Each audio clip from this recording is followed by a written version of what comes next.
Hello everyone. Welcome to ZaranTech Comprehensive SAP Quality Management Training. Get ready to dive deep into the powerful QM module and unlock its full potential for ensuring product quality excellence. In this course, you'll master end-to-end quality planning, inspection processes, and non-conformance management within SAP. Our experts will guide you through configuring quality info records, inspection plans, catalogs, and notifications. You'll also learn best practices for quality control, sampling procedures, and defect recording. Complete this training to become an SAP QM specialist, empowering your organization to deliver consistent quality, comply with regulations, and drive continuous improvement. Join us and elevate your SAP skills with real-world expertise. But before we begin, please subscribe to our YouTube channel and hit the bell icon to receive regular updates. Now let us take a look at the agenda. Agenda 1. What is SAP? 2. What is ERP? 3. SAP modules. 4. SAP R3 architecture. 5. SAP terminology. 6. Basic SAP navigation. 7. SAP methodology. 8. What is quality? 9. QM overview. 10. Material Master QM view. Let's dive. Hello all. So before starting with the session, let me introduce myself, then we can start with the session. So myself Deepak, I have more than 12 years of experience in SAP quality management implementation support projects, and I'm certified SAP consultant for QM and PP both. So I work with top MNC companies, and currently I'm the project delivery manager and lead for QM. So that's a short intro myself. Today we'll go. First topic is SAP introduction, and we will see here what is the history and how to navigate into the SAP. More SAP. Most of the I think you guys are experienced in SAP mostly, but still we'll have some brush up and what is there in that, and what are the different stages SAP gone through, means history different from year on how the SAP has developed, what are the new things come in, and how to navigate into the SAP, and what is the as a methodologies that we'll discuss first for today. And so going further in sessions, we'll discuss on the quality management module. SAP stands for System Application and Products in Data Processing. So where it is an enterprise application suite which connects all the departments. So okay, so no ERP package will provide that solution, like connecting all the systems. I mean, from all the department, we have different department in organization, like we have sales, purchase, finance, production, logistics. Every module will be there. But see, before SAP, when in an organization, all these modules are individually connected. Everything has to be manually. They need to transfer through email or through any document they need to give to the other department, and this communication, everything is manual. Once SAP comes into the picture, everything is connected into single system, and each module can be communicated within one system. So that's the main advantage which SAP brought to enterprise organization. So because of that, SAP is successful. No ERP package provides that advantage of connecting all the systems, I mean all the departments or all the modules into single system. So that is main advantage of SAP. Okay, and we'll see the history. So SAP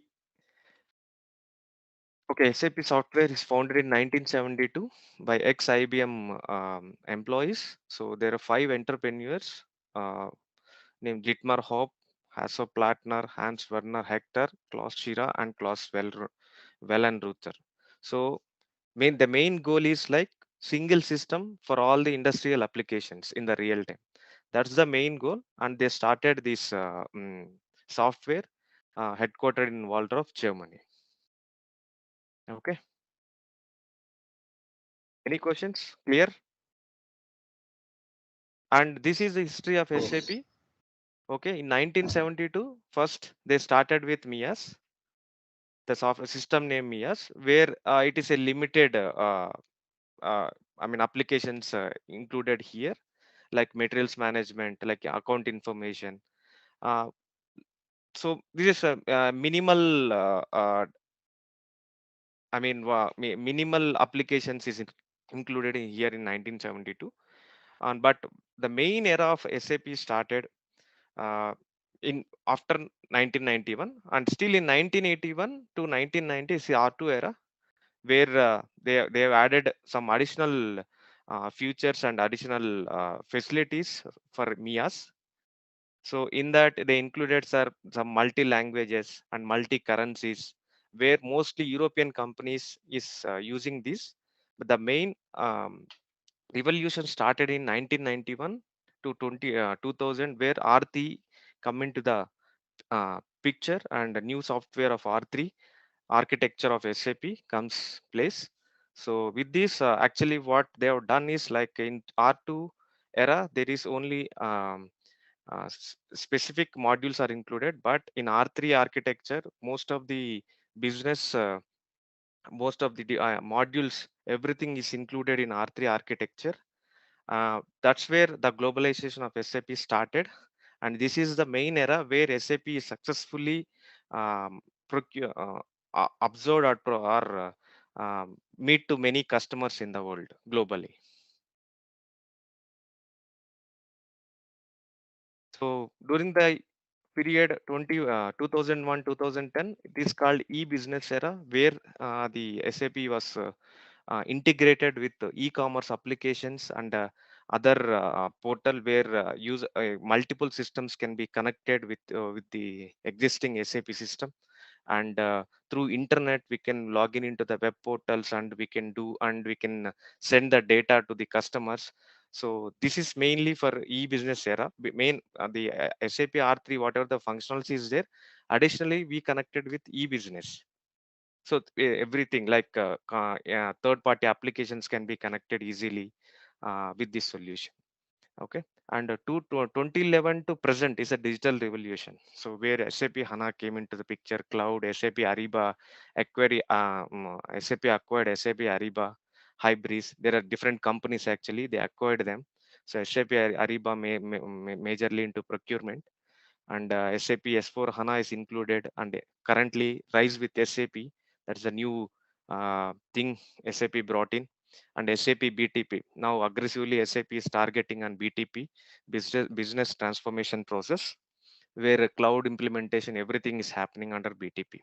So last year SAP turned to 50 years. Okay. So any questions here? Can I move to the next slide? Yes, Yeah, please. Okay.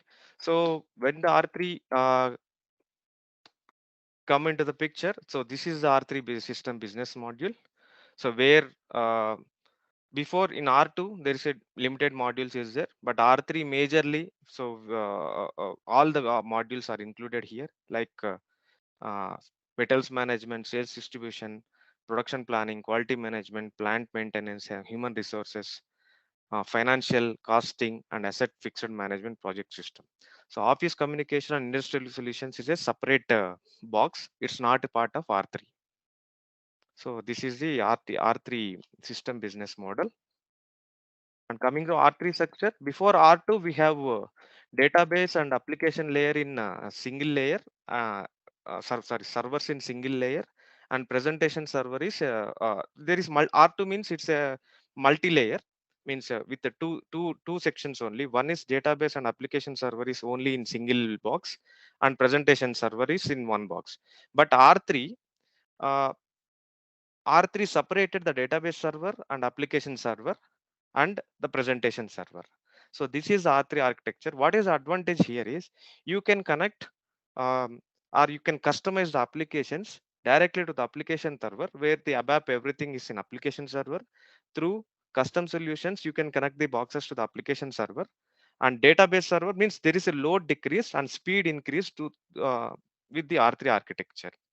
So that's where some revolution started here, because it becomes some user friendly compared to R2, and where a single system can fulfill all the demands of the organization through architecture. That's where R3 architecture, SAP ECC 6.0, that is an R3 architecture, is majorly successful during that time. Okay, so what we discussed, R2 is like this. Before it is a presentation layer, database and application. So first is like only one system, central system, database, application, presentation. Everything is one system. And when there is a R2 architecture come into the picture, they just separated the presentation layer and application database layer. With R3, they have separated the presentation separately, application separately, and communicate to database. So as I informed, see, application layer is connected to internet and any service third-party applications here. So um, where we can customize the solutions in the application layer. Yeah. So this is the architecture of S4 HANA versus ERP. So till here we have seen. Uh, so R3 we have seen. So World Web by My SAP, and these are the different stages of history which we have seen.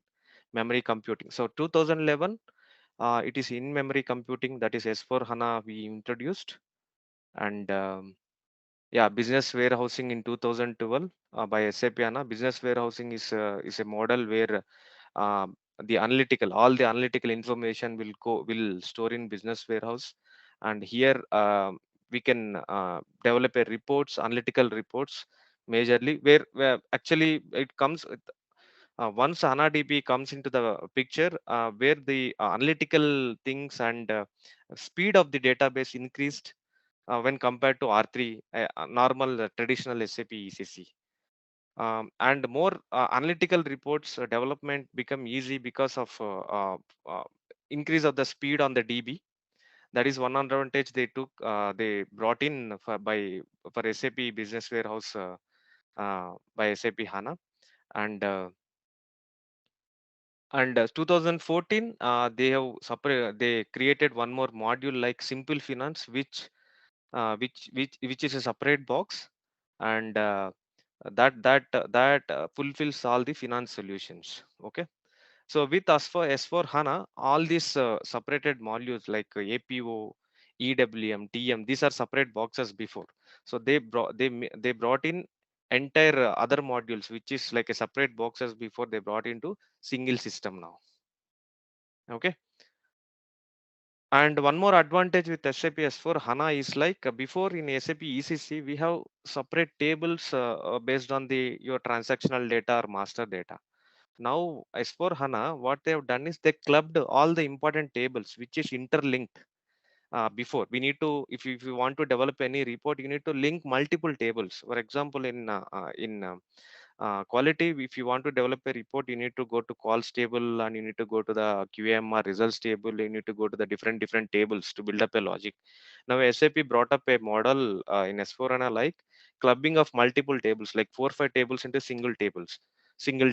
So that's where easily program can extract the data within in one click, instead of navigating to multiple tables. So that is also one of the advantages as for HANA. So before any change happened, row is to be new row will be added to that. So where there is some time delay will happen for the uh, program to get the data or insert the data. Now they are not inserting any complete line, just they are inserting in the column itself, that particular column. So but it's more technical, just I'm saying. Okay, so this is architecture of S4 HANA versus ERP. So here, as I informed, like we have one Fiori shell where the SAP Fiori tiles, means for each um module they have their own Fiori tiles. If you click one tile like quality management or quality plan, respective tiles will be appeared in the Fiori apps, where it is the Fiori apps developed with OData concept and SAP UI5, and we have S4 HANA ABAP. So that's where there is a major revolution for HANA ABAP. So where with the OData concepts, they can create the analytical reports, everything by creating the CDS view. CDS view is nothing but CDS view is a technical term where ABAP coding they will do the ABAP coding to create a multiple to join multiple tables in the CDS view, and they can pull the data in one go from the CDS view. And HANA DB, so the database tables, this is normal, where we have a DB in each and every architecture. Okay, so this is SAP GUI. So directly before um, we have SAP NetWeaver ABAP is there before, and any DB or master data, everything is stored in the normal database in SAP ERP. So now we'll see the SAP terminology. So this I think most of you people know, but we can brush up first. So environment. So environment is like we have different systems in each and every for each and every SAP system. So environment is the terminology we use for development environment, quality environment, and production environment. In development environment, we have a test system or golden client where you will do the configuration everything in golden client. Okay, and test environment, we want whatever the configuration and developments you will do, you'll copy to the test client and we will do the testings for that. Once testing is successful, then the changes will be moved to quality where actual user acceptance test will happen. Once user acceptance test will be done and successfully, then we'll move that to production environment and release that to the business. So this is the environment concept here. Client, so each environment is have a different identifier as a client, like 100, 200, 300, or 010, 020, 030, like that. So it depends on the um, industry specific. It is a three character client information. So each environment will have one separate identifier as a separate identifier for client. Session is session is a screen, mean maximum 6 sessions we can open in SAP ECC. It's a separate window, like in Google tabs. In Google we have a tabs like that. In SAP we have a session. When you open one session, one screen, it is called a one session. So like that you can open 6 sessions with this 6 sessions in SAP ECC. Okay, so now we can see the difference. What makes SAP with SAP difference with compared to other ERPs? So as I said before, SAP offers a complete enterprise resource planning, single system for all the applications or all the, I mean, modules or departments to an organization. It connects, interconnects, and it can, in one run we can get, by executing one transaction, we can come to know what is happening in that particular department, like purchasing department, planning department, whether material is available for the production or we need to procure that material, or whether that's already the product is delivered.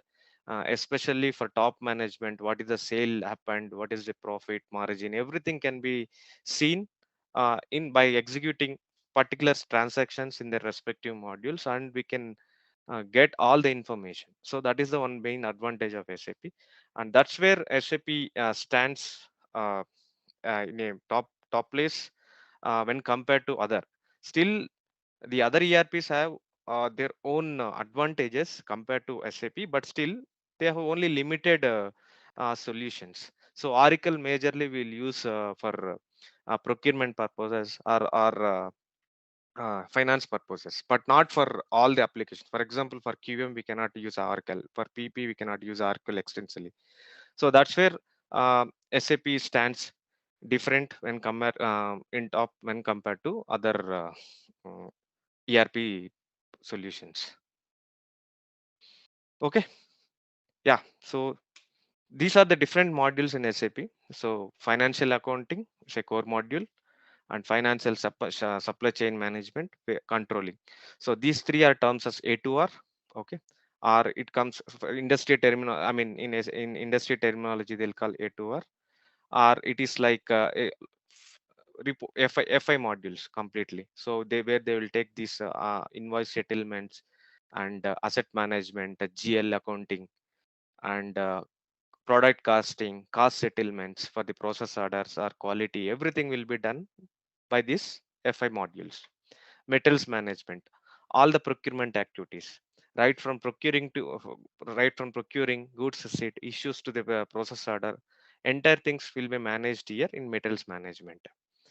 And sales and distribution, once a product is produced, the delivery part and getting the requirements from the customers, everything will be handled in the sales and distribution module.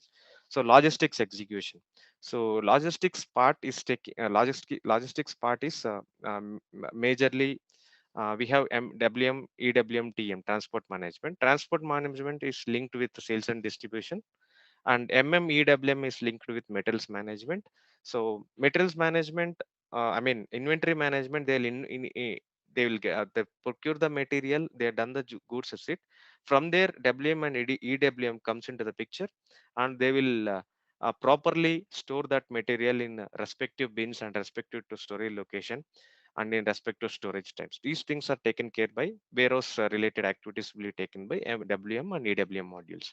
And production planning, where so based on customer requirements, demands, and based on the market demands, the planning will happen, and the production will start to meet the requirements.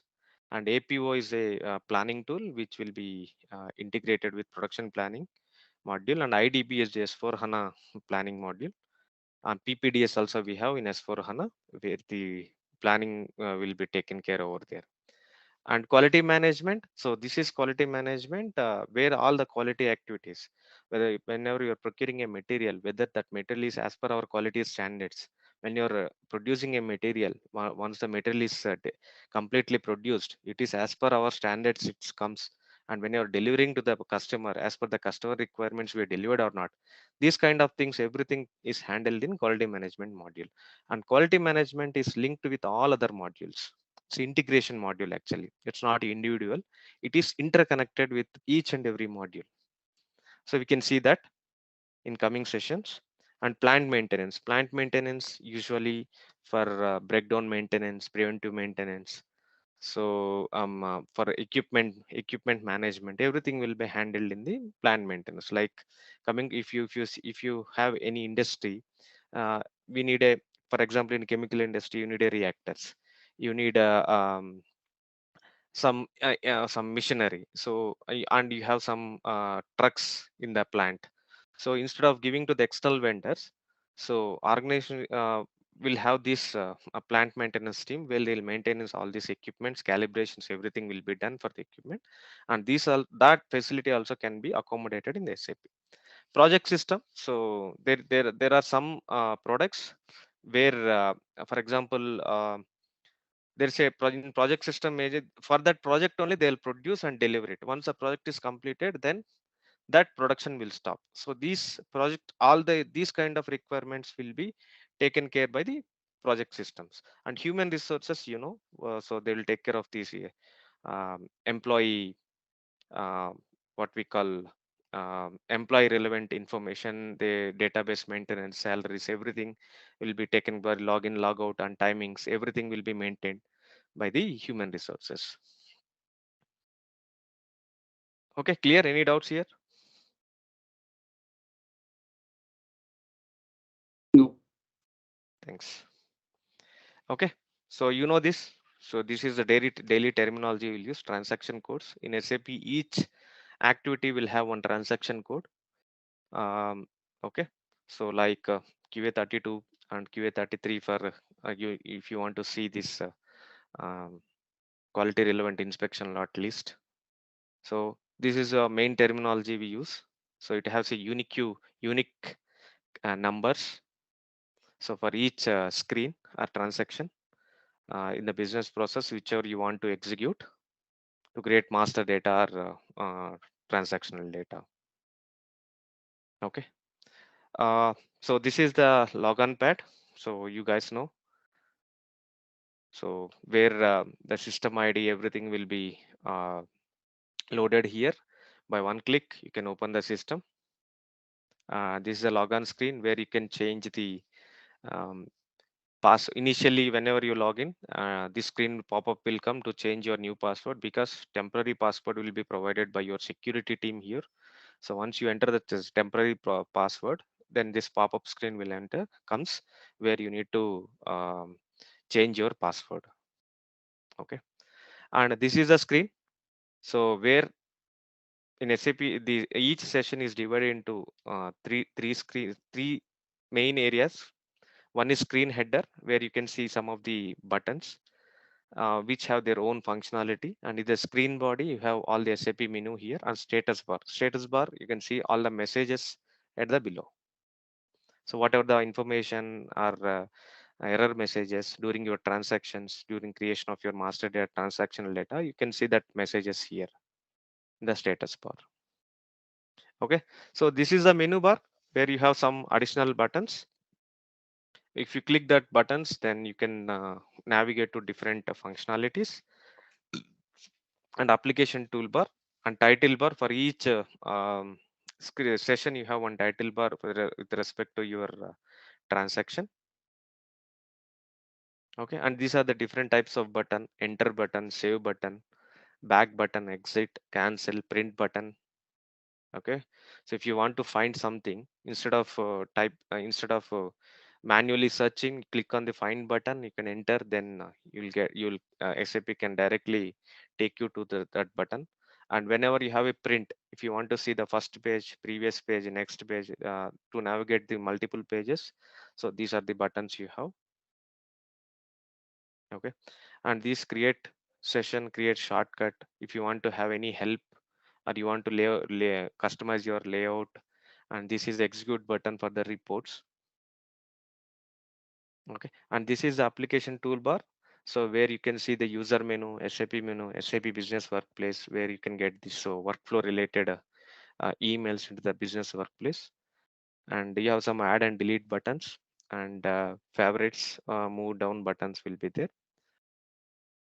And this is a command bar, command field, where you enter the transaction manually to go to that particular session or particular business process. Okay, and so whenever you log into the first time, you cannot see this transaction codes, only you can see this text. Then in that case, you need to go to the extras, click on settings, then you need to activate display transaction codes check mark here. Then you can see the transaction code for your session. For example, I'm saying here, if I go to the logistics,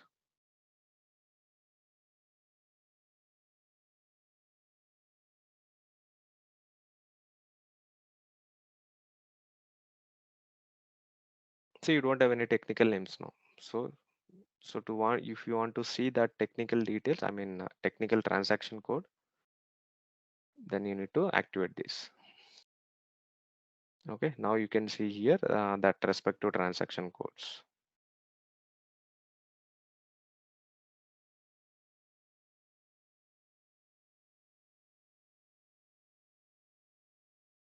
So in SAP we have four type of messages. One is success message. Whenever the transaction is posted successfully without any errors, then you will get so and so document is posted with so and so number.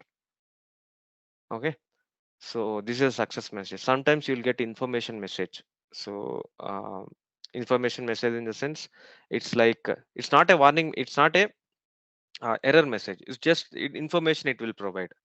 So after this transaction, you can create a custom information messages also. If you want to give, like, after this transaction you need to have this GR has to be executed, that information to the business requirements actually. Or sometimes the system itself will give that some information messages which is not error message, still you can proceed further. And warning messages, so warning messages you need to check actually. So warning is not always problem, but still if it is any warning message, you need to check why the warning comes up, whether it will affect your transaction or whether your data has some issue. So just you need to have a look if it is a warning message. Error message means you need to fix it, otherwise the system will not allow you to go to uh, next transaction or further process. Okay, so these are some of examples. So if it is success messages, it will come in green color.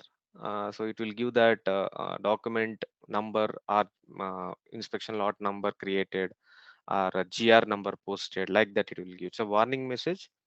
So it's a just information. Some GL account relevant to tax is relevant to tax. Check code.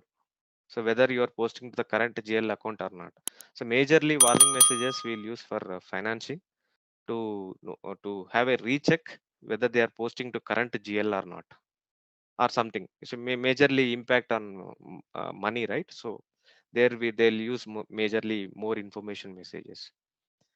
Okay, and some document in generally for document postings also it will come like this document is posting this year, but the physical years is different. If you are canceling the document of previous year to this year, it will just give a pop-up saying that this is a document posted, this is different to this is document is relevant for previous year, but you are canceling now. That kind of information it is giving.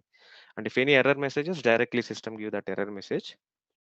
Okay, and you need to correct that. Until unless you cannot proceed further with next transaction supporting this process.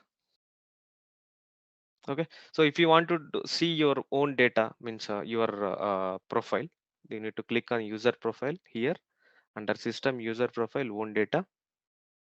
So where there you can see your address, your name, your ID, your address, everything. Okay, and you can see the default parameters, whatever it is assigned, your date settings, printer settings.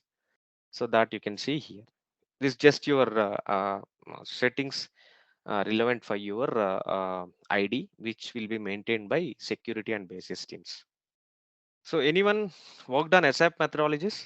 So before may before actually like its initial implementation. So SAP methodologies played a major role, but still we are using SAP methodologies, but we have added some flavors like sprints, different waterfall methods like that. But still, the concept of SAP methodologies is playing a key role. So let us discuss that. What is the importance of SAP methodologies? How we are implementing in the life cycle of a project implementation, especially for SAP. Okay. Okay. So ASAP stands for Accelerated SAP. The main purpose of this ASAP methodology is to support the SAP implementation activities. So in a clear cut way, so properly utilizing the time, the main goal is like properly utilizing the resources and quality with high quality standards and um, resource utilization, time utilization, budgeting, everything. So it's like a effectively to implement a project and successfully, these SAP methodology played a key role in all the SAP implementations.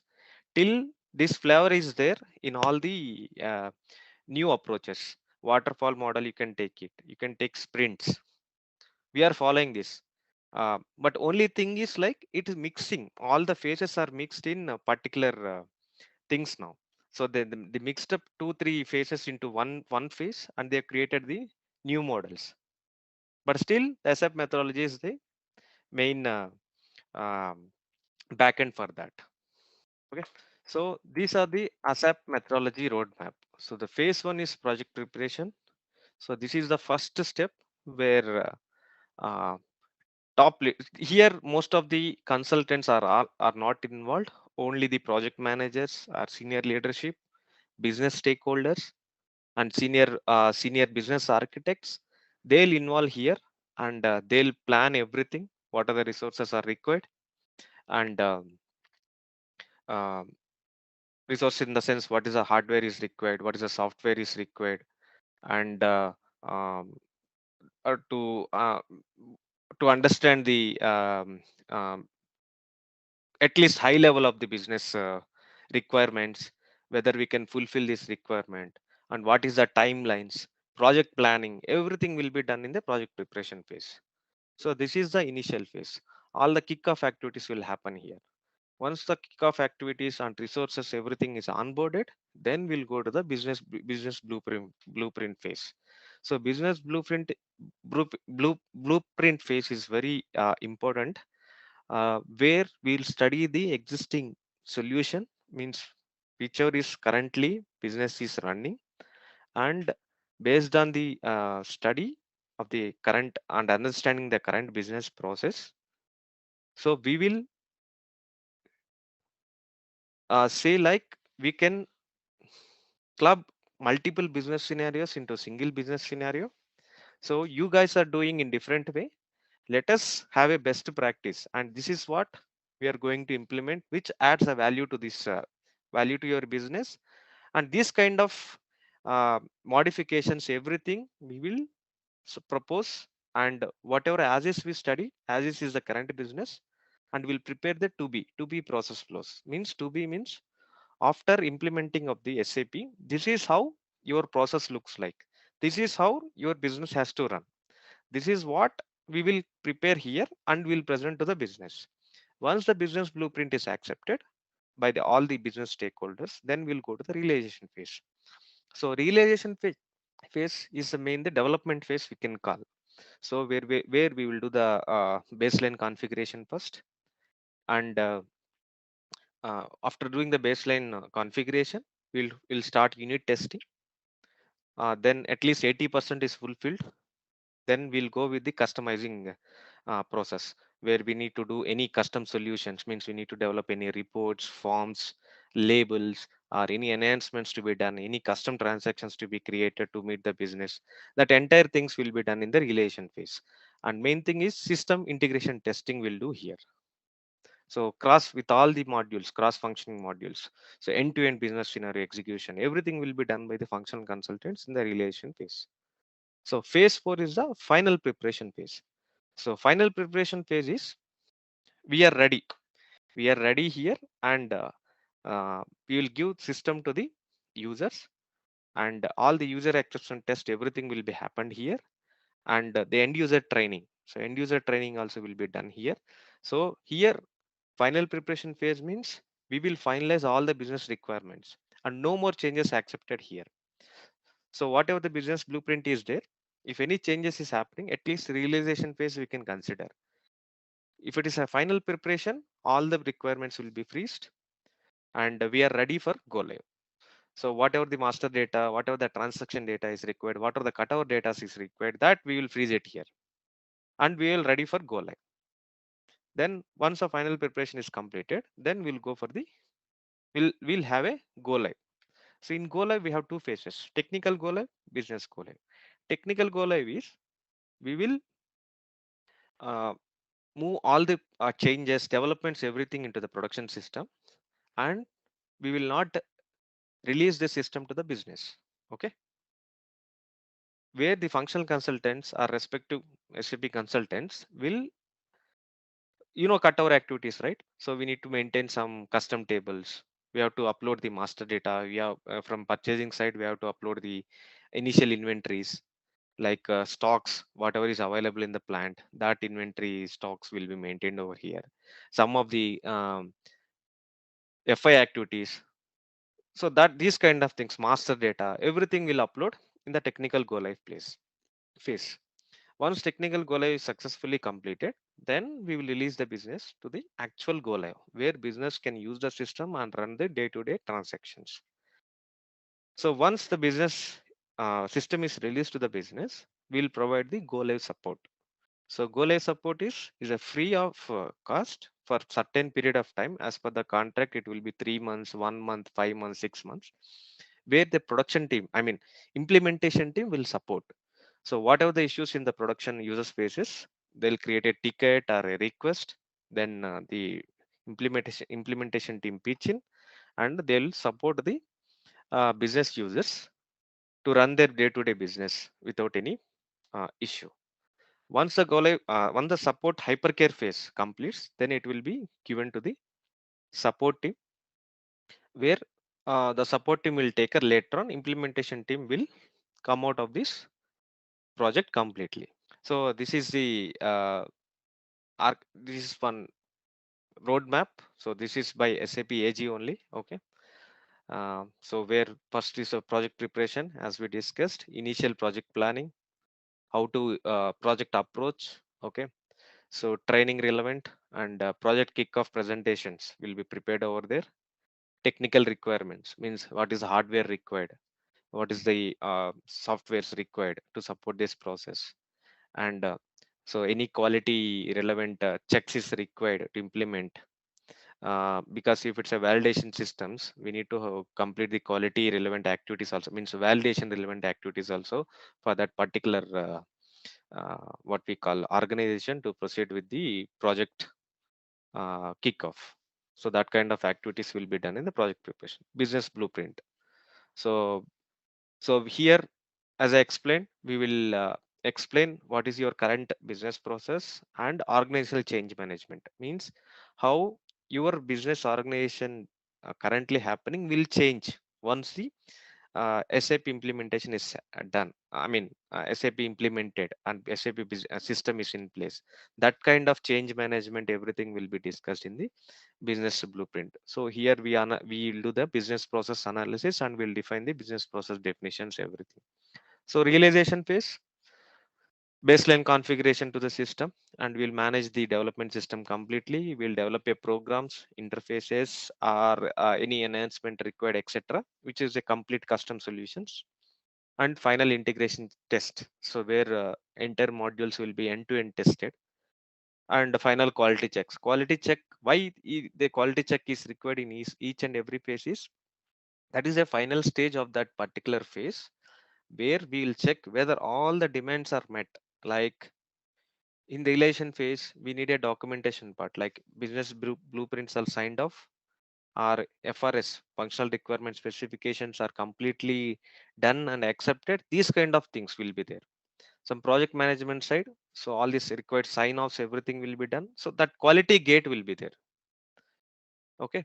So and all the things are in proper, and how we need to move, everything will be taken by quality check team. That's a PMO team will be there along with the project manager who checks this quality relevant activities, but not our quality management. Okay, this different terminology of quality check for the final preparation, I mean for each phase. So final preparation, so training end user, system management, and a detailed project planning, how we need to proceed with the go live. So whether all the requirements are fulfilled, and cutover activities, what are the list of cutover activities to be performed in production system, and what are the quality checks, I mean what are the required things to be checked before go live, to make sure that business stakeholders and implementation partners is are in the single on the same page. So that everything will be done final preparation, and the go live, where project will end, all the changes move to production and system release to business. Okay, then support. Okay, so whatever I explained here, I've given some uh, short writing here, so you can go through this.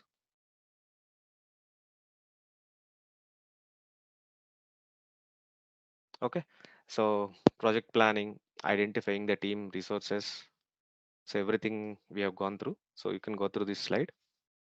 Budgeting, set up clear project objectives, everything will be done project preparation.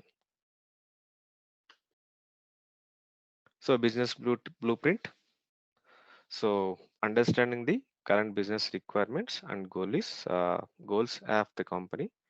So as is document preparation, and to be document preparation will be done, which is present to the business, and based on the acceptance and sign off from the business, then implementation phase will start.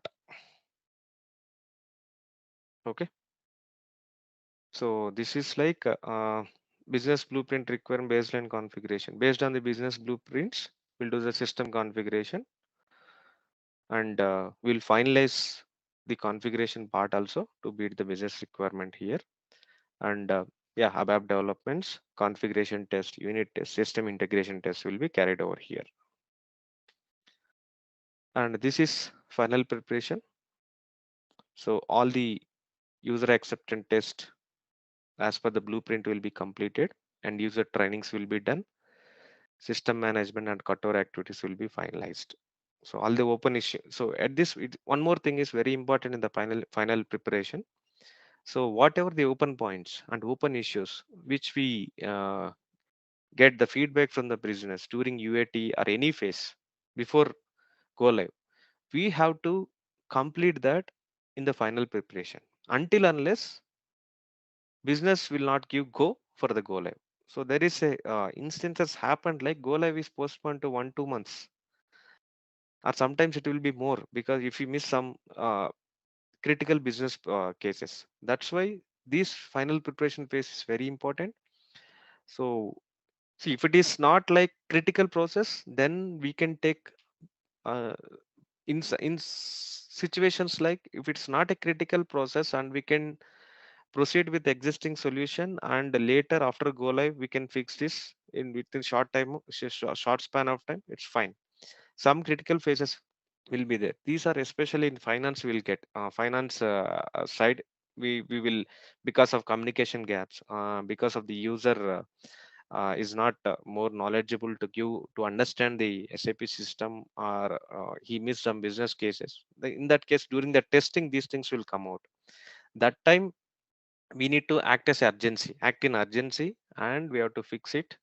Then we have to clear all the issues before final preparation. So we need to make system ready for go live. Okay, so phase 5 as in technical go live, business go live, and support hypercare phase. Okay, so this is about our introduction for SAP and SAP methodologies, and some of SAP terminologies. So any doubts here? See, after a waterfall methodologies is there, uh, it's majorly project management side. We have waterfall methodologies, but agile methodology is there, and sprints. So now actually majorly companies are going with agile technology. So agile is it's like all the phases, like, so they will agile is, it's not like starting getting the complete requirements. Okay, it's like if we are going with, see, you will collect like 50 60% requirements and will start with the project or development. Okay, so during the development phase, then the additional requirements will come in, because we are not waiting here for 100% of requirement to be collected. So at least 70% requirement is there. Yeah, let's start the development. Let's start the building a form first. So during the development phase, in parallel, the discussions will happen, and what are the requirements coming in, we are adding to that agile. I mean, adding to the development. So this is just a short, uh, I mean, discussion for agile I'm giving, but it's not completely 100%. So it's a big concept actually, agile methodology. So, but most of the projects is going on agile way only now. So if agile is there, then sprints come into picture. Any of you worked on sprints? No, Deepak. Okay, so sprints is a part of agile. I mean, it's a sprint technology. Sprint planning is a different, and it is interlinked to agile.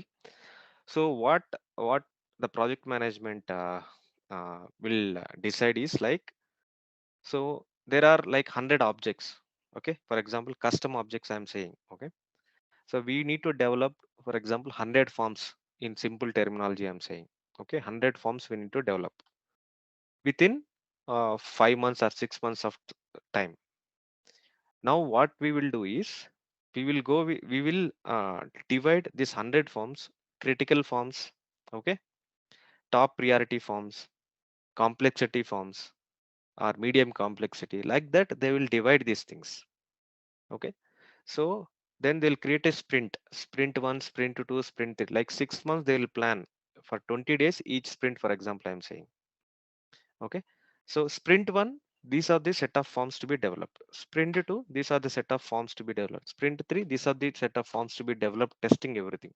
Like that, they'll create a sprints. And it's a sprint approach completely. So we will have a deal with the business. So within this sprint, we will develop these forms. Means within 20 days, these many forms will be delivered. And once it is delivered, then we will go to the next sprint. In some cases, there is spillovers due to some communication gap with the business or the complexity of the form. We are unable to uh, manage to deliver complete forms. There will be 1 or 2 forms which will spill over to the next sprint. Okay, then the existing in the second sprint, instead of 20 forms, we need to deliver the 22 forms. Okay, so this sprint phase approach majorly now most of the companies are involving, but still ASAP methodology is be there. The requirement gathering, development, testing, everything is happening now in the sprint itself. Okay, whatever you are doing with the ASAP methodology, same thing you are doing, but here we don't have different phases actually.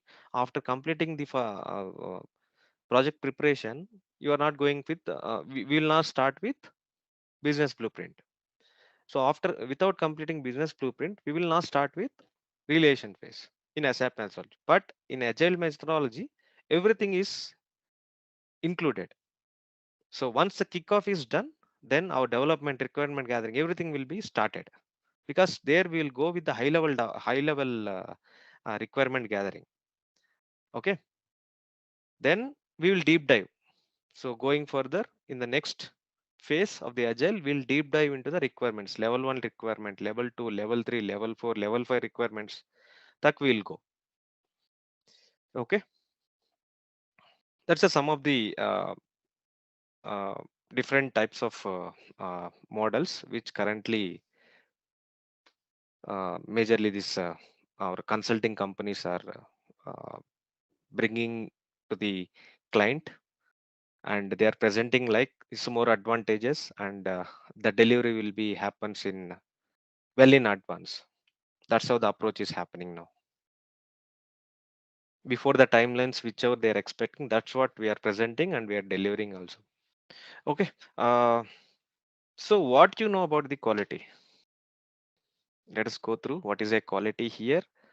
What are the different types of things we will do in quality, and what are the different process that we can go through now. Uh, s- so first thing, so in simple way, simple terminology, quality is a the features of the product and services required by the customer. Main thing is customer needs and customer satisfaction. They're the main thing of the quality. It's a simple. So if the customer is satisfied by a product, it's the main thing for the organization to get more demand from the customers, and based on that, their sales and revenue will be increased. That's where quality plays a major role. So whatever you are producing in an organization, see, quality make sure that it's free from the defects. Okay, it will be major plays a key role in delivery of goods and services as per the customer needs. If defects, if there is no defects or deviations during the production, your production cost also will be reduced. So whatever the example we discussed, the nut and bolt, if the nut and bolt is not as per our specifications, means there is some, each and every product there is a specifications. Okay, if the specifications is deviated, then the product outcome is in different way and it is nowhere useful. In that case, you need to reproduce that. For reproduction, again you have a cost. These kind of things itself, quality will check during the production itself. Whenever the production is going on in the shop floor, the quality pitch in, they'll check whether at particular stage it's as per the requirement is coming or not. If it is not coming, then there itself they will inform to the shop floor production team to modify that dimension so that outcome will be good, and it create quality will gives more value to the money. So that's where to because it lowers the production cost, and it plays a key role to, I mean, getting the more customer market by getting the customer feedbacks and word of mouth. Actually, if more quality is there, then word of mouth plays a major role, like this product is very good in quality so that we can buy it. So if I say to one person, that person will say to the so it will goes on actually.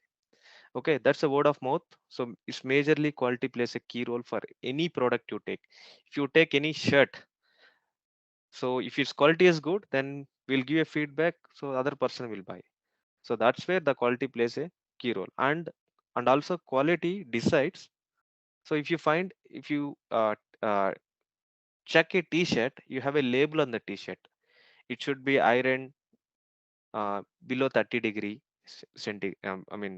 heat, 30 degree heat, or you need to wash it with hand, or you need to wash it in the washing machine. These things of specific example, simple way I'm saying, these kind of specifications will be, instructions will be provided by quality itself.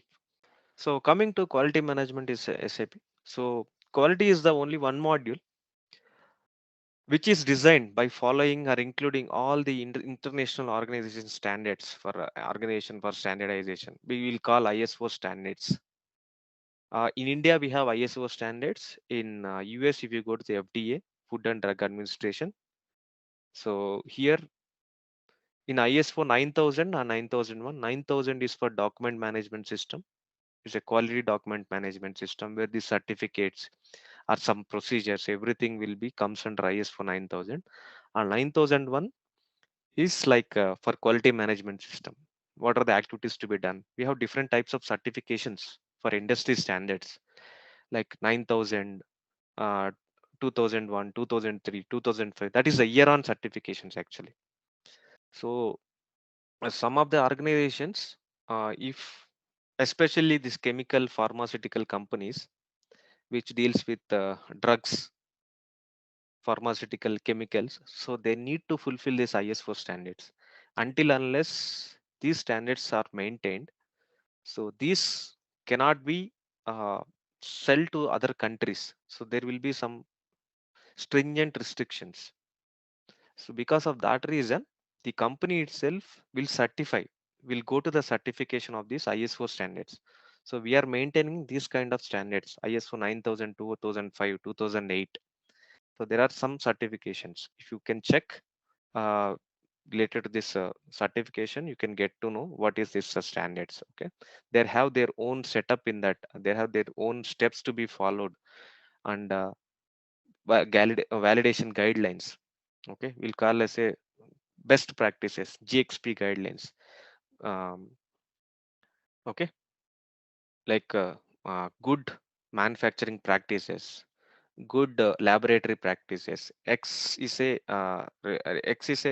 X, you can replace X with goods GMP, GLP, GDP, good document practices. These kind of things will link to the ISO standards. So we need to maintain whenever there is audit happens. So these all things to be maintained. Okay, otherwise if audit fails or compliance issues, it will be government, other country governments or FDAs will impose more tax, fines to the these kind of companies, because um, the pharmaceutical companies or chemical companies, these we need to be very careful, and we have to follow. If you want to sell any product, these kind of products to the other countries, we need to follow their guidelines also. Until unless you get clearance from them, we cannot sell this product to the other countries, or you cannot import that product also from India. You need to get the clearance from India also for this. Okay, these kind of things, everything is maintained this in this ISO standards and this GXP relevant guidelines. Okay, so this quality management uh, manages and integrates with all the organizational activities, like right from procurement to delivery of the material. So it checks whether all the quality standards are as per our procedures, industry procedures, whether all the things are fulfilled or not. These kind of checks will be done by the quality uh, management, and they'll give clearance for each and every step, so that make sure that the product is delivered as per the company standards, ISO standards, as per the guidelines from the from to exporting countries. Okay, so everything is managed in SAP system. This everything, all this kind of setup is a quality itself is a predefined system with all these ISO standards. That's where uh, um, in SAP this quality management usage is by default is approved by the regulatories. Okay, so this is the integration with QM. So quality management is a module which is integrated across the modules like metals management. When you're procuring a material, so we have some specifications like this chemical has to have a pH value 5, or this should have a um, what we call uh, color should be white color. So these kind of specifications will be there. For example, I'm saying if you're procuring any material, in that case quality will check whether the material which you procured from the vendor is as per our specification or not. So if it is as per our company specifications, then we will allow that material to be stored in our plant or industry. Otherwise, we will reject right away and we'll say that return to the vendor to the metals management team. Okay, then if it is rejected, then automatically the material sent back to the vendor. Okay, that's where the quality plays main role in procuring the incoming material. And QM is integrated with production planning. So during production, so we have a procedures, we have a process instructions. So there are a set of operations. Okay, so each operation, whether as per the quality standards, as per the um, product features, whether it is product producing correctly or not, I mean as per the outcome of each stage is coming as per the requirement or not, these kind of checks quality department will do. They will take the sample from that production shop floor where the production is happening, then they will test it as per the futures it is coming or not. This is called in process quality. Okay, means production is continuous, but in parallel quality is also happening, but we are not stopping the production over there, just we are correcting the production. Okay, that is in process quality. Here one more um, inspection is there, that is final inspection. Once the production everything is happened and uh, it is in the shop floor off from the production, it is already in the shop floor and ready for delivery. Okay, before delivery, whether it is called as a finished product. Okay, but it is a finished product, but quality has to be give the clearance first to deliver to the customer. So as per production it is a finished product, but quality still it is not a finished product until quality checks will done. Then what we will what quality department will do, they'll collect separate they'll collect a sample from that particular batch or lot. Then they will do the inspection for that particular product, and if it meets everything, then it will be delivered to the customer or moved to the delivery location.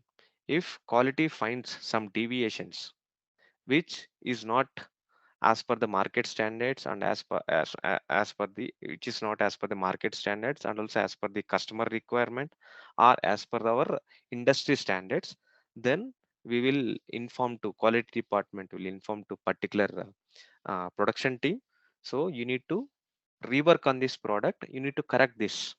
That kind of information will be given to the production department, and production department will create a rework order for that batch, and they will start the process again quality will check and give the final confirmation, then only the product will be delivered.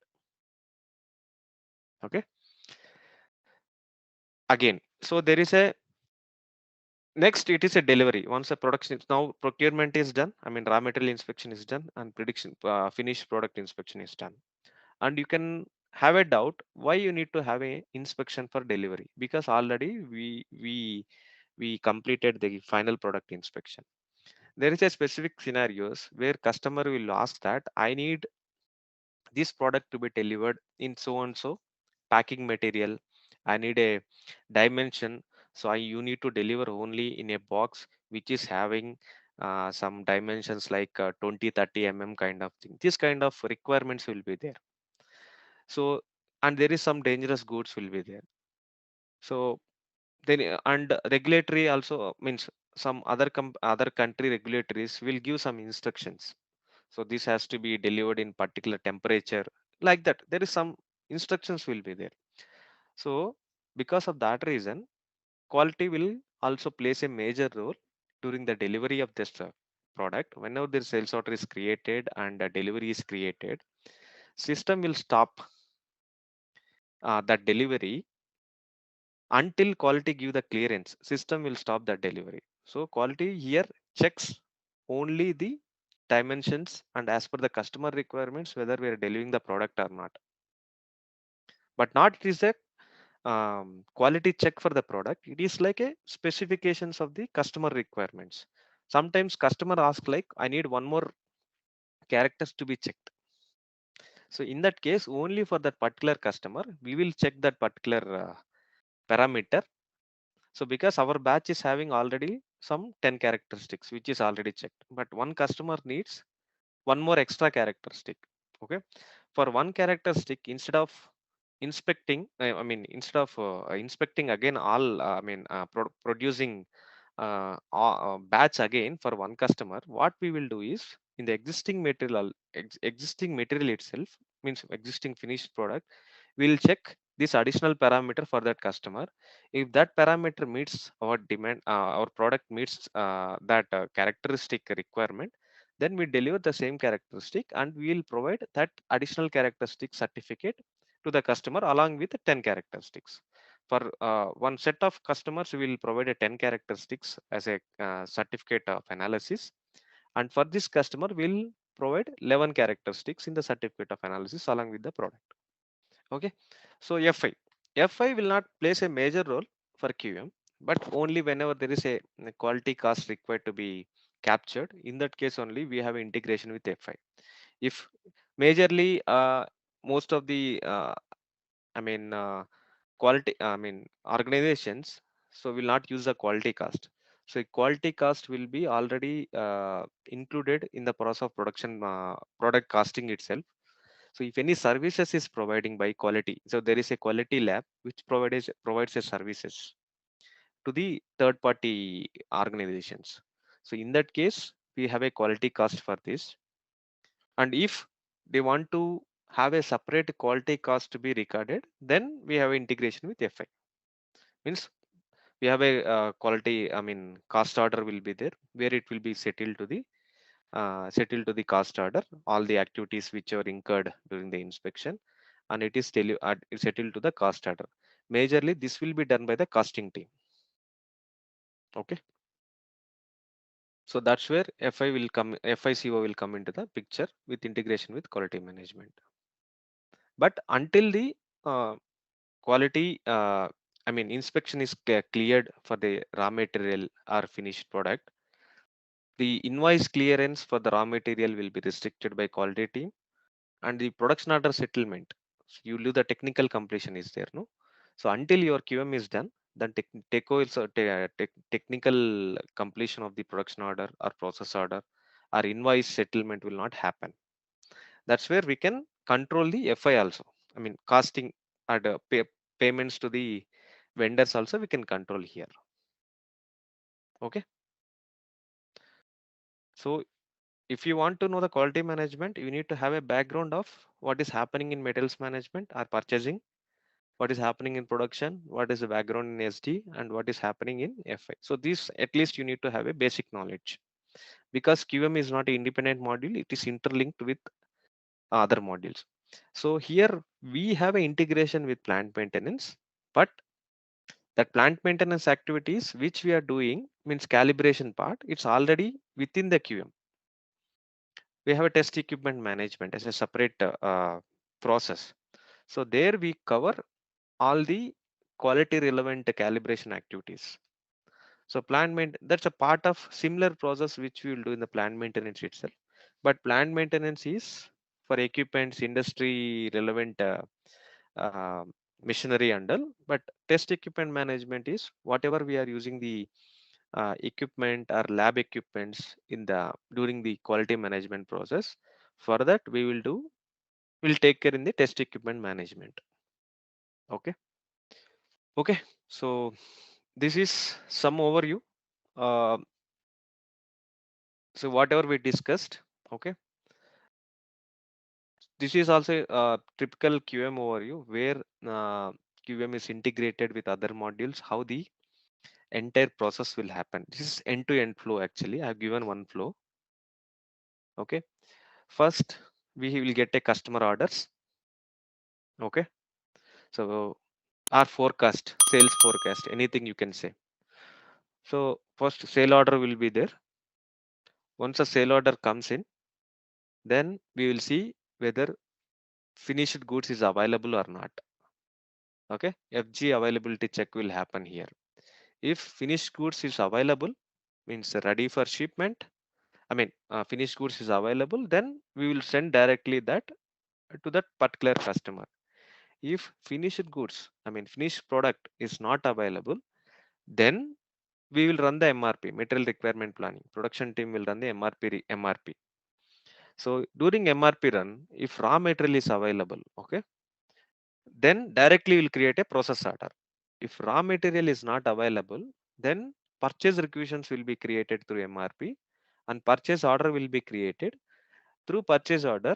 Once the goods shipped happen for that particular raw material product, then inspection lot will be created in the system. Once inspection lot is created in the system, we will do the usage decision whether it is used or it is a defective or return to vendor. This kind of decision will give. This is the final stage of quality management where you will give accept or rejection of that particular material. If it is rejected, then we will return to the vendor. If it is accepted, then we will issue that material to the production. Okay. Okay. We will issue that material to the production. Once the material is issued to the production, then finished goods will be manufactured. Okay. Once the finished goods is manufactured, then again it will go to the inspection process where you will do the some analysis as per the quality requirements. Then you will do the final decision whether we need to rework that product or it is ready to deliver. Okay. If it's want to rework, then a rework order will be created and rework will be then the production again for rework order we'll do the goods receipt and we will uh, do the inspection and will release for the customers for delivery, sales for delivery. Okay. And again, once it is ready for dispatch, we'll do the inspection similar way. Whether if it is inspection is required, we'll do the inspection. Otherwise, it will be directly delivered to the customer. This is just integration overview I've given so that it is end-to-end workflow, how it will works in the system with integration with SAP. So these are the different functions in QM. Quality planning, where you will define your master data and how you need to plan for a particular product. And it's quality inspection. So how you need to inspect means we have a different stages like incoming material inspection, finished goods inspection, delivery inspections, and if it's any ad hoc inspections, that kind of inspections will happen in quality inspection phase. And quality certificates, whatever you are inspecting for a final product, so you need to provide one certificate as per your industry standards. This is our certificate and this is the batch, this is the material with so and so characteristics and so and so values we are sending to the customer. So this is our proof actually. So this is what we have delivered to you and this is our standards. That kind of information will print on the certificate and customer will accept based on the certificate. Okay, without certificate, some customers will not accept a product. So those kind of certificates will be created during quality certification phase.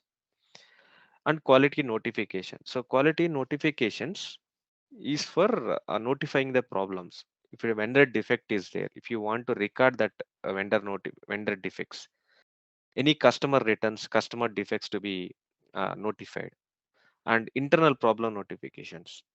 So what are the preventive actions you taken? What are the corrective actions you have taken? These kind of kappa activities will be done in quality actuation, corrective and preventive actions. Kappa is nothing but corrective actions and preventive actions. So those kind of things you can maintain under quality notification functions. Quality control. So quality control, you will have some data. Based on the quality data, you can have that reports and all. So like for material, what is the rejection rate, what is the acceptance rate, and you'll have like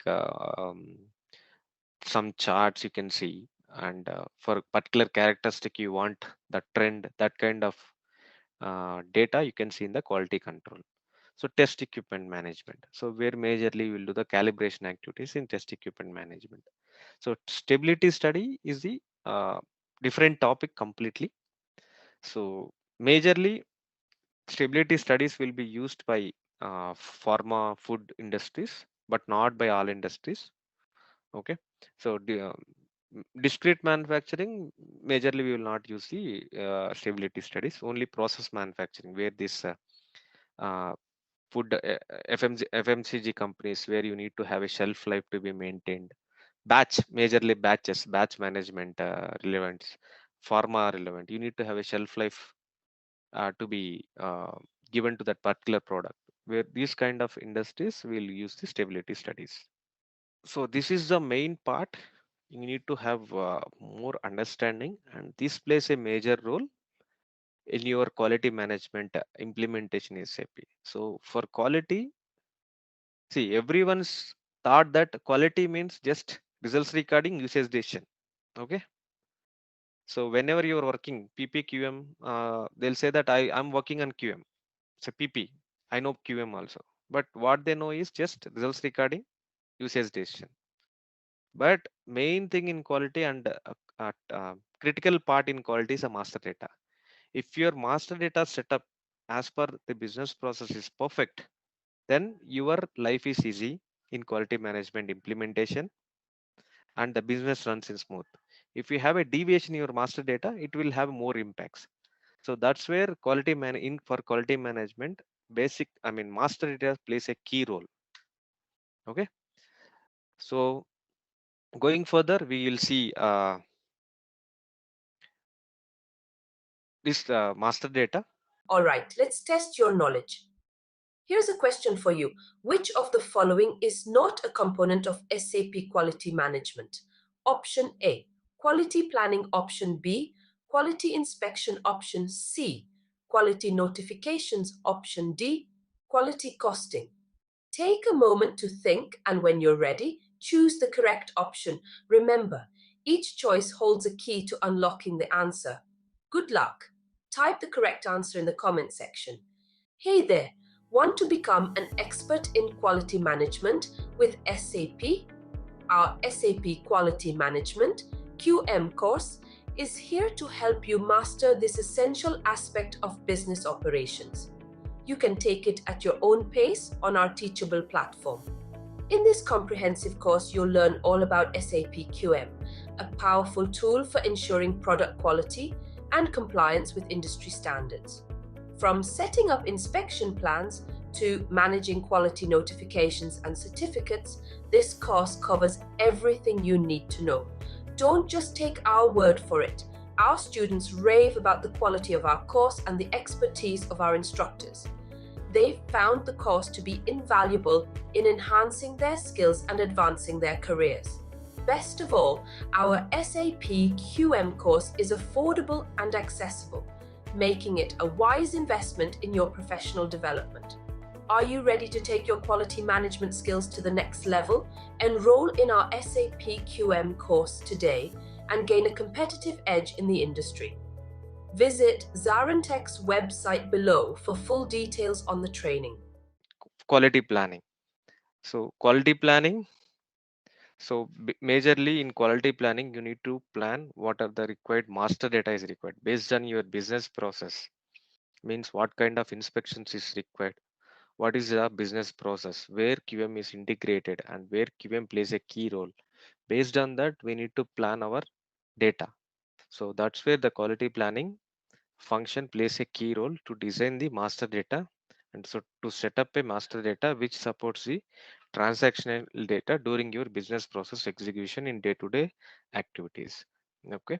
Based on the quality planning, quality inspection will uh, based on quality planning, we will decide how to do the quality inspection. So whether it is a raw material inspection or finished product inspection or customer returns inspection or delivery inspection, whatever it may be inspection, you need to have a proper master data to be set up, and it is planned in the quality planning function. So once quality planning is done and quality inspection is done, and for the finished product, quality certificate is must to be supplied to the customer whenever you're delivering a product. That quality certificate relevant information is supported by quality certificate function in QM. Okay, during the process or any vendor defect, means vendor defect to be recorded, or any customer returns is to be recorded. So that kind of informations, that kind of notification or kappa actions, corrective and preventive actions, will be taken care by quality notification function. And quality control is basically uh, based on your inspections, based on your notifications. If you want to see, so what is the trend for this particular material, how many rejections happened, how many acceptance inspections happened, and from the vendor how many rejections happened, how many acceptance happened, how much of quantity of material is rejected, and this kind of analytical reports you can see in quality control function. And the quality cost also will come under the quality control. So test equipment management is used for calibrating your lab equipments. So like inspection for the products, for lab equipments also it is to be inspected for 1 year or 2 years, depends on the life cycle of that equipment. This is also part of ISO standards. So to make sure that, so we are inspecting this, we are calibrating this equipment, and we are making sure that every 6 months we are inspecting this. Based on that, we can inform to the audit team that so and so is inspected, and we are getting the accurate results. To support that audit or compliance process, we need a calibration process also to be implemented for quality equipments or lab equipments, whichever is using in the process of quality inspection. Next is a stability studies. So stability study is a shelf life study. Okay. So here in stability studies, we will decide this particular product. We will decide this particular product. How this is the expiry date. See, normally every product is have a expiry date. Food product, or you can tablets, medicines, or anything related to the processing chemicals or pharmaceuticals or medical devices. So there we have a expiry date. That expiry date is decided by the stability studies. So this is used in the part of R&D process. And after production, so they will store this sample, and they will analyze every 6 months, every 10 months, like that. There is a stability plans will be there. So every time they'll inspect and they'll decide this particular product is having 2 years of lifespan. So the shelf life expiry date from the date of manufacturing is, this is the uh, SLED. So you need to use before this. SLED shelf life expiry date, or it will also called as best before date. Okay, BBD. So as we discussed, this is the quality planning function where all the master data required for a quality inspection is defined here. First is the material master. So material master, see, material is a material or a product. In SAP, it is alphanumeric character. It will be created in a material will be created. Now currently MDG team with S4 HANA, most of the companies are implementing MDG, master data governance, where material is maintained by central management team. So there will be a central team who maintains all the materials. Okay, the basic data 1 and basic data 2 will be maintained by MDG team. Whenever there is a specific fields, so they will maintain those fields are maintained by MDG team. That means client level, we will decide some of the fields is across, means client level in the sense we have multiple plants, but we need a material for some of the fields for the material, we should have a data similar to each and every plant. I mean, same data has to be maintained for all the plants and applicable for all the plants. These kind of fields they'll identify, and the access will be given only to the master data governance team. No one in the business can change directly by logging into the SAP system those kind of fields. Okay, so like that, whenever there is a material to be created, MDG team S4 HANA, if MDG team is there, otherwise master data team will create a material. So this material will have a different views in SAP, right? So each view will have its own functionality. Okay. So these are the views. So each view will have its own functionality here. Its own business process here. So this basic data one, basic data two. So this will be created always by MDG team or master data governance team, and they will release this material to that. They will release this material for the further maintenance of data. So if this material is finished product and it is required to be uh, delivered or sold to the customers, then we'll maintain the sales organization data.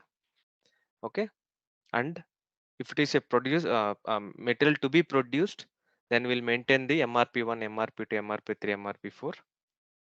Okay, or if it is required to be planned, then advanced planning, extended SPP, something we'll maintain. If it is only procurement, then we'll maintain purchasing, and if it is required to be considered for planning, again we'll maintain for MRP planning here. Okay, so this if this is a batch maintained and it requires a self-life data to be updated automatically, then this general plant and storage data will be maintained. So and each metal is having will have a price. The stock, everything requires some casting to be updated in your plant. In that case, you will maintain this accounting one, accounting two, and costing tab. If its material is WM maintained, then WM warehouse management is also will be activated. If warehouse management not in place, then WM will not be activated. So similarly, the material is created, and on the other things based, if this material undergoes the material manage, I mean purchasing, then purchasing we will maintain. Production views will be maintained. Sales views will be maintained. Then decision will be taken by the team whether this material required inspection, because in an organization it is not required that every material required to go under quality inspection. So business will decide our quality along with the quality team. So which materials, based on the importance of the materials, which material should undergo the quality management. So for that materials only we will activate the quality management module. Okay. So in quality management for this material,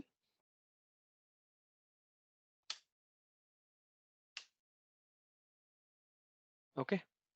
So for this material, we will activate inspection setup data. So this is very important. Without this inspection setup, your quality management is not active.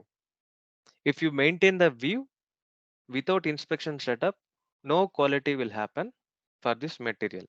So remember this point, this very important point. Okay. So once you activate inspection setup, this check mark will be updated here. Okay, clear? Yes. If Yes. you if you click this button, so here you have to decide for this material what type of inspections to be done for this. Okay, so I'll take you through that configuration later, but just I will give some overview here. So the if you sorry,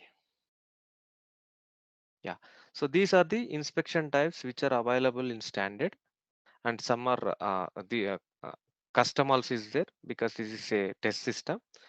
Normally standard is 01, 01, 01 and 0102, 02, 03, 04, 05, 06, 07, 08, 09, 10, 11, 14 for plant maintenance, calibration inspection, 16 for stability studies, and 17 for EWM related, 18 is ad hoc. So these are the available inspections you have. If you decide that this is a raw material, it requires only purchase QM in procurement related inspection types, then you have to activate. If it is GR for purchase order, then 01 inspection you need to be activated.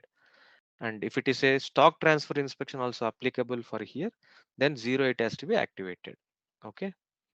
So in backend configuration for each inspection time, there is a predefined parameters will be there. We will discuss this part later. Okay. So if you click on this 08, okay. So 08 relevant parameters will be maintained.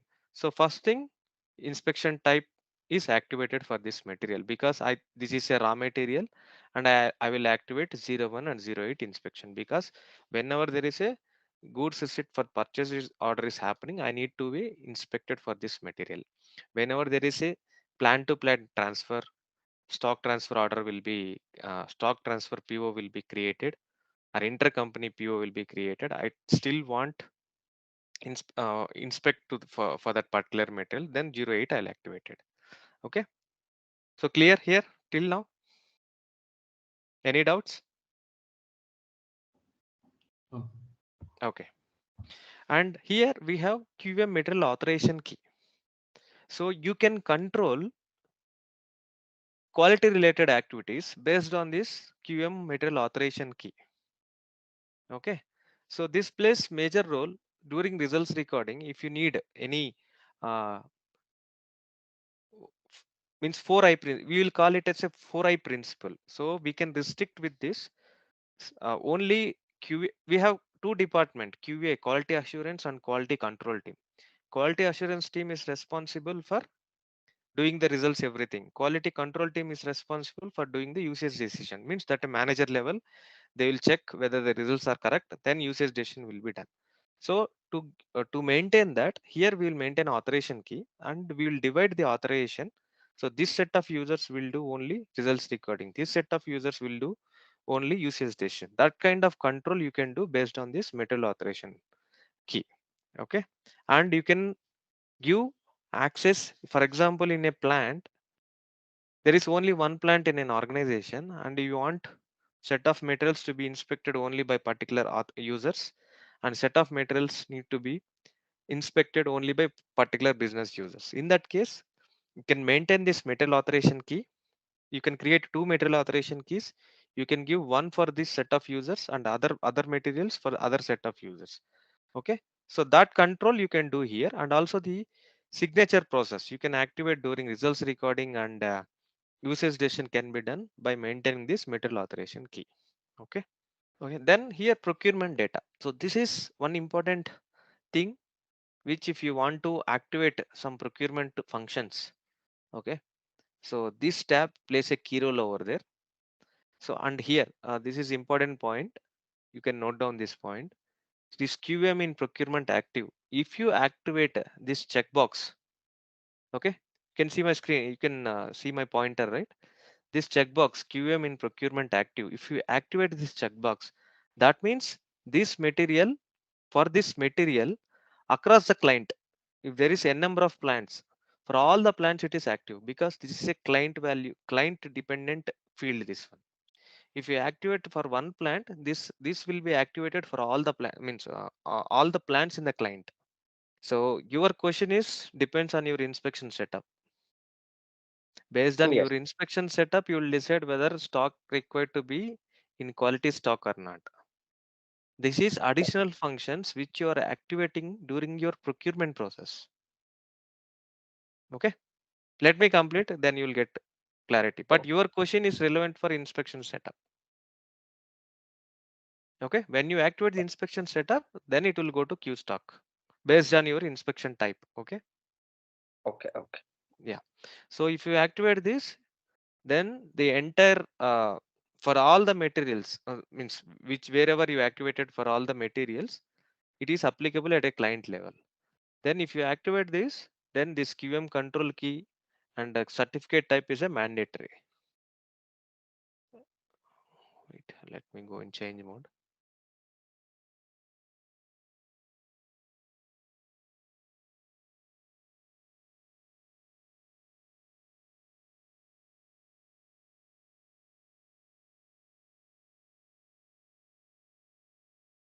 Okay, so if you activate this, then you need to define here QM control key.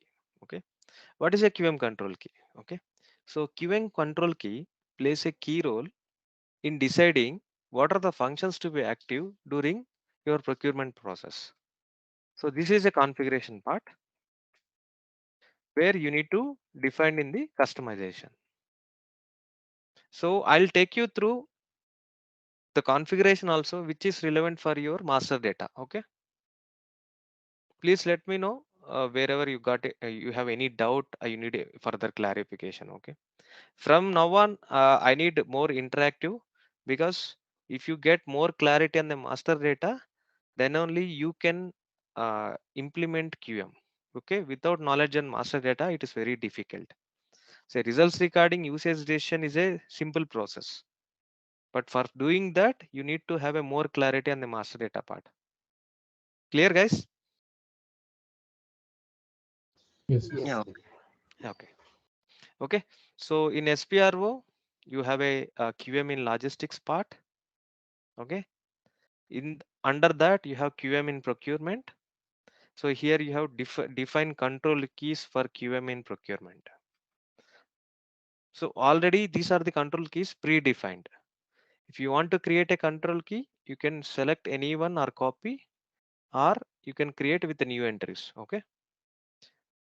So there are different functions here. So I'm selecting the all functions. Let's see what are the indicators, supportive indicators here. So if you activate this key here, okay, then all these functions will be active for your material during your procurement process. Okay, so here document control, technical delivery terms and quality agreement required. That means we are saying to the this will be decided by discussion with the purchasing team. So we are saying to the purchasing team, for this material, I need a technical delivery terms from the vendor, and this is my quality agreement required. So we have a vendor terms. Okay, it's this is majorly discussed in purchasing process whenever you are procuring a material from a vendor. So as per our company standards, so we some technical delivery terms will be maintained between a vendor and the purchasing team, and quality agreement. So we have a agreement will be defined. So there will be a pre-agreement will be defined and agreed with both the parties. So that kind of documents we required. That's what we will maintain here. And here QM control in procurement. This is only for document control. Okay. This is during the process control. Means release required. Okay.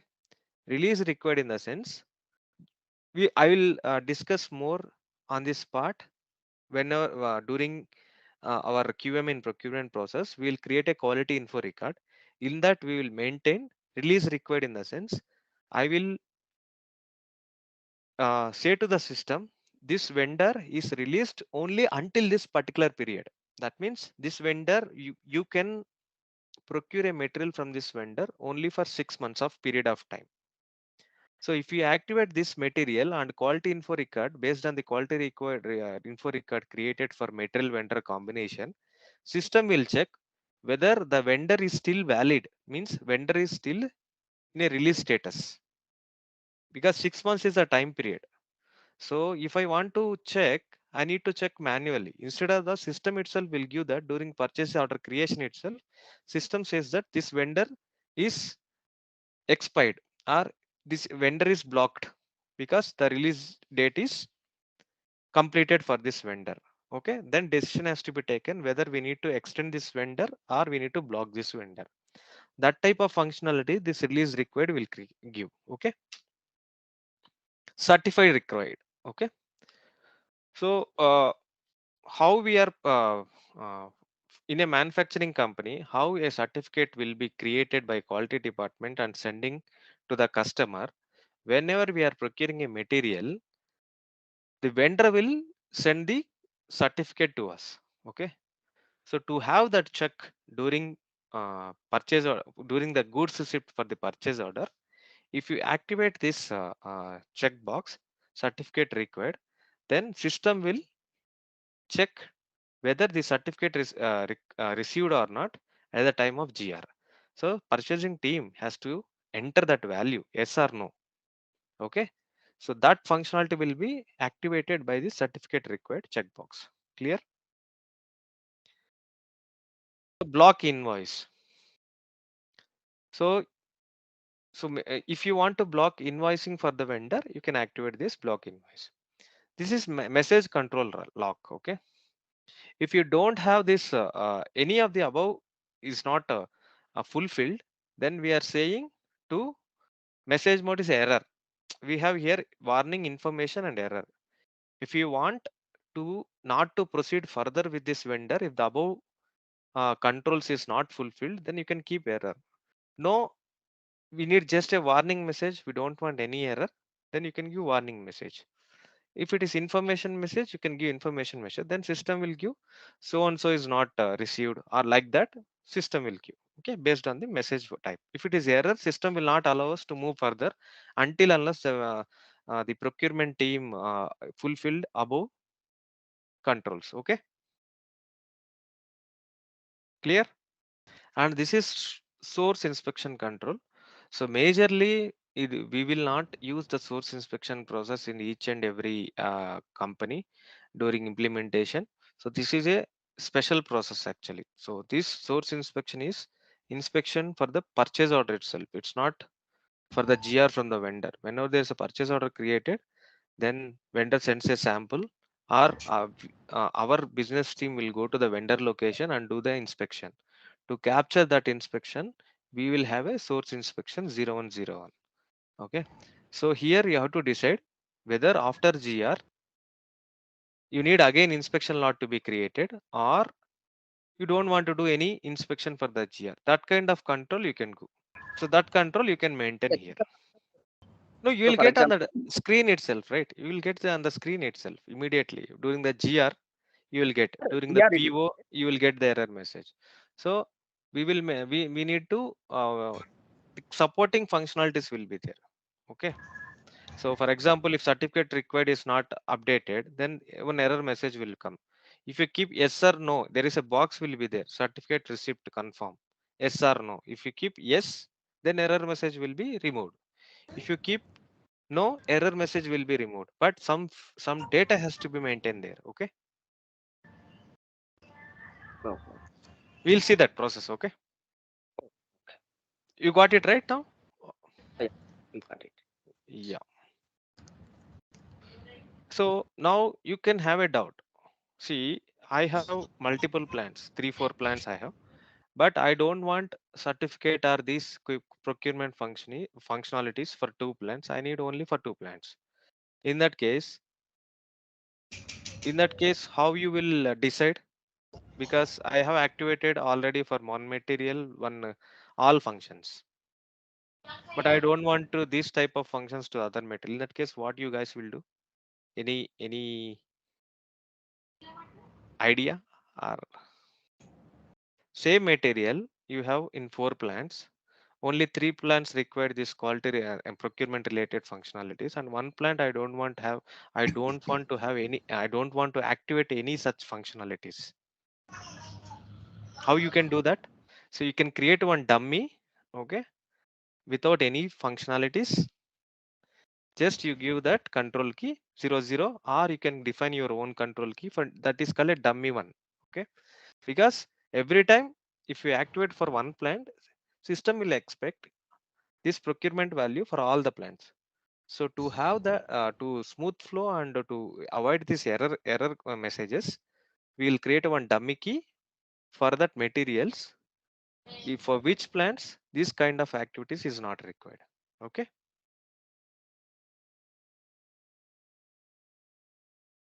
and the certificate type.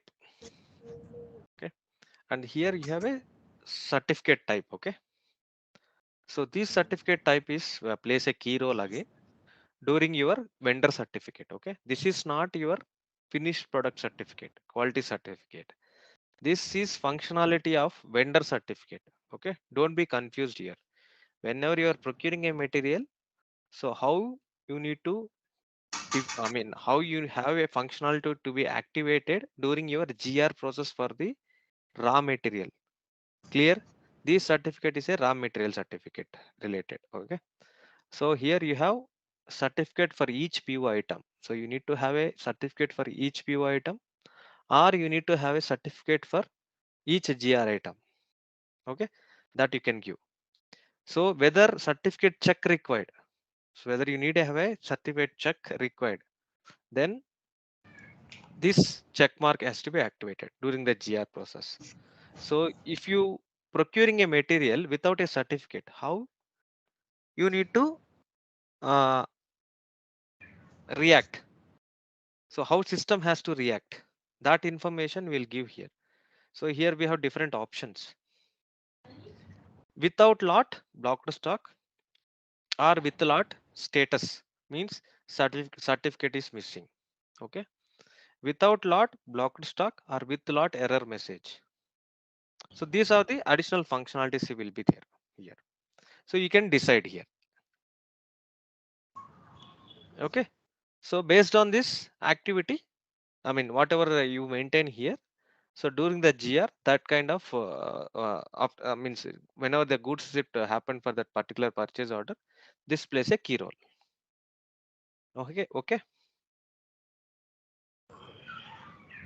And if no certification confirmation at GR, you can keep it here. Our enhanced certification process is different. Okay, so where through third party we'll get a certificate, but I will not go through this. But majorly we'll have these functionalities only here. Okay, clear now? Yeah, this is the importance of procurement data. So first part is inspection setup, and this procurement data will be maintained only for only for raw materials. For finished product and semi-finished product, you don't want to maintain this procurement data. Target QM system. Okay. Yeah, this field is not it will not be used across means majorly will not use this one, because here we have a target systems, means whatever the ISO standards we uh, what we call discussed, right? So that kind of target systems will create. So ISO 9001 with certificate, ISO 9002 with certificate, ISO 9003 like this. There will be some target QM systems will be created. If you maintain that, okay, for this material, so system will check, okay, whether our quality certificate, I mean this ISO standards is I mean what we call these, whether this ISO standard related system certificates are received. This is just information purpose, and based on this you can skip the inspection also. That plays a major role in quality info records. Okay, but majorly will not use this, because most of the vendors will not have this kind of ISO standards and certificates, and we cannot skip the inspection for all the vendors. That's why majorly will not use. The only wherever it is applicable, we'll use this target QM system. Okay, QM system is ISO standard related QM system will maintain here. Okay, so this is a technical delivery terms. So some technical delivery terms documentation is required. Then if we, that is required, this will be activated here. It's a document control majorly. Okay, and here one more field is there, inspection interval. So this plays a major role for recurring inspection, deadline monitoring. So we'll discuss the importance of this field during the deadline monitoring or recurring inspection process. Based on this data here, next inspection date will be decided. Okay, so these are the important fields which needs to be maintained from QM point of view.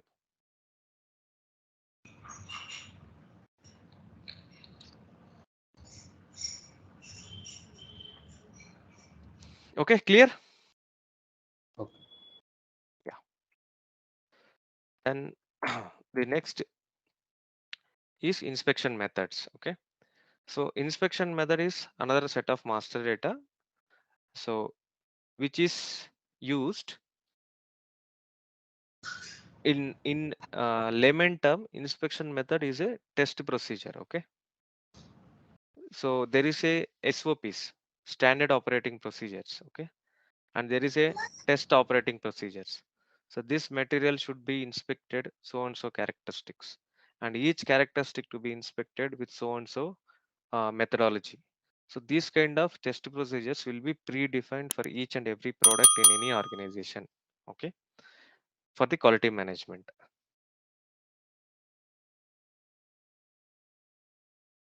Enter one particular master data item that can be fulfilled by test inspections. I mean inspection methods. Okay, so you have a transaction code QS31 or 33.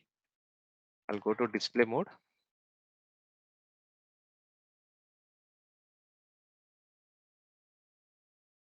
So you can give a number or alphanumeric key here.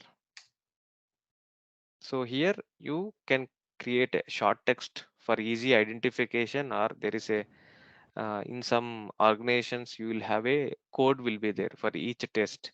You can give that code here, and that respective document can be attached here. So you can select any document and you can attach here. Okay, but the document has to be created first in the system, then only you can attach. Okay, so here you have languages also, you can give that languages. And if you want to have a classification, you can give what type of class to be attached here for this method version.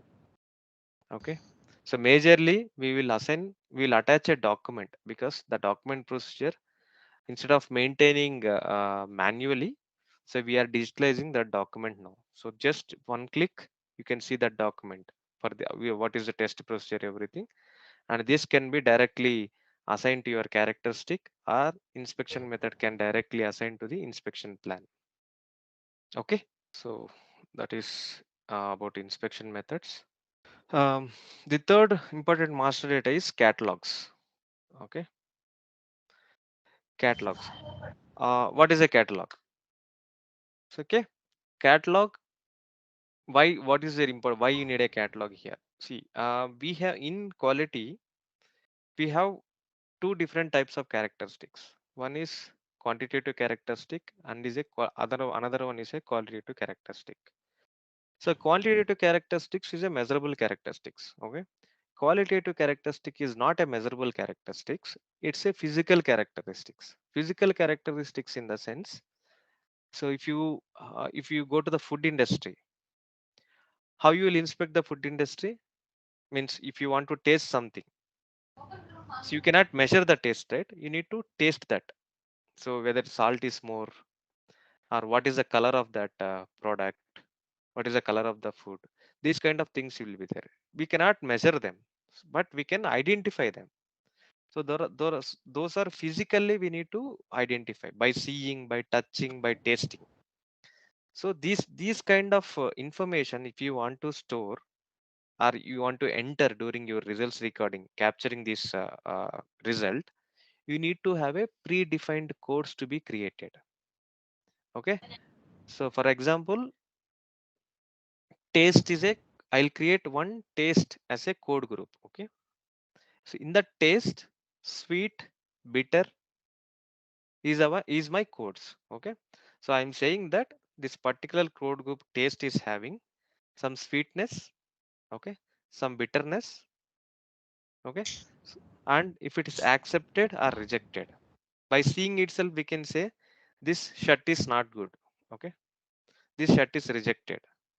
So I can say, but how I can how we need to say to the system these kind of character to support these kind of characteristics, and for entry of results for this kind of characteristics, which is a physical characteristics, non-measurable characteristics, we need to define a set of codes linked to a code group. Okay, clear?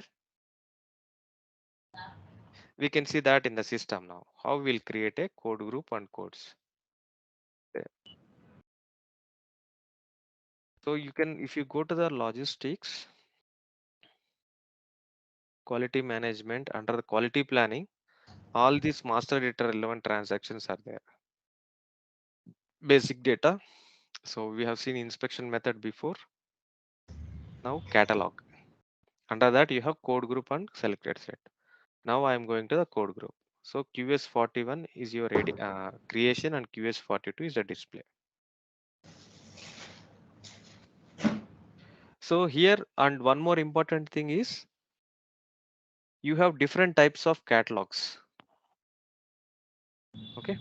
One is characteristic attribute, two task, three usage decision. So this is important question also for you.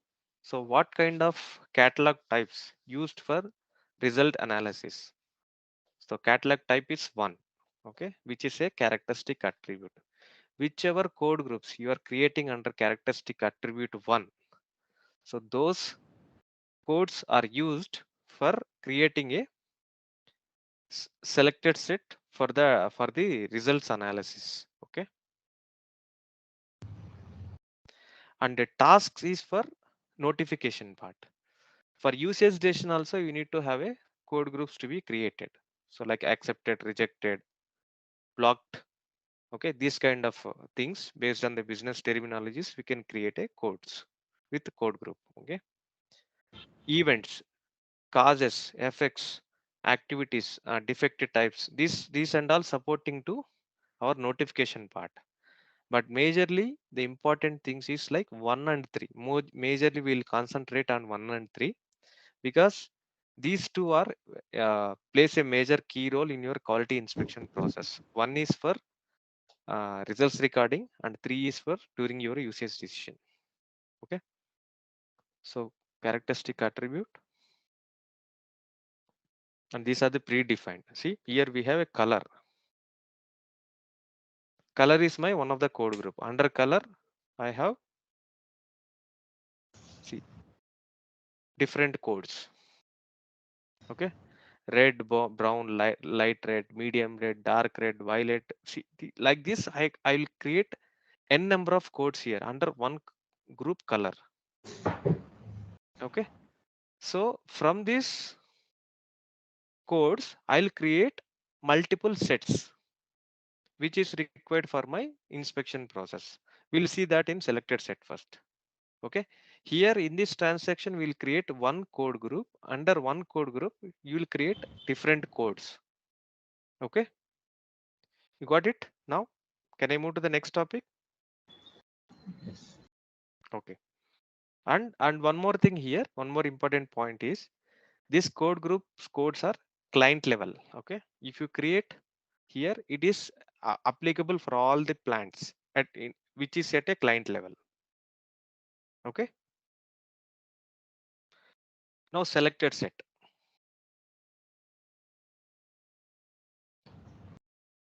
So भी वैसा ही चल रहा है Sorry, can you go on mute? Okay, so selected sets. So selected sets will be created at a plant level. Whatever selected set you are creating, it is applicable only for that particular plant. So you cannot use that selected set to the other plant inspections until unless you have the authorization for that particular plant. Okay, so selected sets usually created from the codes. So you have created one Q quality 01 is my selected set, and if I click on selected set codes, so here how we will create is like if you go to change, okay, new entries.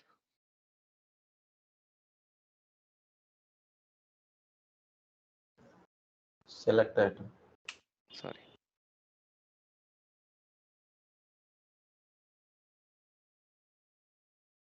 yeah, okay. Here you will get an option. So whatever codes you created before under code group, so all that code groups will be displayed over here. So you defined a color before, okay? So under color, these are the code groups. And under visual inspection, I have these are the codes. So I can choose red from here, okay? I can choose rough and smooth from here. So I can select any set of combinations, Okay, during my selected set creation. Okay, so these are code groups and codes which is applicable at the client level. From that set of codes and code groups, I'll create one a selected set. So after selecting your as per your requirement, just click copy. Then those will be created over here. And here one more important thing is like you need to provide the valuation for this. If red is, what is your result? Whether it is accepted or rejected. If smooth is, whether it is accepted or rejected. That kind of information you have to give here. Okay. So if it is rejected, you need to give a defect class. So whether it is a critical defect or major defect, minor defect, that kind of information you have to give. Okay. Based on this, quality level will be created. So like this, you can create n number of selected sets based on your business requirement. Okay.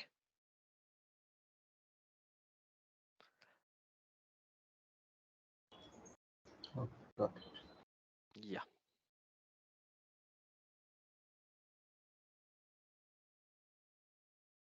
Is my understanding correct? You're referring to this catalog? Yes, yes. Yeah. So characteristic attribute. Yeah. So you c- catalog type you can mention. It's not a catalog. Catalog type, characteristic attribute.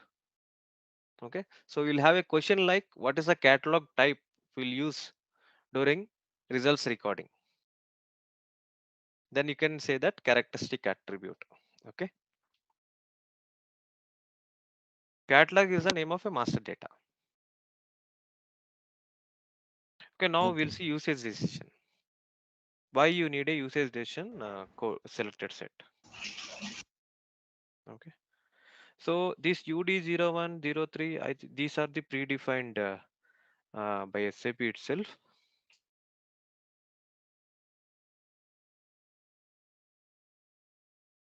So here UD01. So these are the selected sets. Again, same like we are seen for selected set. I mean, for characteristic attribute. Similarly, we will create usage decisions also by selecting the set of codes here. Okay. But here, one important thing is like you will create a valuation data. So how your usage decision to be behave when you selected this particular code during the usage decision, how system has to behave for that particular inspection lot, whether it has to be accepted, whether it has to be rejected, whether it has to be blocked, or whether it is returned to the delivery. That kind of information we'll create and we will provide a valuation criteria for that code. So if I select A1 code, so I'm saying to the system to accept OK. A2 accepted unrestricted minor quality defect, still we can accept it. Okay. So this is set of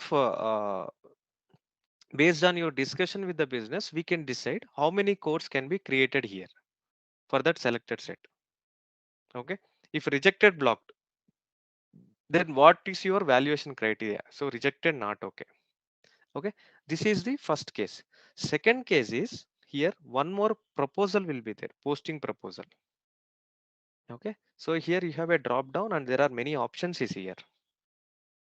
If you are accepting this one, what is your proposal? This is automatic proposal actually. So if you maintain a proposal codes here, whenever you do the usage decision for and maintain this particular code over there, automatically the stock movements will happen.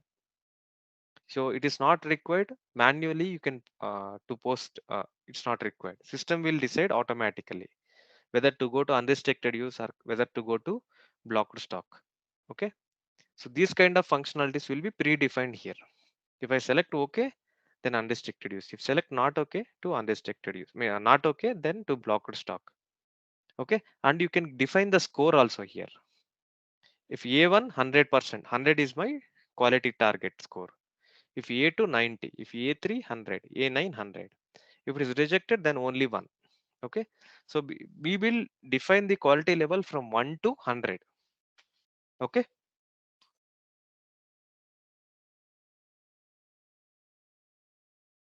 and we have some long-term characteristics. Okay,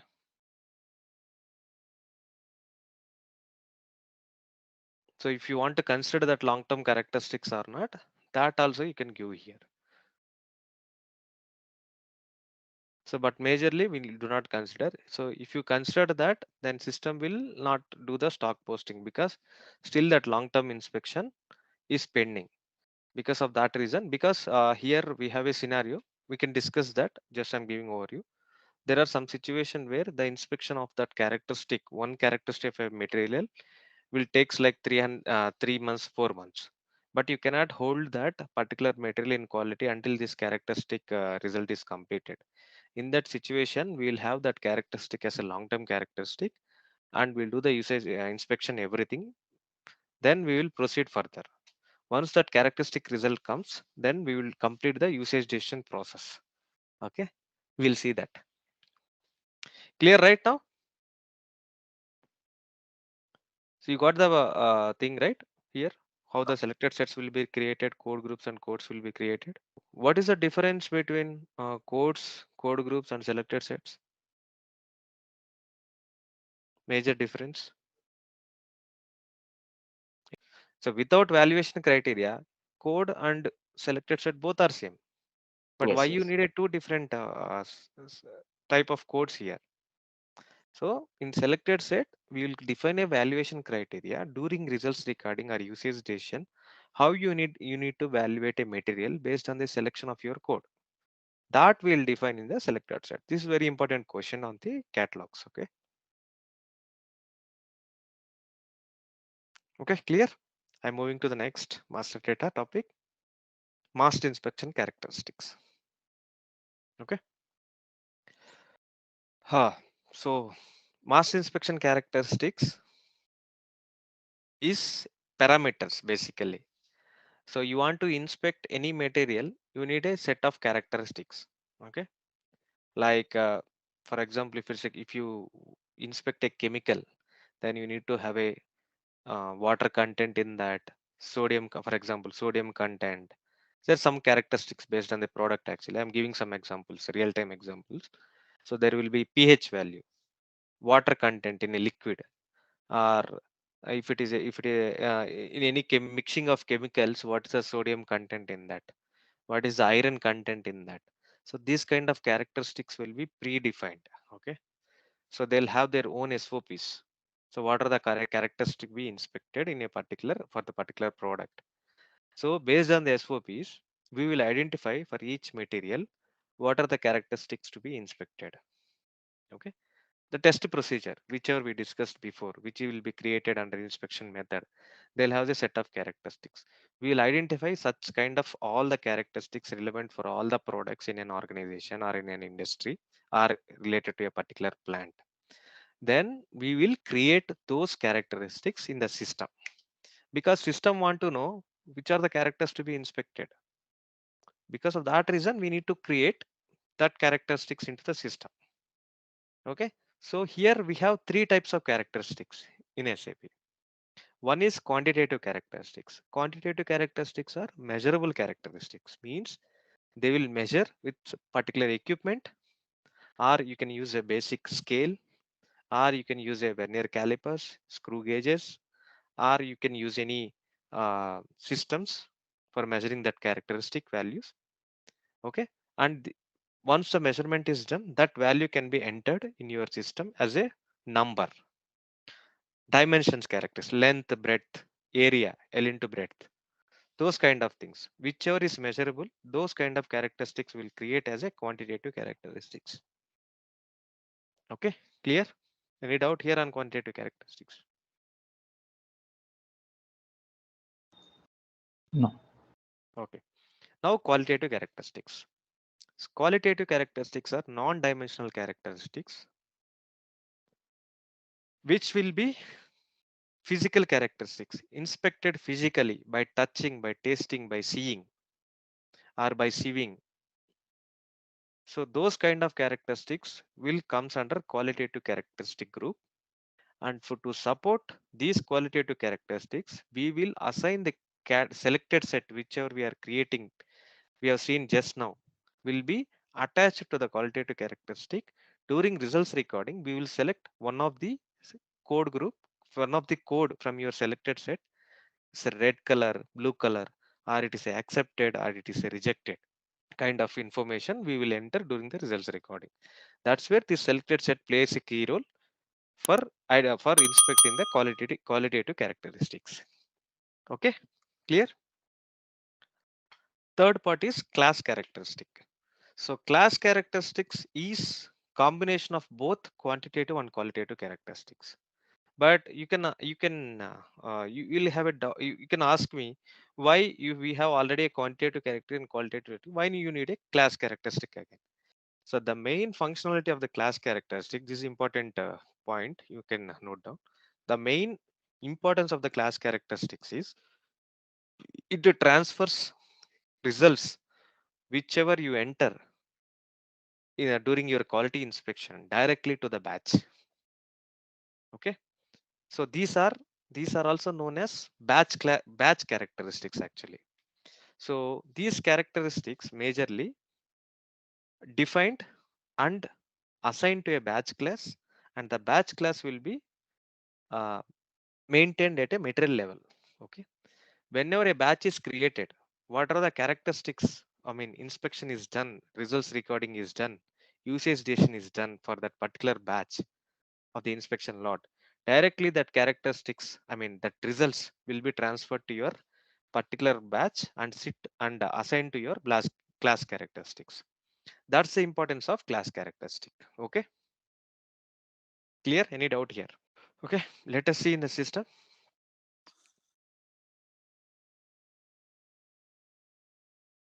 So these are the inspection characteristic QS21. So I can, okay. So before going to this characteristic, let me jump to the configuration part again. So you have here basic settings, maintain settings at plant level. Okay. So 1710 is our plant. Select that particular plant. Okay. Here first tab is basic data. Here you have master data maintenance. Under that you have master inspection characteristics with history, inspection method with history. Okay. So for each and every change, if you want to have an history management to be activated for that particular master inspection characteristic or inspection method, then you need to check box these two. Then you need to check these two boxes. Okay. So what is this importance is, for example, you have created already a characteristic. Okay. You are changing description of the characteristics in the change mode. Then new version of that characteristic will be created.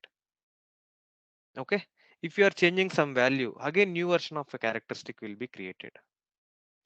So you want to have a version management properly, then you need to have a activate this character, I mean check marks here. But here one drawback is, every time you change the version, you need to change an inspection plan also.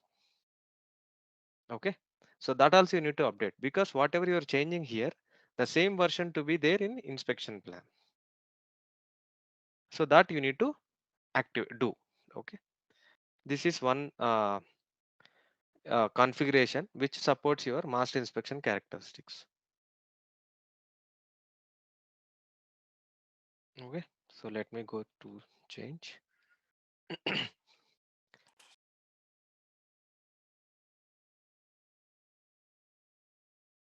So this is a characteristic of 8 length. You can maintain, see, if you want to have a system generated number, then system also will give a number. Or if you want to have a alphanumeric key of external numbering, so you can enter that and you can create a characteristic here. So if the characteristic is required from which date, then you can give that key date so that the characteristics are valid based on your selection screen date. If any version management is active, every time the version will be created over here. So initially version will be 1 always. If version management is active, then 2, 3, 4 based on your changes, the version number will goes on increase. Okay. Okay. So here, this is your master inspection characteristic code, and here you have two options. One is quantitative, one is qualitative. Okay.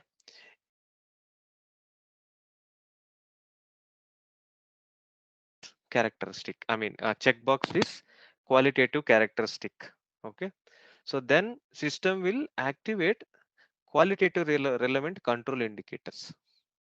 Okay. I'll show you that difference also. Wait, QM02.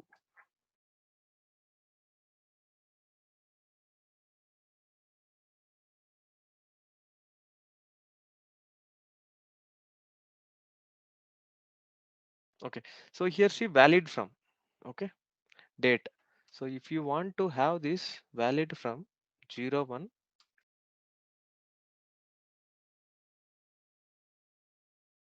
01 2022, you can give that date. Okay. So if you have any, if you want to copy from other characteristic, so you can give that information here from other plant, and you can directly create the characteristic also. So this is manual, and this is copy of copy the same data from existing characteristic to the new characteristic. That you can do by entering those information here. Okay.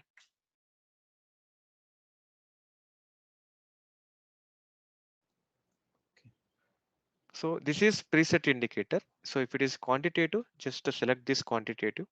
If it is qualitative, select this qualitative characteristic checkbox.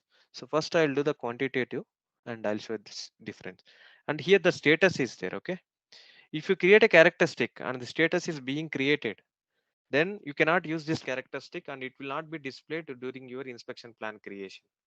So always you have to maintain released. The status should be released. Then only system will allow you to do the I mean to create inspection plan by using this particular characteristic. Okay. So here short text you can give anything as per your requirement. I'm giving pH value and search field. So you want to group this characteristic. Okay. You can give that specific group name as per your requirement. Else you can maintain same. It depends on your requirement. Okay. You see, always this field is a capital letters. It will be whatever value you enter, still it will convert to the capital letters here. Okay, this is just a short search field, but whatever text you are entering here, short text, that will be considered or printed on your quality certificate. Okay, clear? Okay. Beside of status Yes, sir. field is there. Beside of status. Wait, I'll come to that. I'll Okay. come to that. Okay. So this quantitative, if you click this quantitative characteristic, if you click on the control indicators, see the main important point for your characteristic is your control indicators. How this characteristic required to be behaved. That information as per your business requirement, you need to define the control indicators here. So since it is a quantitative characteristic, see here you have limits, your CPK values we can in business terminology, these lower specific limit and upper specific limits are your CPK values. Okay. So if you maintain lower limit and upper limit, then system will ask you to enter lower limit and upper limit for that particular characteristic. If you maintain only lower limit is minimum limit, upper limit is maximum limit, then system will enable you to enter only lower specific limit. If it's the upper limit you maintain, you can keep upper limit specification limit. Okay. Sampling procedure. So next, we'll go in the next topic, sampling procedure. What is sampling procedure? So now I'll not talk about this, but if you activate this one, we will say to the system that this particular sampling procedure is required for this characteristic. Okay. And this additive sample, destructive inspection, and SPC characteristic, it depends on your business process only. We will activate this.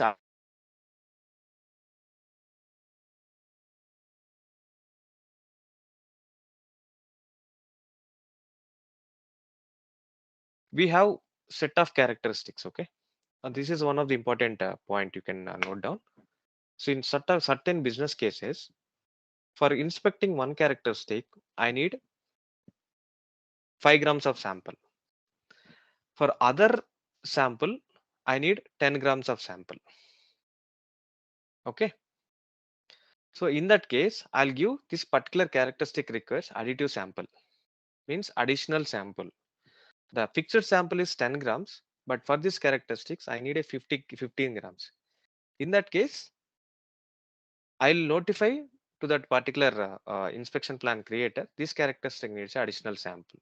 So that will be activated by using this additive sample. Destructive inspection. Destructive inspection. If you activate this particular checkbox, this is also one of the important question.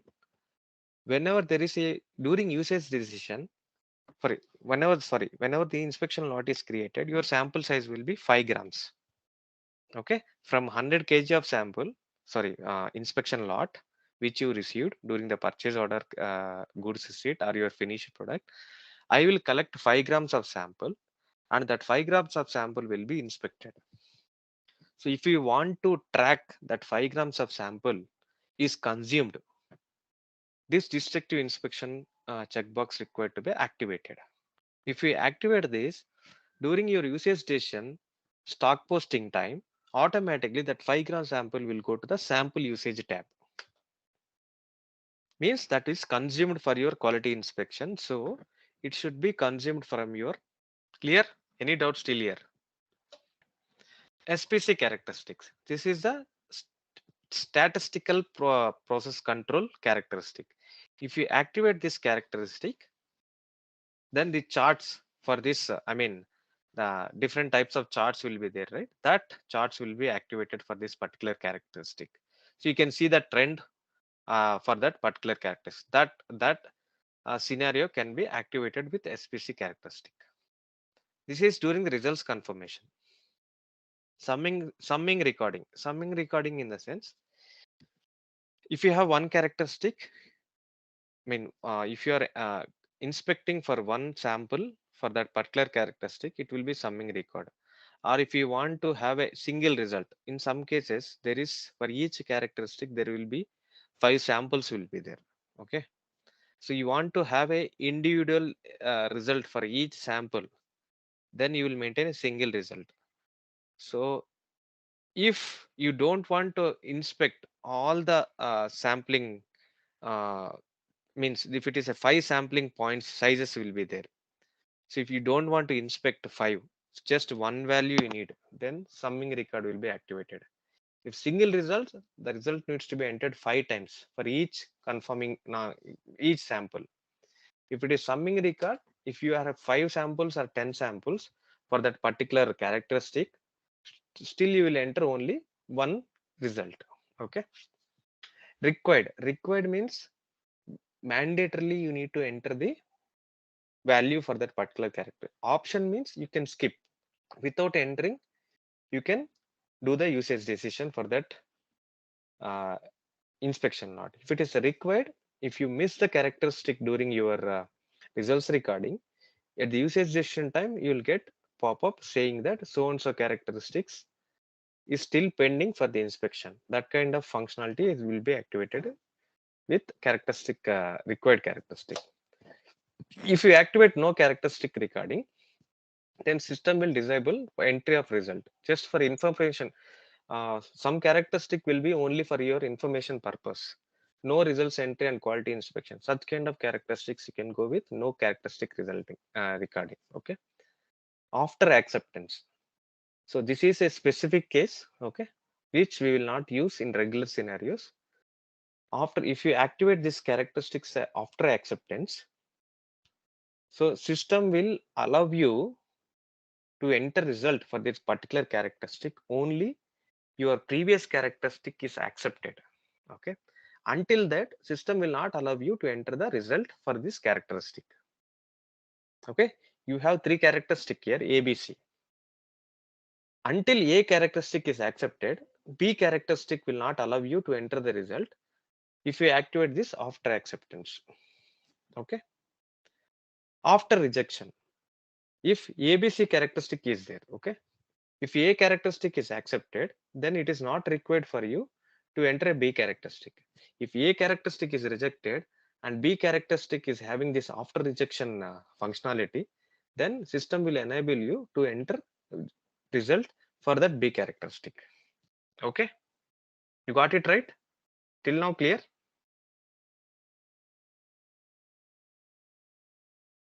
Oh, yes. Okay. Defects recording. So if you want to record the defect for that particular characteristic during results recording, you found that is rejected and you want to have a defect code for that particular characteristic, then you need to activate this defect recording. Okay. Okay. Otherwise it is not required. So what kind of defect? Why defect? Why characteristic is rejected? For supporting that, you will create a defect recording, and this defect recording, if you create, then you need to assign a selected set which is related to your defects. Okay. Inspection scope will always go with a fixed scope because all our inspections will be in fixed scope only. So we'll not have a smaller scope and larger scopes here. So always we'll go to the fixed scope only. And here documentation confirmation. So this is also one of the important thing. So if characteristic is rejected, okay, you want to have a documentation for that. Means some text box will be enabled where you can enter why this particular characteristic is rejected. Okay. Otherwise, you need to have a document for all the characteristic by default. Then you can go with document required. So if only rejected, if required document is required, some text to be entered why it is rejected, then you can go with document if rejected of that particular characteristic. If no documentation is required, whether it's accepted or rejected, go with no documentation. Okay. So always the checkbox will be by default record measured values because we will record the results. So before I discussed with you long-term inspection. Okay. So here you need to have a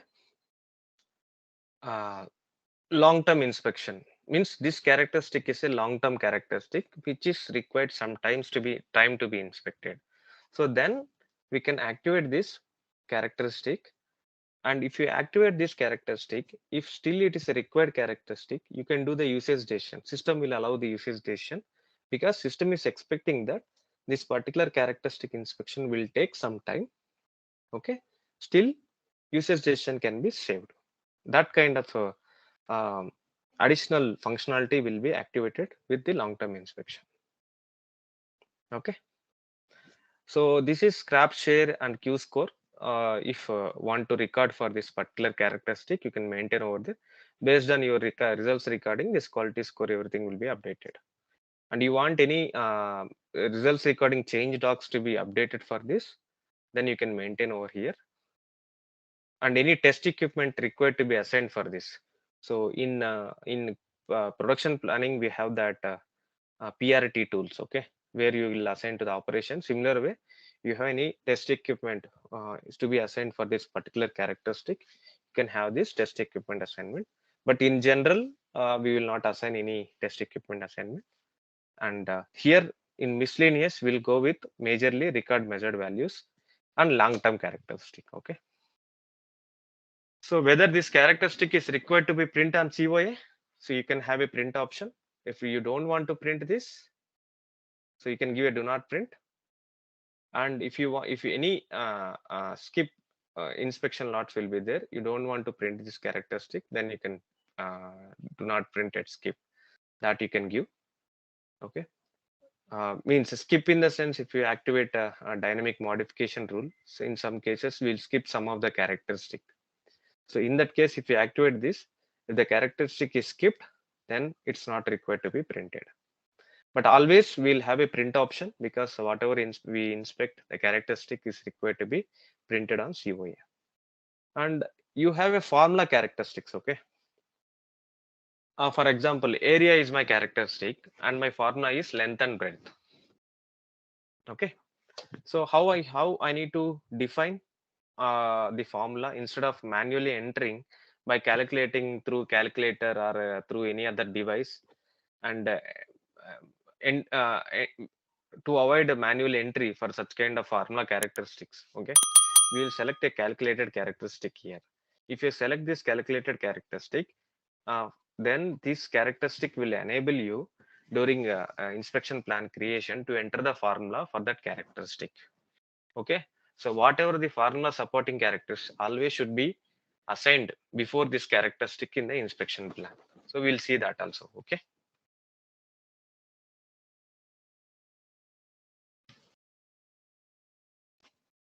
so now I'm selecting the qualitative characteristic.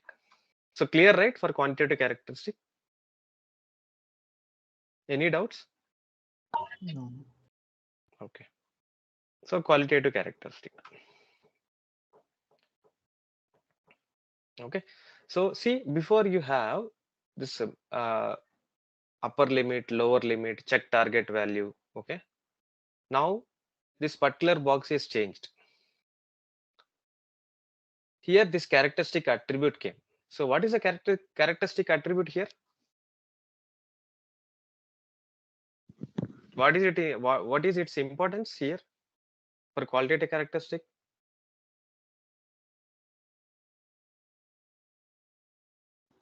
Anyone? Maintain the catalog. Yes. So whatever the catalog type we created as characteristic attribute, if you activate this, this enables you to maintain the catalogs of catalog type characteristic attribute. Okay, and remaining everything is same. Only this part will change. Okay, that is the main difference of the both. And here one more thing is record measured values that will be disabled from this screen, and calculation formulas will be disabled. Okay, because this is not a measurable characteristics. Okay, this is the difference between quantitative characteristic and qualitative characteristic. Okay, and I'll show you one more difference now. Okay, now coming to this topic. So complete copy model, incomplete copy model. So okay, now I'm selecting the incomplete copy model and I'm selecting the control indicators, lower specification, upper specification. Okay, enter. Okay, see, now there is no difference, right? Incomplete copy model selection. If I'm selecting Yes. the complete copy model, see, automatically this pop-up came. So why this pop-up came after changing the complete copy model here? Just a guess. Directly we should give that values here. Okay, But, so the main difference is if you select the incomplete copy model, still the supporting control indicators, you select the supporting control indicators for that characteristic, still system will give an option during the inspection plan you can maintain that information. Okay, so there is some characteristics, okay, where same characteristic will be used for the multiple products during the creation of inspection plan, but but the specifications, this low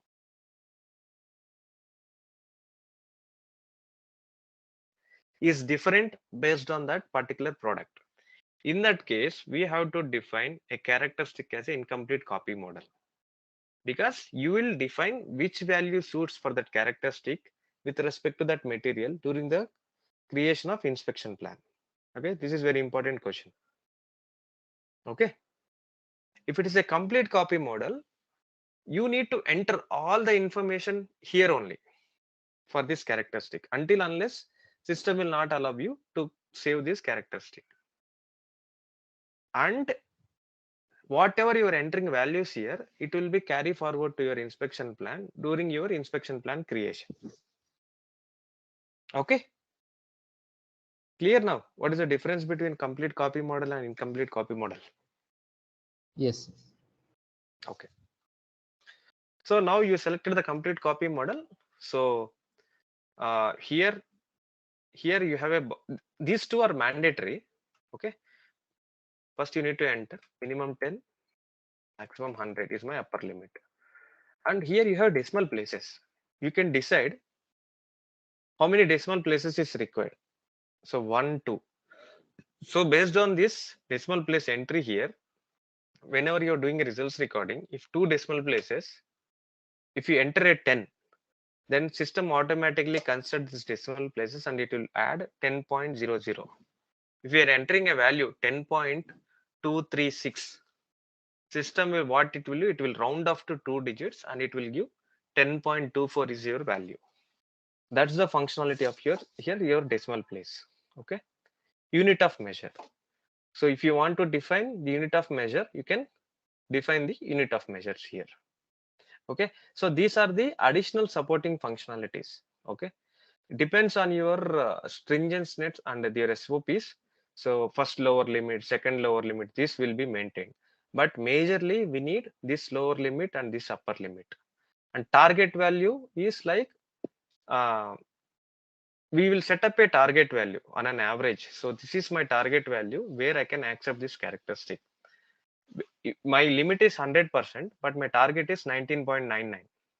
Okay, if that target is reached, then I can accept it. That information I can give the target value. Tolerance there will be plus 10%, minus 10% will be there always. So that so I can give the tolerance key and I can say that, so still I can accept this particular characteristic. Okay, so there are some deviations will be there for tolerance. Okay, so still if this is the tolerance within this 99%, still I can accept this characteristic. So that's where I'll give the tolerance key here. Okay, this is our complete copy model. Here we have a reference characteristic. Okay, reference characteristic I will explain you when we are creating a class characteristic. Okay,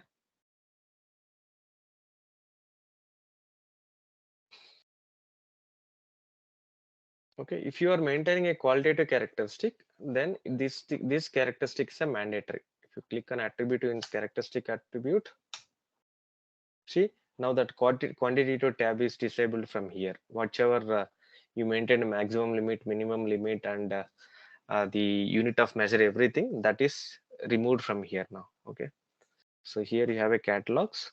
So here whatever characteristic attribute you have created, okay, smooth something, so you need to select that particular characteristic.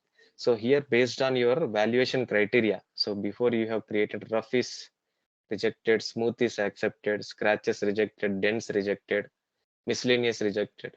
So these will be activated for this particular sorry, I need to select the selected set.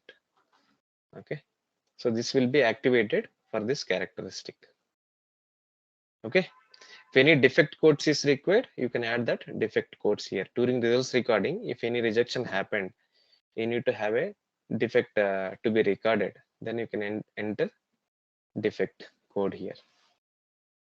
But I need to have a defect regarding to be activated control key, then only system will allow me to add the defects here. Okay, clear, right? Any doubts? So these are the important fields related to qualitative and quantitative characteristic. These are some info fields you have for custom purpose. We can use this, and if you want to have any authorization group to be assigned for this particular characteristics, you can give that. Okay, and any inspector qualification, these are the additional information actually. Okay, for this characteristic, weighing of the characteristic, major characteristic, minor characteristic, this and all information purpose you can give.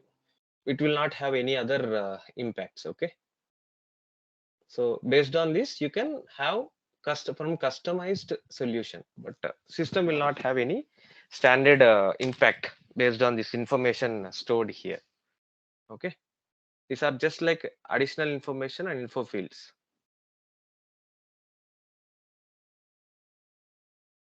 Now I'll show you the class characteristics. So CT04 is a transaction.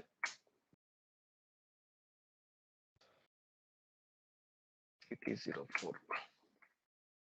So this is a class characteristic. Okay.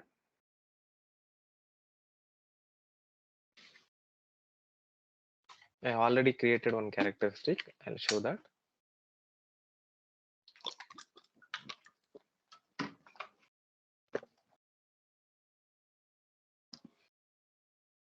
Okay. So here you can create a, as per your requirement, your own description, say 40 characteristics and characteristic group. If you want to group all these characteristics under one characteristic group, you can define that characteristic group and assign here. Okay, characteristic for QM, characteristic for sodium material, sodium product, like that. You can create your own group. Okay. Similar way here also, always it should be released. Okay. So here you have to define whether this is a characteristic format or numeric format or date format or time format. Okay. So majorly we will go with numeric format because our characteristic are measurable characteristics, that is quantitative, and the other one is characteristic format if it is a qualitative. Okay. So now I created a numeric format characteristic, which is a measurable characteristics. Here I can define number of chars. Okay, chars in the sense total number of allowed characteristics, allowed numbers for this particular characteristic. Okay, so I have given 4 here and 2 decimal places. Okay, see automatically the template has given 2 00.00. That's where 4 characteristics I can create. Okay, if I give 6 here, see now it will change automatically. It will give the template. Okay, based on your number and decimal places. If it is 3, you see again it will change. Okay, this format will automatically update. During the results recording, similar format, it will give the result.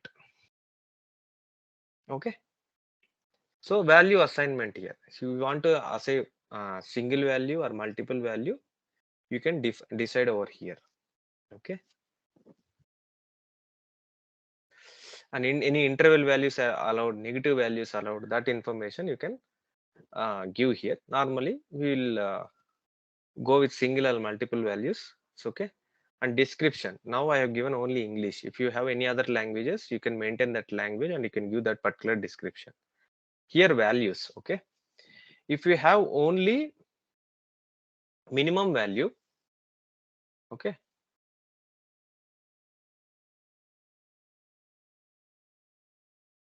if you have only minimum value,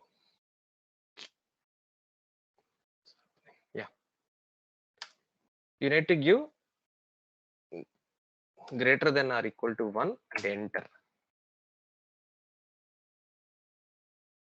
Okay, see now automatically it took greater than or equal to 1.30. So total characteristics we have given 4, right? 4, 5. Okay, so automatically that in what we call unit of measurement is also taken. So this is how you need to create a minimum value. Okay, if it is maximum value less than or equal to 10 is my acceptance value. Okay, then again it's given 10.00. So total 6 characteristics. Point also it will count. Okay, 3 decimal places and 3 points. Here 2 is a point and point, considering total characteristics is 6.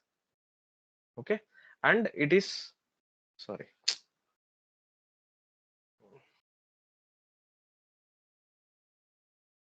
so because it is expecting some documentation, that's why you click. Okay, so if you have maximum and minimum value both, then you have to give 10 space hyphen space 100, enter. Okay, see, so minimum 10, maximum 100, this is your unit of measure.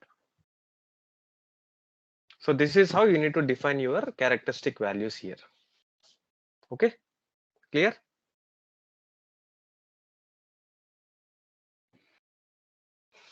Now I'll save this. So this is one more important point. So can we use class characteristic directly into the inspection plan? Okay, answer is no. Class characteristic can be directly assigned to the batch classification, but not for the inspection plan.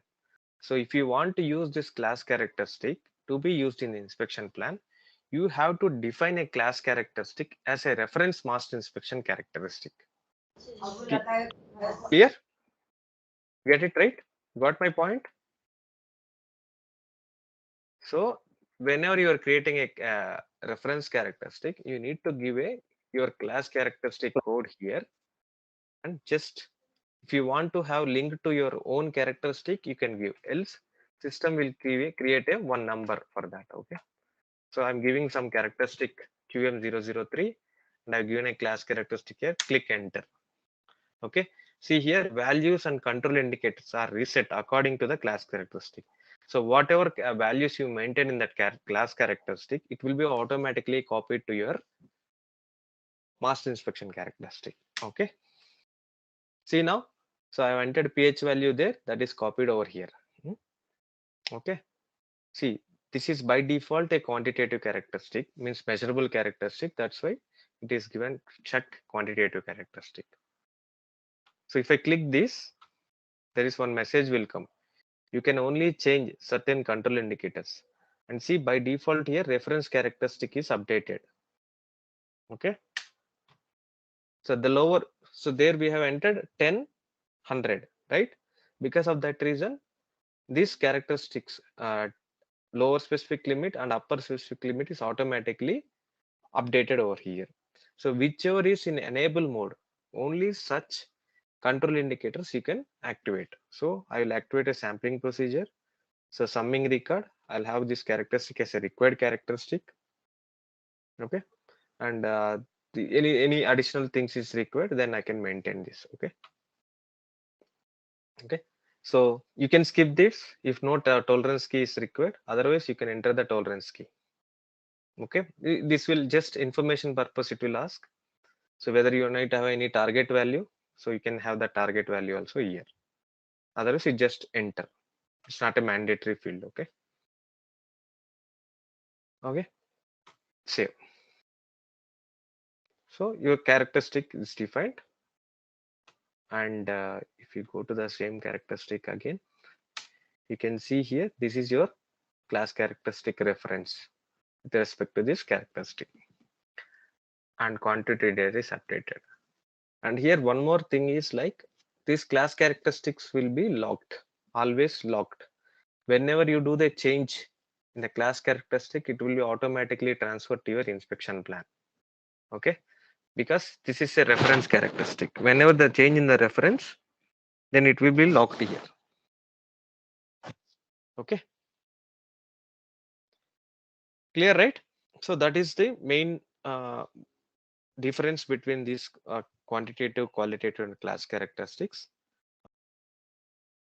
Yeah. So sample drawing procedure. Okay. So sample drawing procedure. Whenever you are using a physical sample. Okay. So you want to have a sample number for that particular sampling which you are receiving from the stores, or your quality department will go and pick from the finished product, or from the what we call from the goods received from the purchasing team. So if you want to have that particular record sample number, so always you will have a physical sample number will be created for that in the system. These kind of physical sample creation will be taken by sample drawing procedure. Majorly sample drawing procedure will be used in chemical industries, pharma industries, and processing industries, and processing industries you can consider, where the results will be linked for the physical sample, because physical sample is the object where entire results will be linked for the quality. Okay, so we have a transaction. If you go to logistics quality management, under that you have quality planning. Um, sorry, inspection planning. Sorry, not inspection plan. Yeah, sampling, basic data sampling. Under that you have sample drawing procedure. Okay, QPV2.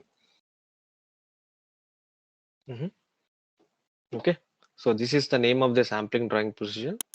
Then if you go to the sample drawing item, so here you can give in which container you want this sample to be collected. Okay, uh, okay, that information you can give unit of your lot container. Okay, that is unit of your lot container. Per day you need to get the sample, weekly sample, just information purpose you can give over here. And here you have a sample containers defined, conical flask, beaker. This is the sample container where you need to collect or take the sample from that particular location. That information you can give. Size factor, whether you need one sample, two sample, three sample, that you can give here. And here number of samples, whether it will be fixed or not, that you can give here. And here you have different samples: primary sample, pooled sample, and reserved sample. So what is a primary sample? Okay, primary sample is whenever there is a goods set for a particular product. I mean, whenever you procure a material or you produce a material, there are different drums will be there, or you get in different pallets. The material will be received in different pallets or in drums or bottles, etc. Okay, or bags, etc. You will get. Okay, so if you want to take one sample, okay, if you collect all the if you collect only from one particular drum, or if one pallet or bag, and you are doing the inspection, that is termed as a primary sample. Okay, if for example there is two drums, okay, or 10 drums, there are 10 drums of chemical is there. Okay, from each drum you are collecting one sample, or randomly, or from all the 10 drums, or randomly from 5 drums, and you will mix the sample. Okay, so 10 grams, 10 grams, 100 grams you took from 10 drums. Okay, this 100 grams you will mix it. Okay, and you will form a new sample. That sample is called pooled sample. Mixing of multiple primary samples is a pooled sample. Clear? So you can also define here how many primary samples or pooled samples to be created in the system. Clear, right? Any doubts? No. Okay, then reserved sample. Okay, so reserved sample is whatever sample you are collecting, you will reserve some sample from that to uh, do some stability analysis for that, or in future you need to have some analysis if required. So you will reserve that sample. Okay, in your particular QM location. Okay, so if you want such kind of a scenario to be captured in the system, this reserved sample will be there, reserved for you in the system. That is a reserved sample. Okay, we'll see in real time how this sampling, physical sampling will work. Okay,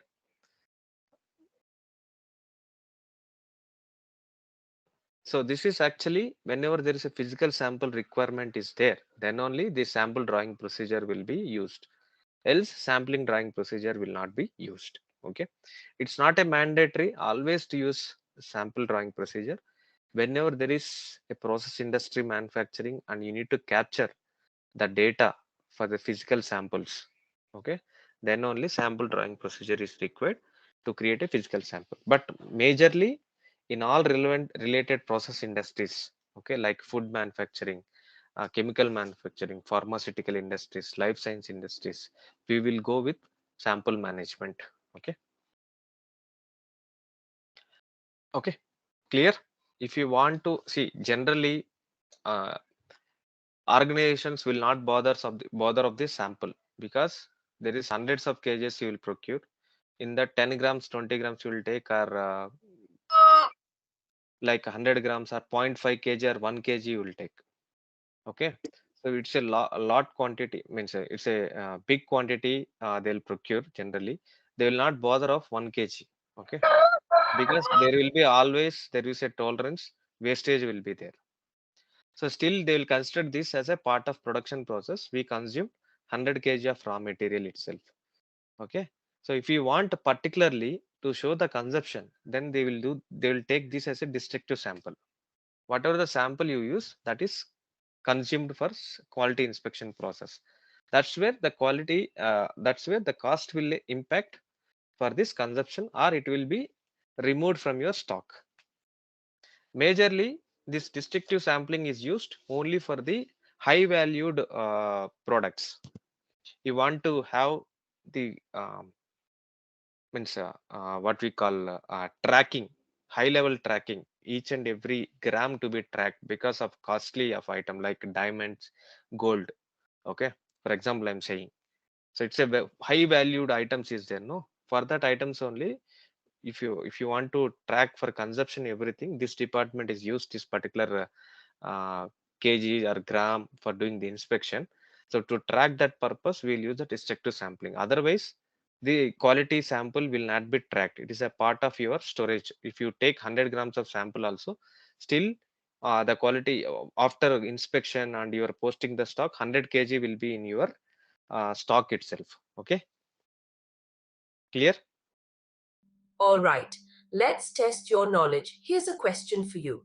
What is the purpose of a quality info record in SAP QM? Option A, to record material inspection results. Option B, to document customer complaints. Option C, to track quality costs. Option D, to plan quality control activities. Take a moment to think, and when you're ready, choose the correct option. Remember, each choice holds a key to unlocking the answer. Good luck. Type the correct answer in the comment section. Hey there, want to become an expert in quality management with SAP?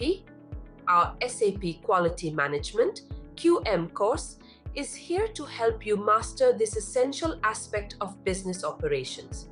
You can take it at your own pace on our teachable platform. In this comprehensive course, you'll learn all about SAP QM, a powerful tool for ensuring product quality and compliance with industry standards.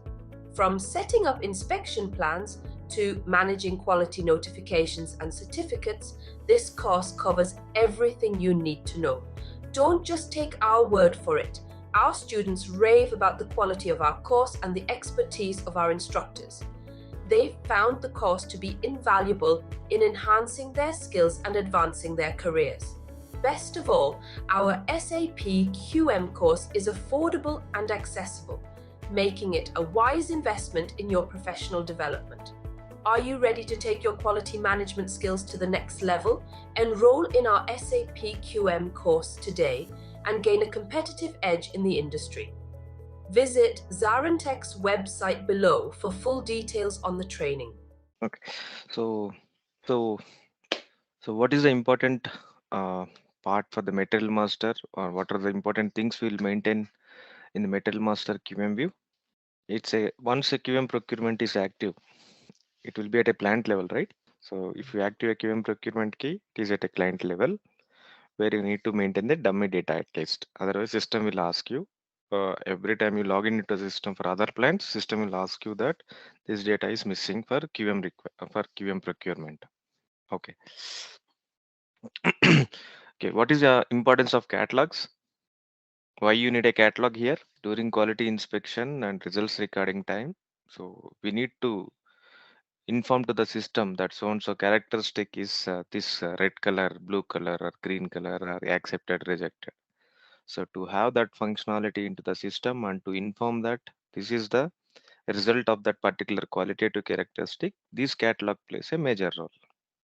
Okay, so what is the difference between code groups and selected sets? So valuation criteria, whatever during the results recording, whether it is accepted or rejected, that kind of valuation based on selection of your codes, whether it is accepted or rejected, that information we will provide for the selected sets. What is the characteristic attribute type used for usage decision? Catalog type used for usage decision. 0, 1, 3. Okay. 3 is for usage decision. What about for characteristics? 1.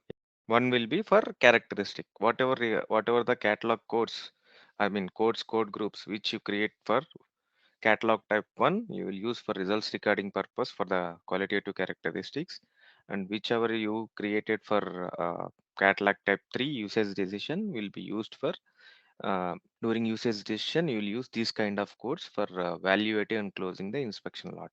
Okay, so we have three options, right? Complete copy model, incomplete copy model, and reference characteristic. So what are the main difference between the three? So if you select copy, if you select complete copy model, okay, during master inspection characteristic itself, whether you are creating the qualitative or quantitative characteristic, you have to enter all supporting control indicators. Whichever the control indicator you selected, you have to enter everything in the master inspection characteristic itself. If you select lower limit or upper limit, you have to enter in the master inspection characteristic creation screen itself. Okay. If it is incomplete copy model, if you select that, system will not ask you. Okay, you can save that characteristic, but once you add that characteristic in the inspection plan, then their system will ask you to enter these characteristics. I mean, whatever the control indicators like upper limit, lower limit. Okay, this kind of thing you have to enter at the inspection plan. That is one additional functionality incomplete copy model will give. Okay, and reference characteristic, yeah, you're right. So whenever you are copying the class characteristic, automatically whatever the control indicators we maintained for the class characteristic, by default it will copy, and only certain specific control indicators you can change during the creation of master inspection characteristic. Okay, is class characteristic can be used directly in the master inspection plan. How you have to use that class characteristic if you want to add? So you need to create as a reference with MIC first, then only you have to add that class characteristic into inspection plan. Okay. Yeah. And so what is the sample drawing procedure? Yeah, what is the sample drawing procedure and why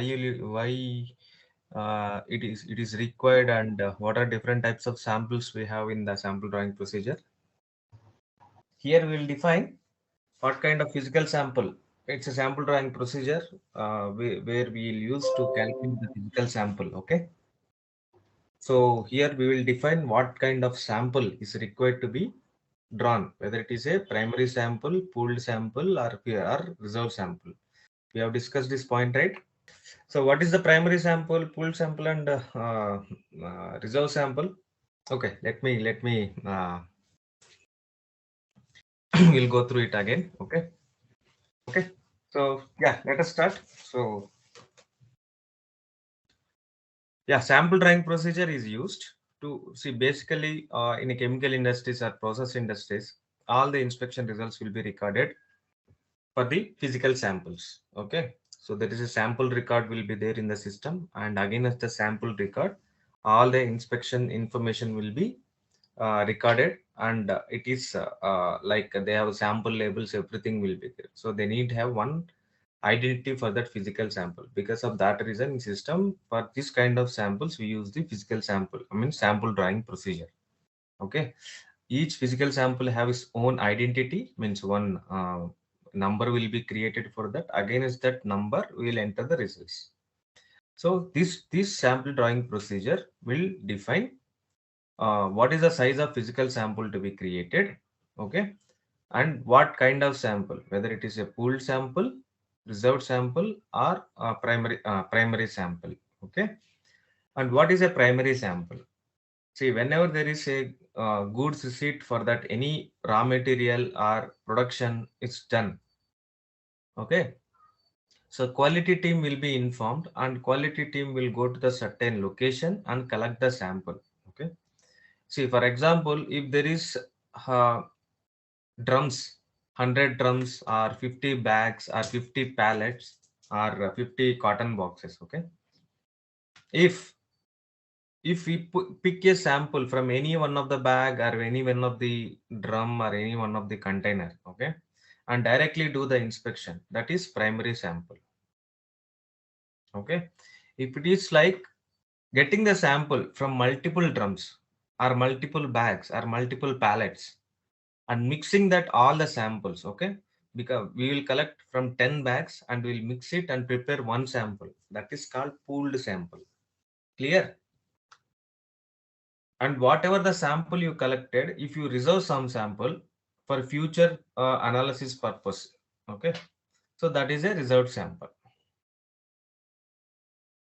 Clear till here? Okay. Yeah.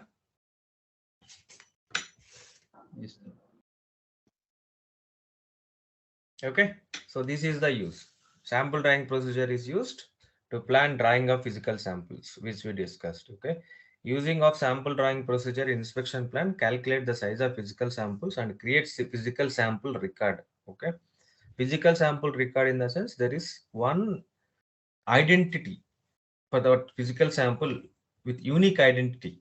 So that will be created for each physical sample when inspection lot will be created. So that is use of sample drawing procedure. Okay, so this we have seen yesterday. This QPUT is a transaction where you can go over here and enter this primary sample size factor, and if it's a pooled sample, again you will enter the size factor. And here one more point is this is you can enter the inspection severities, and here the formula. See, if you want a size, you can give. Otherwise, based on your lot size, automatically the physical sample quantity is required to be calculated. Then that formula also you can give here. Based on the formula, the sample size will be calculated. Okay. Okay. So next is sample drawing procedure, sampling procedure. Okay. This sampling procedure is almost we will use for this is very mandatory master data where a please plays a key role during your results recording. Okay, so this sample procedure defines the rules. Okay, how system to calculate a sample, and also here we will define how the valuation has to be done for that particular characteristic during your results recording, whether you need to have a manual valuation or you need to have an automatic valuation or you need to have a attributive valuation, means based on accept and rejection criteria of that characteristic, it will automatically evaluate as rejected or accepted. So this kind of information this kind of information will be stored in sample drawing procedure. Okay, and we will see practically that also.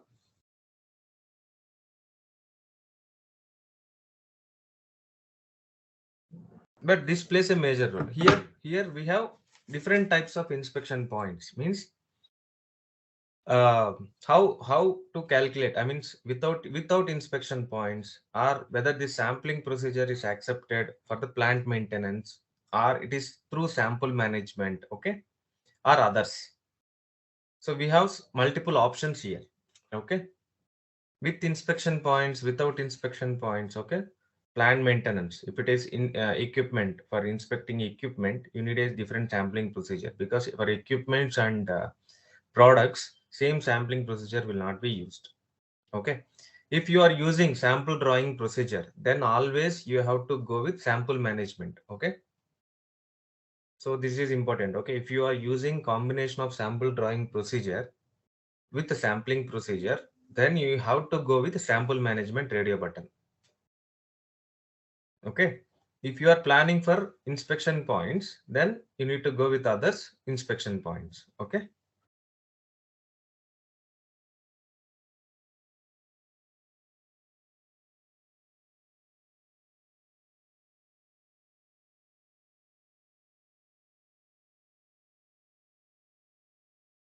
Okay, so you need to give one name for this sample drawing procedure and the description. Okay, here sampling type will be there. Okay, so this plays a major role again. Okay, whether your percentage sample is 100% means whichever inspection lot you will getting. Okay, like if it is inspection lot size is 100 kg or 100 pieces, you have to inspect all the 100 kg or all the 100 pieces. Then you have to collect, you have to select 100% is my inspection sampling type. Okay, so clear, this is very important. You have to know each and every drop down point here. So it will be 200. 100 is fixed sample. So fixed sample means if your quantity is 100 or 1000 or 2000 or 1 ton, 2 ton or 10 tons, your fixed sample is just 0.5 kg. Okay, whichever the product is I am receiving in whichever the quantity, but still my sampling quantity is 0.5 kg.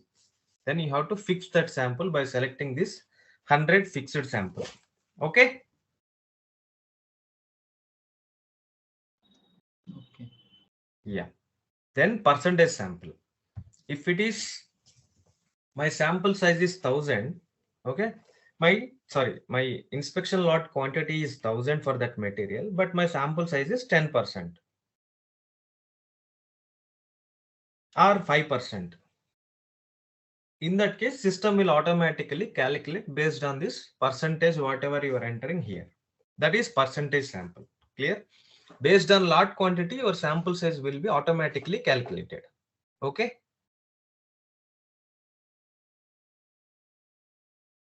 Clear? Yes. Yes. Okay. The next one is sampling scheme. Okay.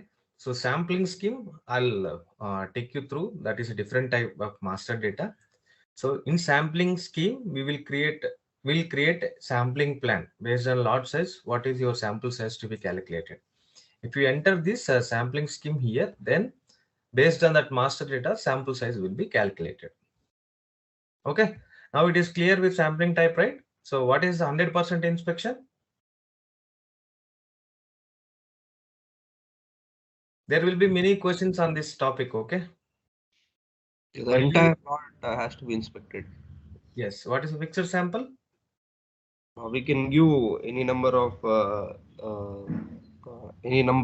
such as 5, 10, 15, 20, anything, and that number has to be inspected in each lot. Based on lot size, you fix the sample here. Okay. Yeah, yeah. Okay. Percentage sample. Based on the lot size, we can give the percentage, and Okay. that percentage has to be inspected. Okay. Sampling scheme. Based on sampling plans, your inspection will be updated over here. Okay. So this is attributive inspection non-conforming units manual means. So attributive inspection in the sense your qualitative characteristics. Okay. Or your quantitative characteristics, whichever it may be. If it is rejected, system will ask you whether it is accepted or rejected. It means manual valuation. Okay. Based on number of defects. Okay. Then it's a manual again. So system will prompt you one more pop-up whether I need to accept or reject it. If attributive inspection non-conforming units, non-conformance units means if it is rejected, then if you select this, automatically system will reject that characteristic. Okay, just you click enter, that's it. System will check whether it is within the limits or not, it will reject it. That is automatic. And here it is manual. Here it is automatic. Okay, and 200 also same. Here it will be automatic based on number of defects, and it will be manual. So always if you want a manual, okay, then 500 will be selected. So each and every characteristic you will have a pop-up screen where system will ask you whether it is accept or reject, accept or reject, accept or reject. Like that, system will ask you each and every characteristic during your valuation of your characteristics during results recording. We'll see that. Okay.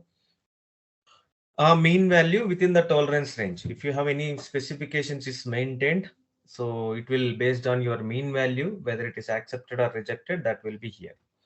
SPC inspection is statistic process control charts will be there. So that will be 800. Valuation according to characteristic attribute code. Okay. So characteristic attribute means your qualitative characteristics. Okay. Variable inspection by S method. So this is different S methods will be there. So based on that, we will proceed here. And without valuation parameters, we will not use majorly. Always we will use with manual. So we majorly use like manual valuation. Okay. And attribute inspection number of defects. Okay. And mean value tolerance range also we can use. Our valuation according to characteristic attribute code. Majorly we will use this one in any of the industries, and only in special cases. Okay. They are following any S methods, like they have a methods. So predefined SOPs will be there for them. In that it will be defined according to this S method. You have to evaluate this according to that S method, that procedure you have to value. If that such kind of things is there, then only we'll maintain this S methods. Okay. Otherwise, first option will give the manual evaluation, so that each and every characteristic will be evaluated by the manual quality assurance people. Or if it should be automatically based on your results record, I mean result entry, then you will go with the attributive inspection non-conforming units manual, or attributive inspection non-conforming units automatic. Okay. And here we have a different inspection points. If you want, this is without inspection points. If you don't want any inspection points to be recorded, so inspection points is identifier again. Okay, but it's not a physical sample, but you can give, like, if you want for example, if you are working in any industry, you want to record for RNC, ready mix concrete. Okay, so ready mix concrete, it's a truck wise, so it will be, production will be continuous, and truck will come pick up that ready mix concrete in the truck, and it will deliver it to the building area, right? So there, if you want to take the sample and record against each truck number, then you can create a inspection point as a truck number. So whenever your results recording, pop-up screen will come and it's asked to enter the inspection point. There you can enter truck number, and you can enter the results record. All the results recording will be, whatever the results you entered will be added to the truck against the truck number. Okay. So again, if you want to have different identifiers, like a time you want to be recorded, or any work location you have to record it, or any lab you want to record. So based on the requirement, you can create a inspection points and assign to the inspection plan. That also we can see. So if it is a sampling procedure, always it should be sample physical sample you are using, then it will be sample management. And if it's a plant maintenance, okay, then if you want a sampling procedure for plant maintenance, then plant maintenance you need to enter.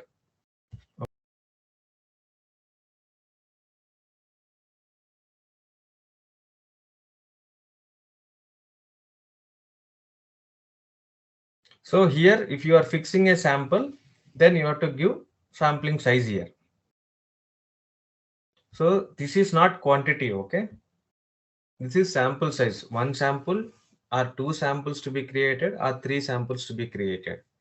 Remember that this is not the sample quantity. Sample quantity will be given only in inspection plan. Okay. This is only size. Size in the sense how many? 1, 2, 3. If you give 2 here, 2 samples will be calculated. If you give 3 here, 3 samples will be calculated. Okay. Okay. So inspection frequency, every inspection we will give for each inspection. Okay, that we can give always 1.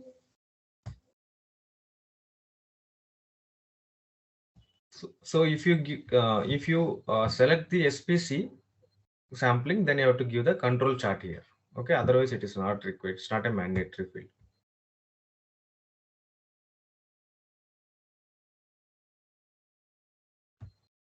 If you want to block this, then this you can add here. usage blocked. Okay. Before this is not there.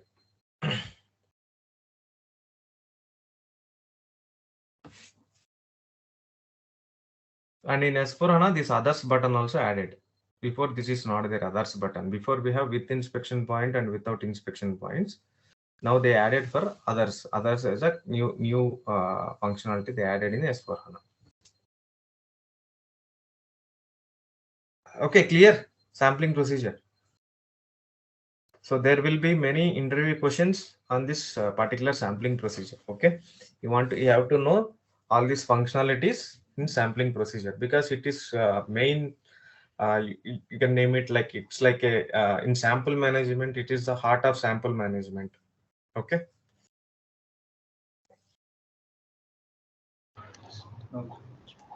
Yeah. Okay. So we have. I'll take you 2 more topics. Then we'll start with practical. Okay. So the next topic is sampling scheme.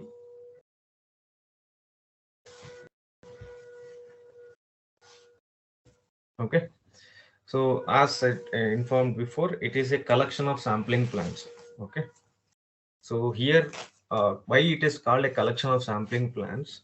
So this is completely, we have some ISO sampling plans will be there, 2851, 2581 or 3589 something. So we have different sampling plans will be there.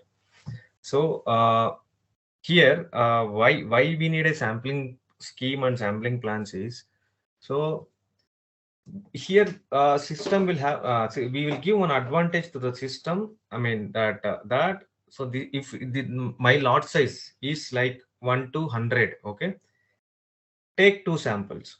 If my lot size is 100 to 1000, take 3 samples. Okay, if my lot size is like 10,000 100 1000 to 10,000, pick up 5 samples. So these kind of information I'll give in a sampling scheme.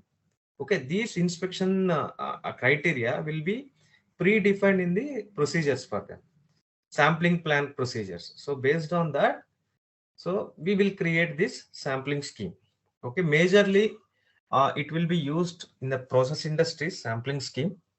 I mean, pharma industries are where the stringent quality measures and where they follow the high where they follow the ISO standards, and if they implement these sampling plans in their procedures, then only sampling scheme will be used. Otherwise, with sample drawing procedure and sampling procedure, this can be fulfilled. Okay. Mainly the dangerous goods or dangerous drugs are so such kind of drugs will be there, no? So their sampling criteria will automatically changes based on the inspection lot. Means they cannot fix the sample because of the compliance and audit guidelines. Okay. So in that case only we will use the sampling scheme. Okay, where we cannot able to fix the samples. Okay, where based on the lot size the sampling size will changes. Okay, clear? So that in that situations only we use the sampling schemes. Okay, see, sampling plan defines the sample size based on your inspection lot quantity. Okay, and also we will define here acceptance and rejection criteria of the sample also.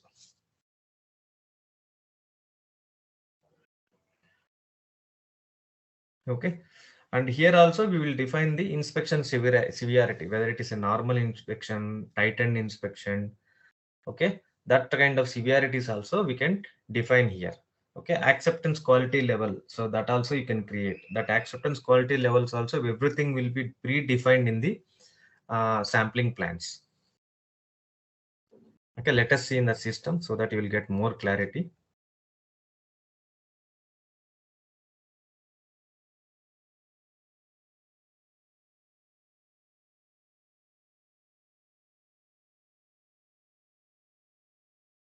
Quality planning, basic data,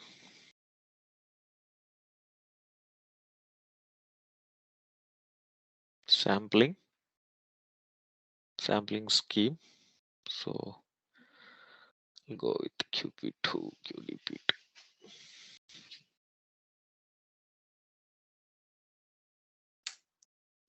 So it's a three characteristic. So you can name it with only three characteristics. Okay.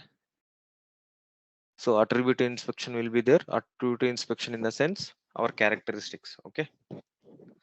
Inspection, variable inspection according to S method. Okay. If you select this S method, then also you can we discussed in sample drawing procedure, I mean sampling procedure, right, where I told with the 300 and 310 valuation mode, sample according to S method. Okay, so that that S method we will define here.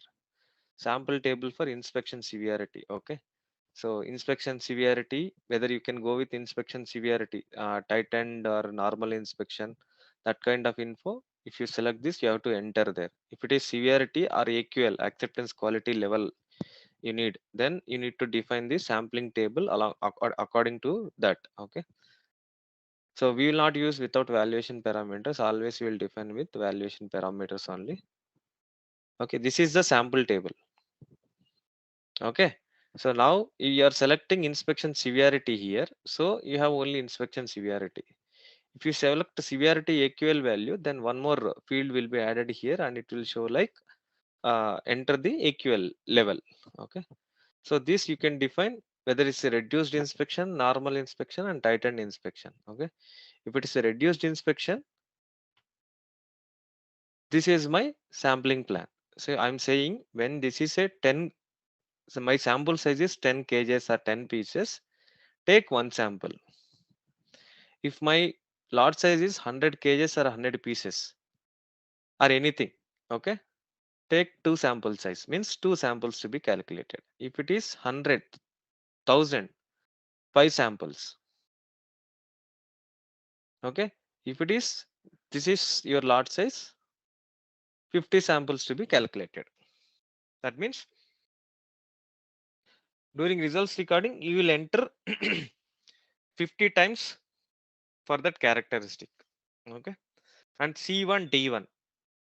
C1 is acceptance number. D1 is rejection number. Okay. So here you will define if one characteristic is rejected, then accept it. Okay. If one characteristic is rejected, okay, still you can accept it. So that kind of information we will give here.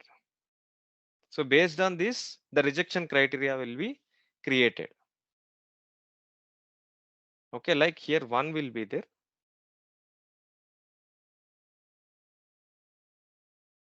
B is there. Okay. So here I'll say if my sampling size is, wait, not here. I have to give. Okay. Here 5 samples is there, no? So I'll give 2 here. 1 here. I'll give 3 here. So here I'm saying if one characteristic is accepted, means one sample is accepted, then one sample is rejected, then accept it. If 3 samples is rejected for that characteristic, then reject it. You're getting my point, right? Yes. If one sample is rejected, still you can accept that particular characteristic. From 5 samples, if one sample is rejected, still we can accept that sample. That is my acceptance criteria. Okay. Rejection criteria. If 3 characteristic is rejected, then reject it. Okay.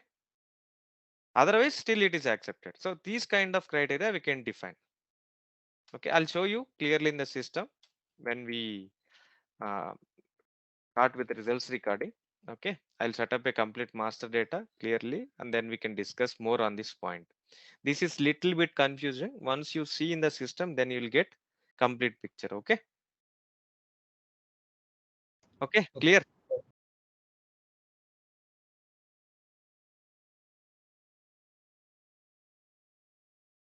Next is our next master data is dynamic modification rule. Okay.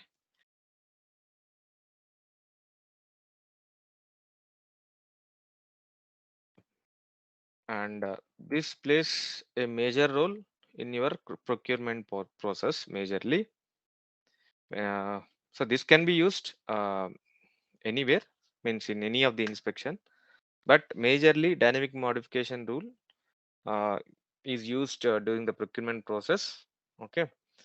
During your vendor evaluation, during your vendor evaluations, or you if you want to skip some of the inspections for that vendor dynamically, so this can be used for that. Or if you don't want to inspect always all the characteristics, okay, when there is a rejection is happened, then only you want to inspect all the characteristics.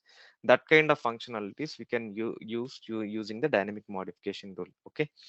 It contains a different stages dynamically, means name itself will define dynamic modification. So it will modify your inspection criteria dynamically based on your requirement. So whether you want to skip inspection for that particular material, after 10 inspections you don't want to inspect next 5 inspections. Okay. And whether initial inspection will be tightened, after second inspection will be reduced. Okay. When it is rejected again, it should be tightened inspection. Okay. So, or if you want initial character for first inspection of that material, you want like all the characters to be inspected during a certain period of time.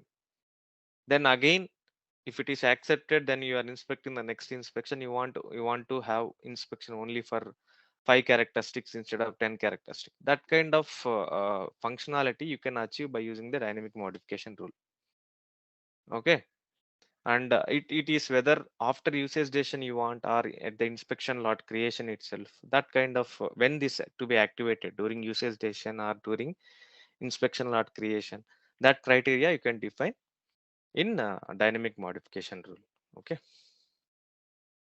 So this is your transaction QDR1.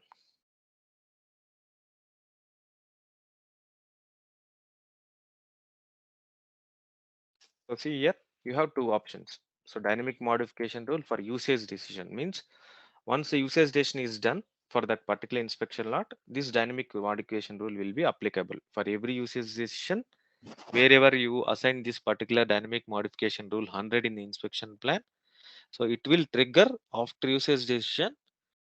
If this again next inspection lot will be created, then this dynamic modification rule, whatever data you maintain, it will be applicable.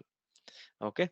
This is at lot creation. Once a lot is created, then this dynamic modification rule will be criteria will be updated for the second inspection lot. Okay. So reset period. What is the reset period is? See, now you have defined a dynamic modification rule. Okay. So after that, uh, if you want to reset again from start, we need to follow the cycle of the dynamic modification rule. So till what period the existing dynamic modification rule will be applicable, and after that completing that particular period, then again from initial it will start reset everything, and it will take from the starting again the dynamic modification criteria will start. If you give 100 days, till 100 days the cycle will runs, this dynamic modification rule cycle will runs. Once 100 is completed, then again it will be reset back to initial position, and initial setup will trigger, and again that flow will start. Okay. That you will give here reset period. If you go inside, so here we have a inspection stages. So stage 1, these inspection severities will be there. So this is a predefined. Okay. First it will be tightened inspection. Okay.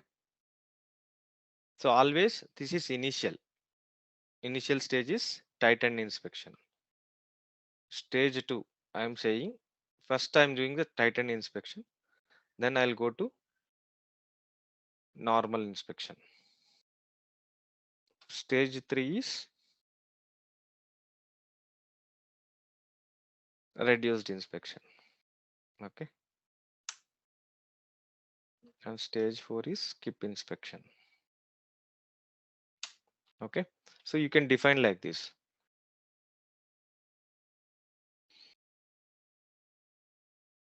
This is tightened, normal, reduced,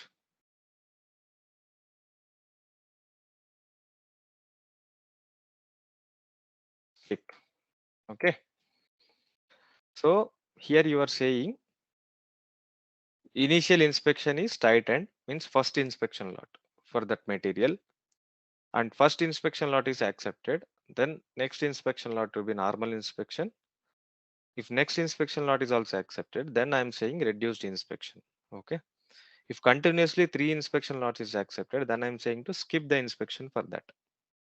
This is my criteria. Okay. Now you have to give here stage change. Okay. So how many inspection you need to do the tighten? Okay. For how many inspection lots you have to follow the tighten inspection. Okay. Means okay. Okay means accepted lots. Okay. If my accepted lots is 5. Okay. What is your next inspection stage? Okay. The next inspection state you already given over there, right? It would be normal. Okay.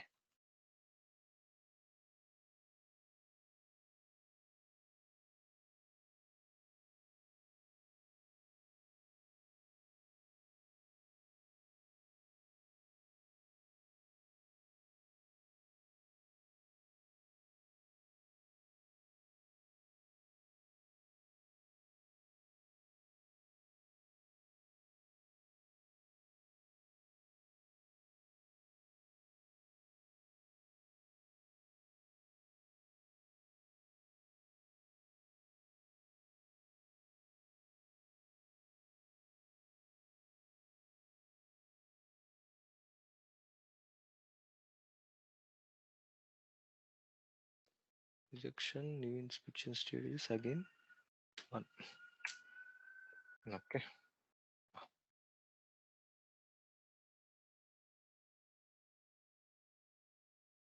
Now it is normal. 4 inspection, new inspection stages 3.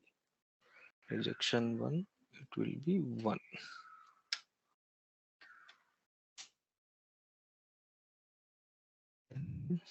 If it is reduced inspection, number of inspection 4, new inspection stages 4, rejection 1, new inspection stages 1. If it is skip, so number of skips 4, maximum skip duration 10 days, new inspection stages 1. If it is rejected, again 1. Yeah. Now see, I am saying here,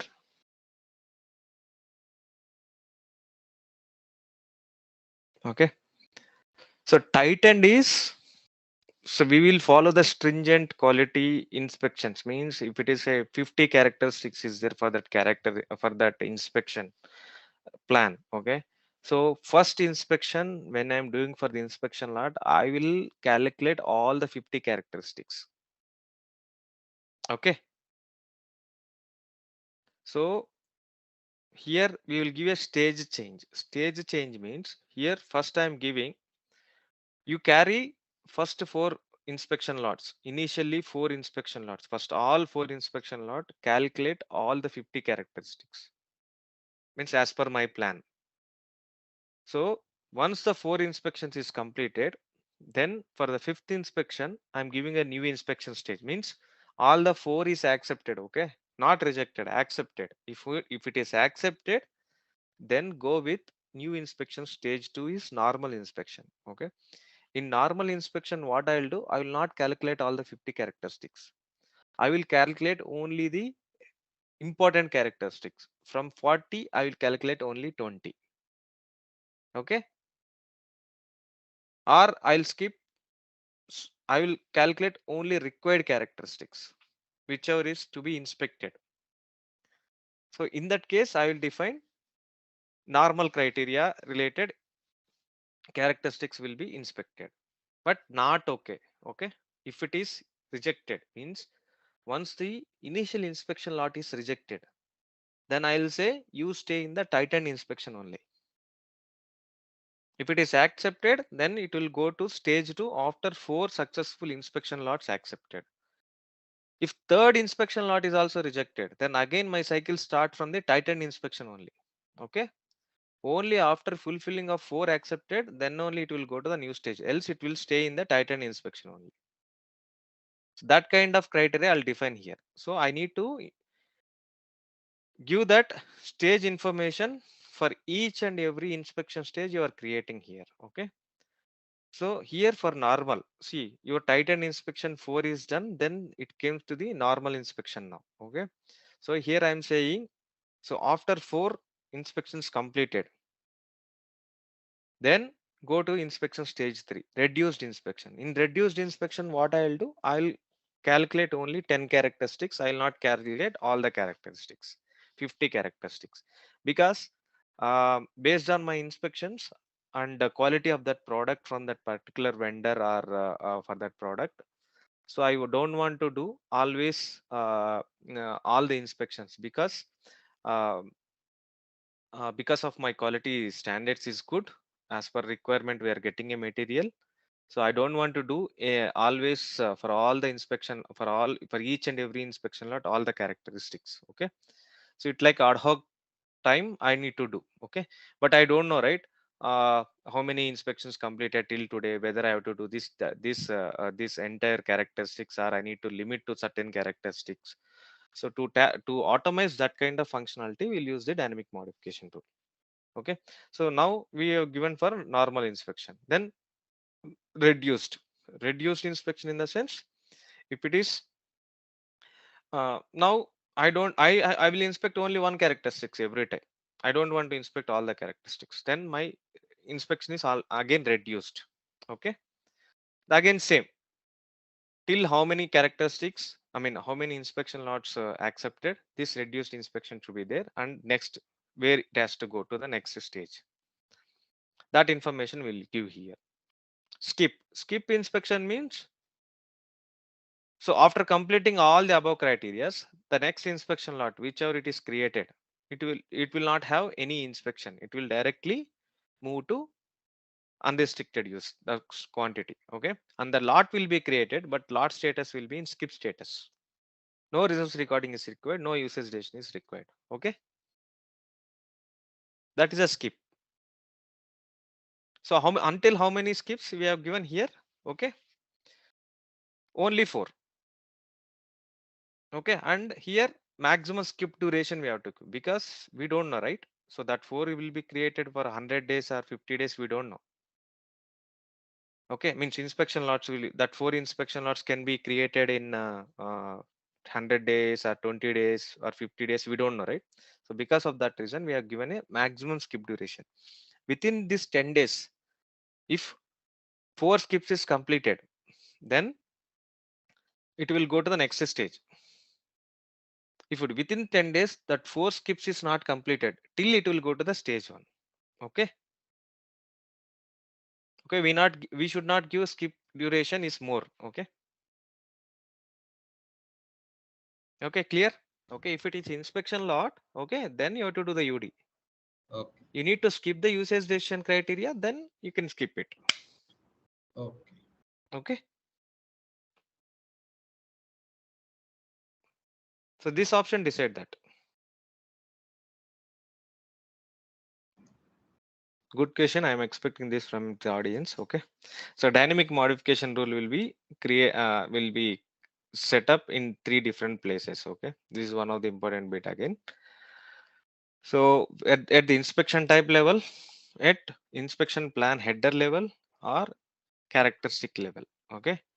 If you set up this at characteristic level, okay, that characteristics, whenever there is a reduced inspection, for whichever characteristics you add this, that characteristic will be disabled during results recording. Okay.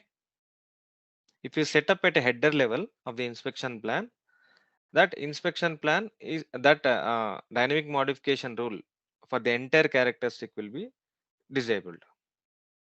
Okay. At inspection type level is during inspection lot creation. Okay, so these three places you can set up a dynamic modification rule.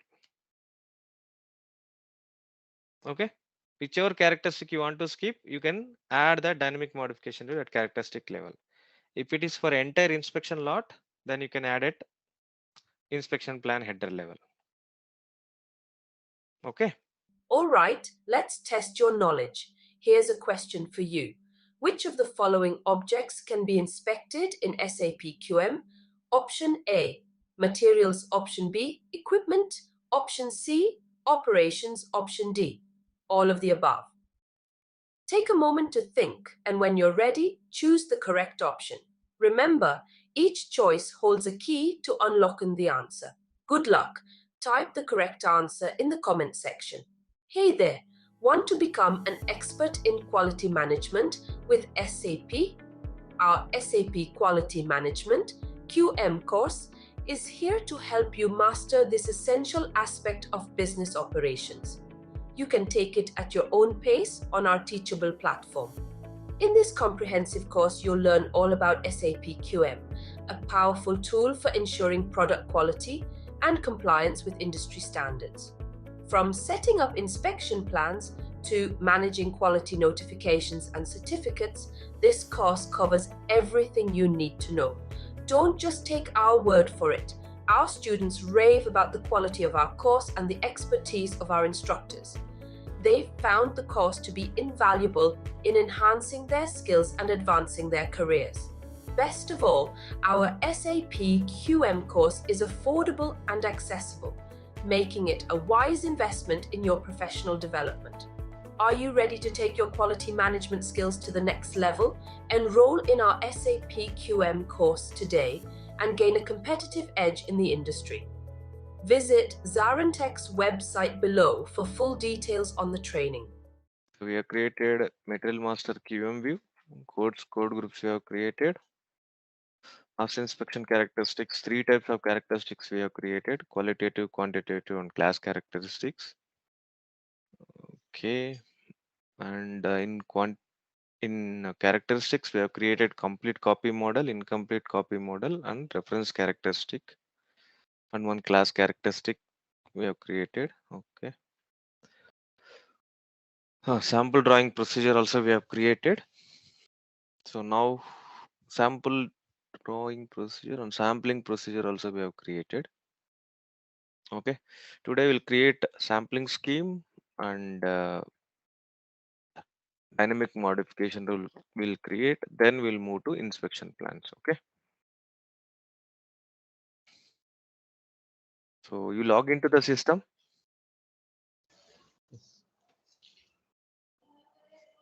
Yes.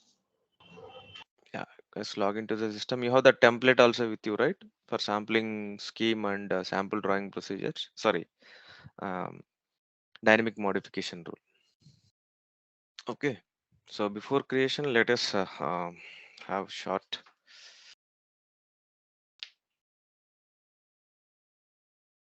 Okay, what is sampling scheme? So sampling scheme, as we discussed before, sampling scheme is a collection of sampling plans. Okay, so based on the lot size, how many samples I need to uh, take from that particular inspection lot. Okay, and if the inspection lot is 10, how many samples? 20, how many samples? 30, how many samples? So based on lot size, I'll have my own sampling plan here. This kind of functionality will be covered under sampling scheme. And what kind of inspection severity, whether it's tightened inspection, reduced inspection, normal inspection, that severity also I can give. And I can give the acceptance quality level also here in sampling scheme. Okay, so for each sampling plan, I can decide what is my acceptance number criteria and rejection number criteria. Okay, so acceptance number criteria means it's the highest number of non-conforming units, still I can accept that sample.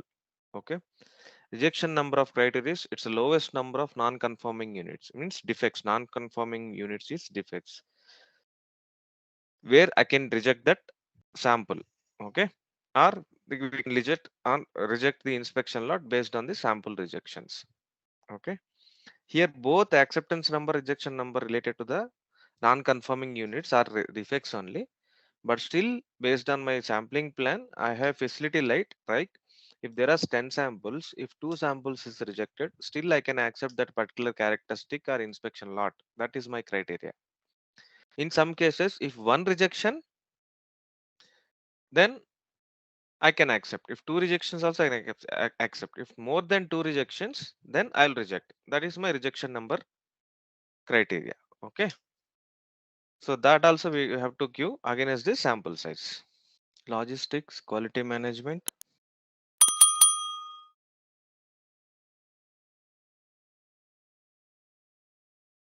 Under quality planning, you have basic data, sampling,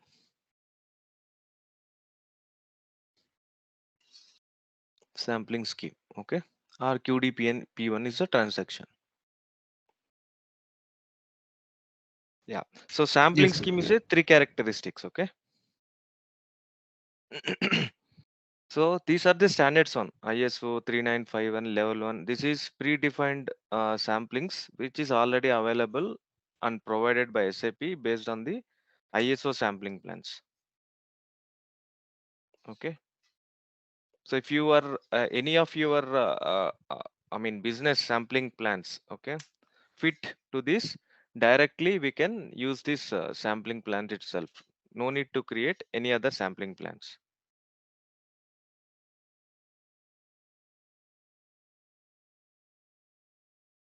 But sampling plans, the sampling scheme will be used in very uh, like it's not commonly used for all industries, because mostly they will have their own samplings, like sample drawing procedure, and with sampling procedure we can get.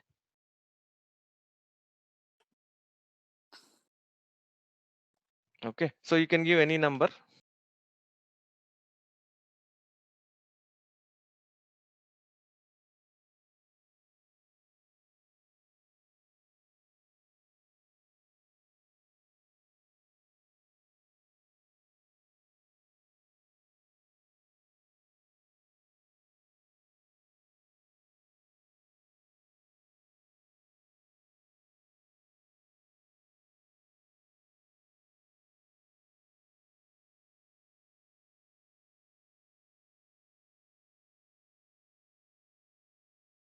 Okay, here after giving this and enter, you'll get inspection severity. Okay, inspection without sampling scheme, reduced inspection, normal inspection, tightened inspection. So you can select one, inspection severity, because here sampling table for inspection severity is selected. Okay,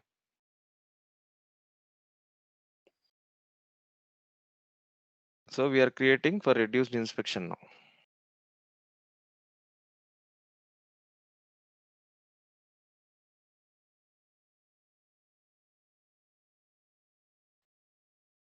So here we will define the lot size 100. Okay, 500, 1000, 10,000, 20,000, and maximum lot is, let us say, 30,000. Okay, so here I'll decide what is my sample size if my lot size is 100. Okay, so here I'll take 4 is my lot size, sample size, and 500 means it is 6.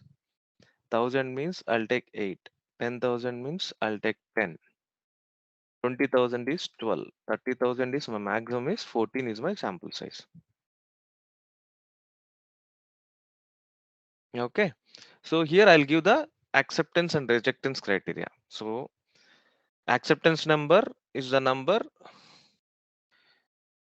still we can accept if number of whatever you are entering, that number of non-conforming units found during your results recording. Okay, so I'll say here 4 samples. If one sample is rejected, okay, means one characteristic, one sample is rejected here, still I can accept it. If it is 2 samples, then I'll reject. Okay. Now 6 is there. If 2 samples is rejected, I can accept here. But 3 samples means I will reject. 8 is there. So 3 samples I can accept. It should D1 is always should be greater than C1. Okay. That is the criteria. If 6 here, 7 is my rejection. Okay. And here if it 12, 7, if 7 are still I can use 6 also. 7 is my rejection. Here also I can use 6 and 7 is my rejection. In 104, we are inspecting 4 samples now. Okay. In 4 samples, see, if you use the single results, okay, there is a control indicator type single result, okay.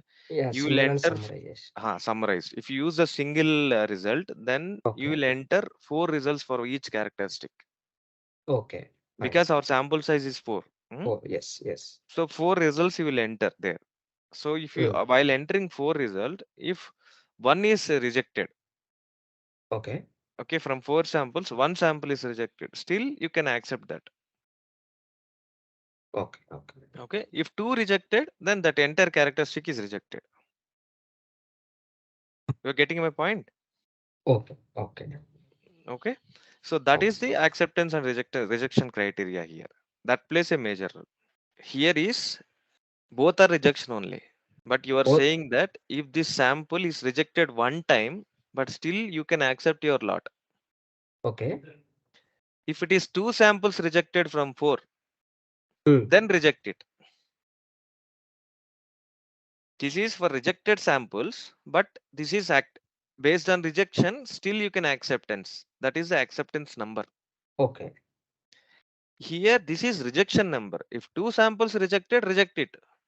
Okay. No more option. If 1 is rejected, accept it. Okay. Okay. Okay. Okay. Because sometimes there is 100 samples also will be calculated in some situation. So there, this criteria will be plays a key role. Okay. Okay. Yeah, it's like a tolerance limits, tolerance kind of thing. We have a 90% tolerance. If 90% reached, still we can accept it like that. There are 10 samples and you are entering the 10 results now. For one characteristic, you are entering 10 results. Each sample has this one result. Okay. So 6 samples rejected continuously. Okay. And 4 samples accepted. So still you are saying it is accepted only. Okay. Okay. Understood. Understood. And after 7th result is rejected. Understood. Then it will be rejected. Okay. But just the example I have given, but Okay.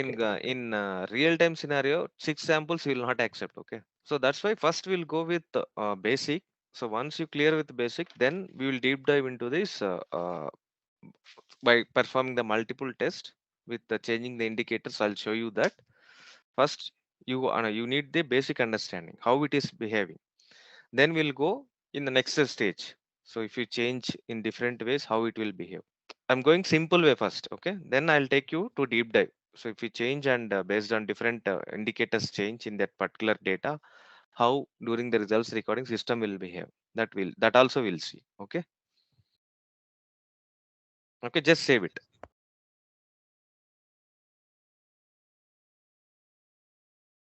And if you want to change, go here. Okay.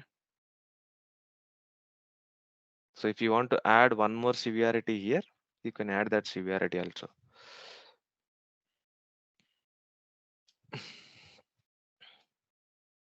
And again, you can create one more sampling plan. Like this, you can add n number of sampling plans based on your requirement.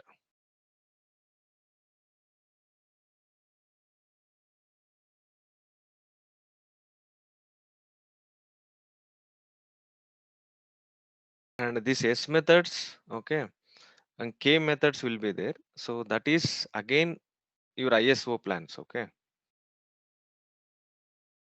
So there it will define how the inspection to be carried, everything in that.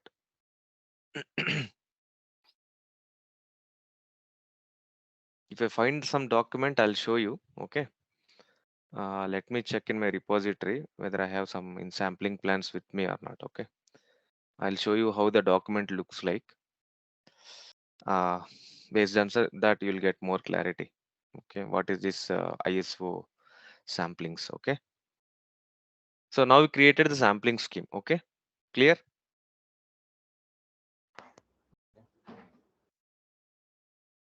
Guys, clear? Yes, Deepak. Yes. Everyone done, right? Can we go to sample drawing? Sorry, a dynamic modification rule. Okay, sample drawing. Sorry, dynamic modification rule. So same here, 3 characteristics. So you can give anyone.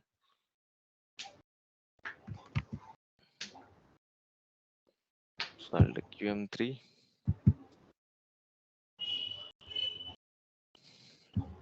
QMR for QM. So here you can decide at the lot creation your dynamic modification rule is applicable, or after usage decision your dynamic modification rule is applicable. That you can decide, and we can see. I will show you both the usage. So if for usage decision, how the inspection lot will behave at lot creation, how the inspection lot behave, that I'll show you both the difference. Okay, and this separately we will do the inspection. Okay, for with the dynamic modification rule, and this is actually we have to have a one session completely, so that I can show you how the stage changes will happen. Okay, how quality will how the initial stage is reset, how the skip inspection lot will happen. This kind of things we'll see in the dynamic modification rule in a separate session for only for dynamic modification rule and also for sampling scheme. Okay. Yeah. Okay. So you can select any one radio button now for now. Okay. Here you need to have a stage inspection stage. Okay. My inspection stage is 1. Here, what is your inspection? Okay. Severity. So you can keep directly, you can add here initial inspection, or you can select here any of the inspection severity. Okay, reduced inspection, normal inspection, or tightened inspection. Okay, that also you do, or otherwise you can keep initial inspection also. Okay, anyone you can do. And second is initial inspection means I'll do all the characteristics. Okay, something, then reduced inspection. Okay, then tightened inspection, normal inspection, sorry, then tightened inspection. Okay, so once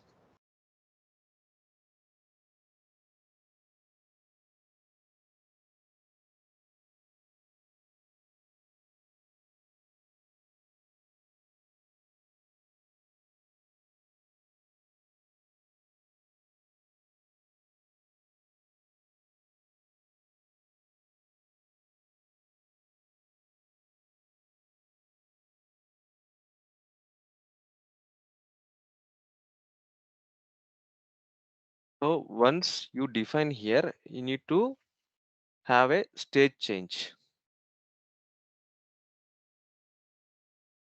Okay, after number of inspections, if it is okay, so where you need to, I mean, next, what is your next inspection stage? So that stages you have to define here. This is a mandatory. So you can say here after 2 successful inspection lot inspection completion with usage decision accepted, then go to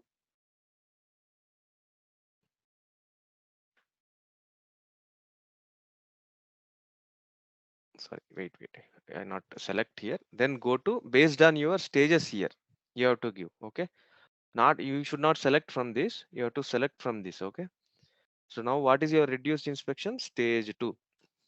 Okay, rejections, if see always rejection should be 1. majorly. But if business decision that after 2 rejections our criteria will change, then no, you have to change. Otherwise system by default gives 1 here.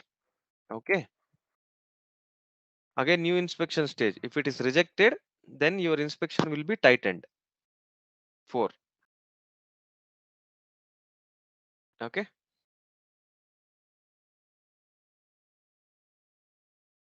if you see here your stage change, so this is your stage change. Then again for reduced inspection you have to give till how many inspections your reduced inspection should be active. Okay, again you can give 1 2 based on your requirement. After 3 my next inspection will be 4. Okay, so 1 rejection, again I am saying go to tightened inspection.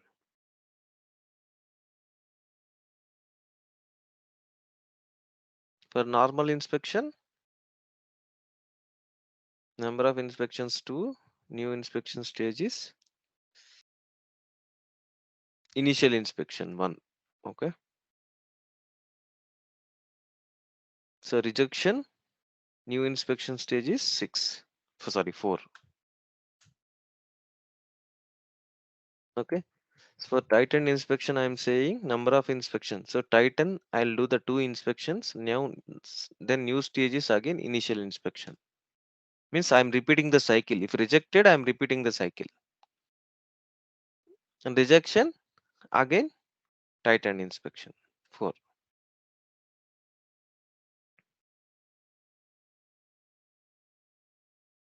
Okay,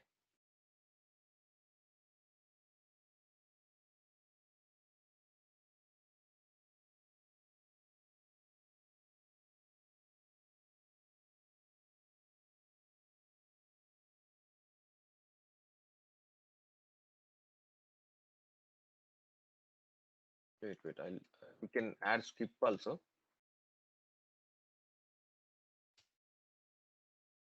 So after normal inspection if you want to skip, okay, just give here skip, you can decide that also.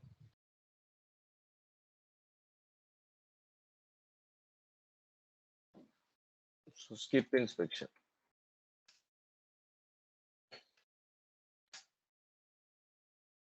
skip, then what is your stage change? So until how many skips? Okay, so up to 5 inspection lots I can skip, and maximum duration is 10 days. Within 10 days, whichever is higher. Okay, if 5 skips are 10 days. Okay, maximum skip duration is 10 days and number of skips is 5. So if the number of skips 5 is there already done, then it will go to the new inspection stage 1 based on your stage change here.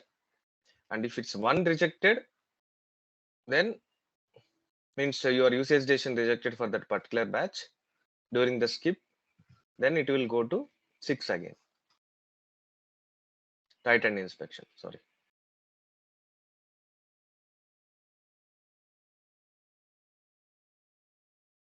So directly this can be to the allowed relationships and to the sampling procedure you can assign this one, but you create only dynamic modification rule. Okay, for now.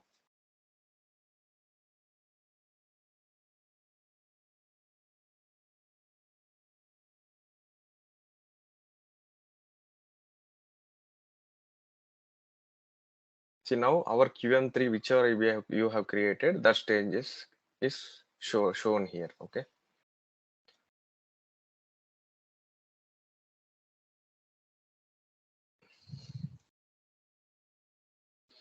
so clear? Any doubts?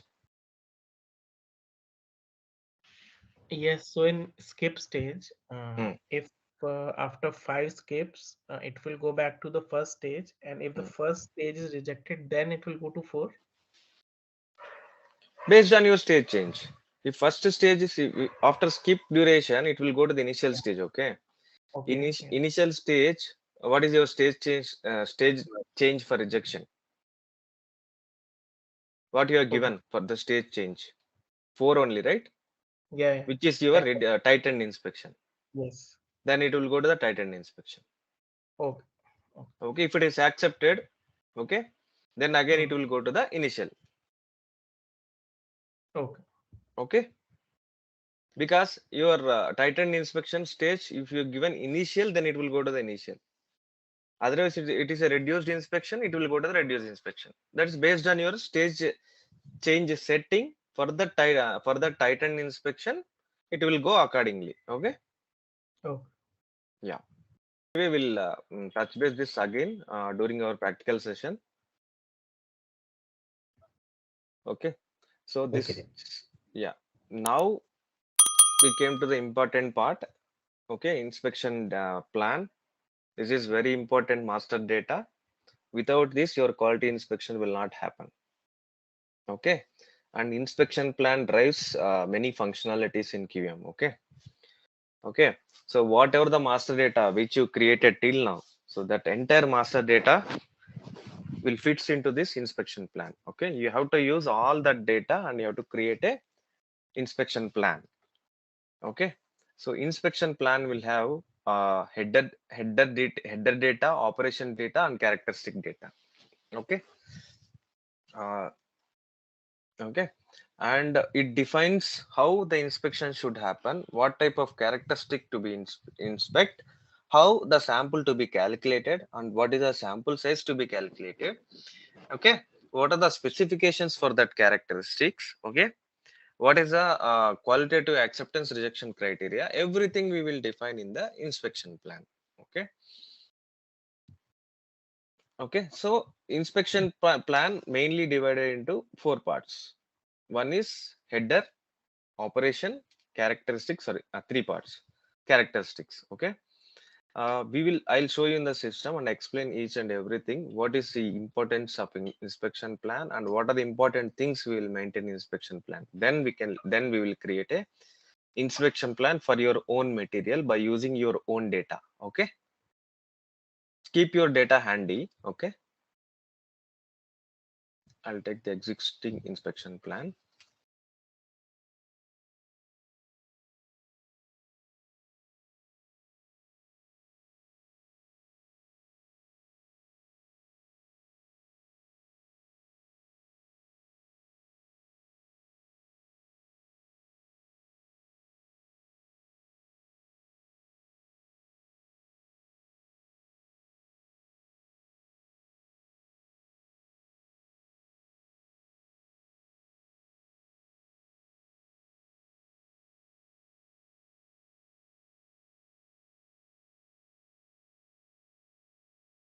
So if the same material is having multiple inspection plans, it will be displayed like this. Okay. Okay. So one material will have multiple inspection plans. Okay. Depends on this business criteria of that particular product. Okay. So this is the header button. Okay. If you click header button, so header information will be displayed here. Okay, this group number either you can give in the header, I mean while creating in the selection screen you can give the group number, else system will generate automatic group number. Okay, and group counter is your first, whenever you are creating an initial inspection plan, then your group counter will be 1. If you are creating inspection plan means new inspection plan for the same material, then it will be 2. Okay, likewise the group counter will goes on increases 1 2 3 4 kind of thing. Okay. Okay, this short description for your inspection plan. Okay, and this is the plant for which the inspection plan will belongs to. Okay, then usage plays a key role for your inspection plan. Okay, means there are different usages here. Okay, so if it is universal, okay, universal means applicable. This is a manual, majorly universal we use for what we call if it is ad hoc inspection, 89 is a manual inspection. Okay, so if you are doing a manual inspection, with respect manual inspection means you can do inspection for finished product or raw material inspection, or it is like in process inspection, any inspection you name it. If you want ad hoc, just you want to check it whether the material is good or not, then you need to queue that inspection plan with usage 3. Okay, whenever there is inspection lot created with 89 inspection lot origin, this plan will be picked up. Okay, if there is a multiple inspection plans, system want to pick up the inspection plan which is relevant for your manual inspection lot with 89 series or 89 inspection lot origin, then this particular inspection plan will be selected with usage 3. Clear? Okay, and planned maintenance we will not use. Okay, we have a separate transaction for the planned maintenance.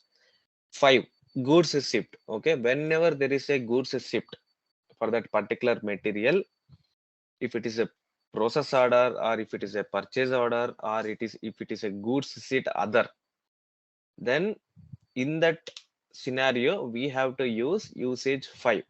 Okay, so system checks for this material, for that particular inspection plan, the usage 5 is there or not. If usage 5 is there, then this kind of this inspection plan will be assigned to that particular product during inspection lot creation. Okay, this model inspection, source inspection 51 52 is special inspection usages, where for vendor evaluation process and initial sample, first article inspection we will call, where we will get some sample. Okay, GR will not happen, but for the PO we will do the inspection, or for evaluating the vendor we will do the inspection. So such kind of inspections we will give 51 52, like inspection types will be 0101 or 0102.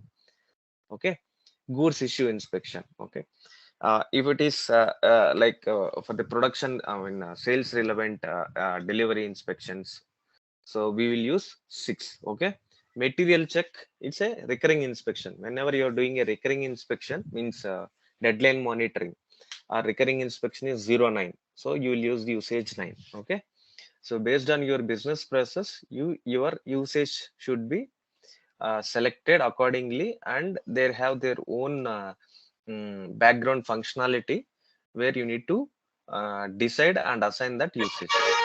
Okay, clear? Yes, each usage you have one plan, correct. Same material, for same material you can create a multiple inspection plans with different usages.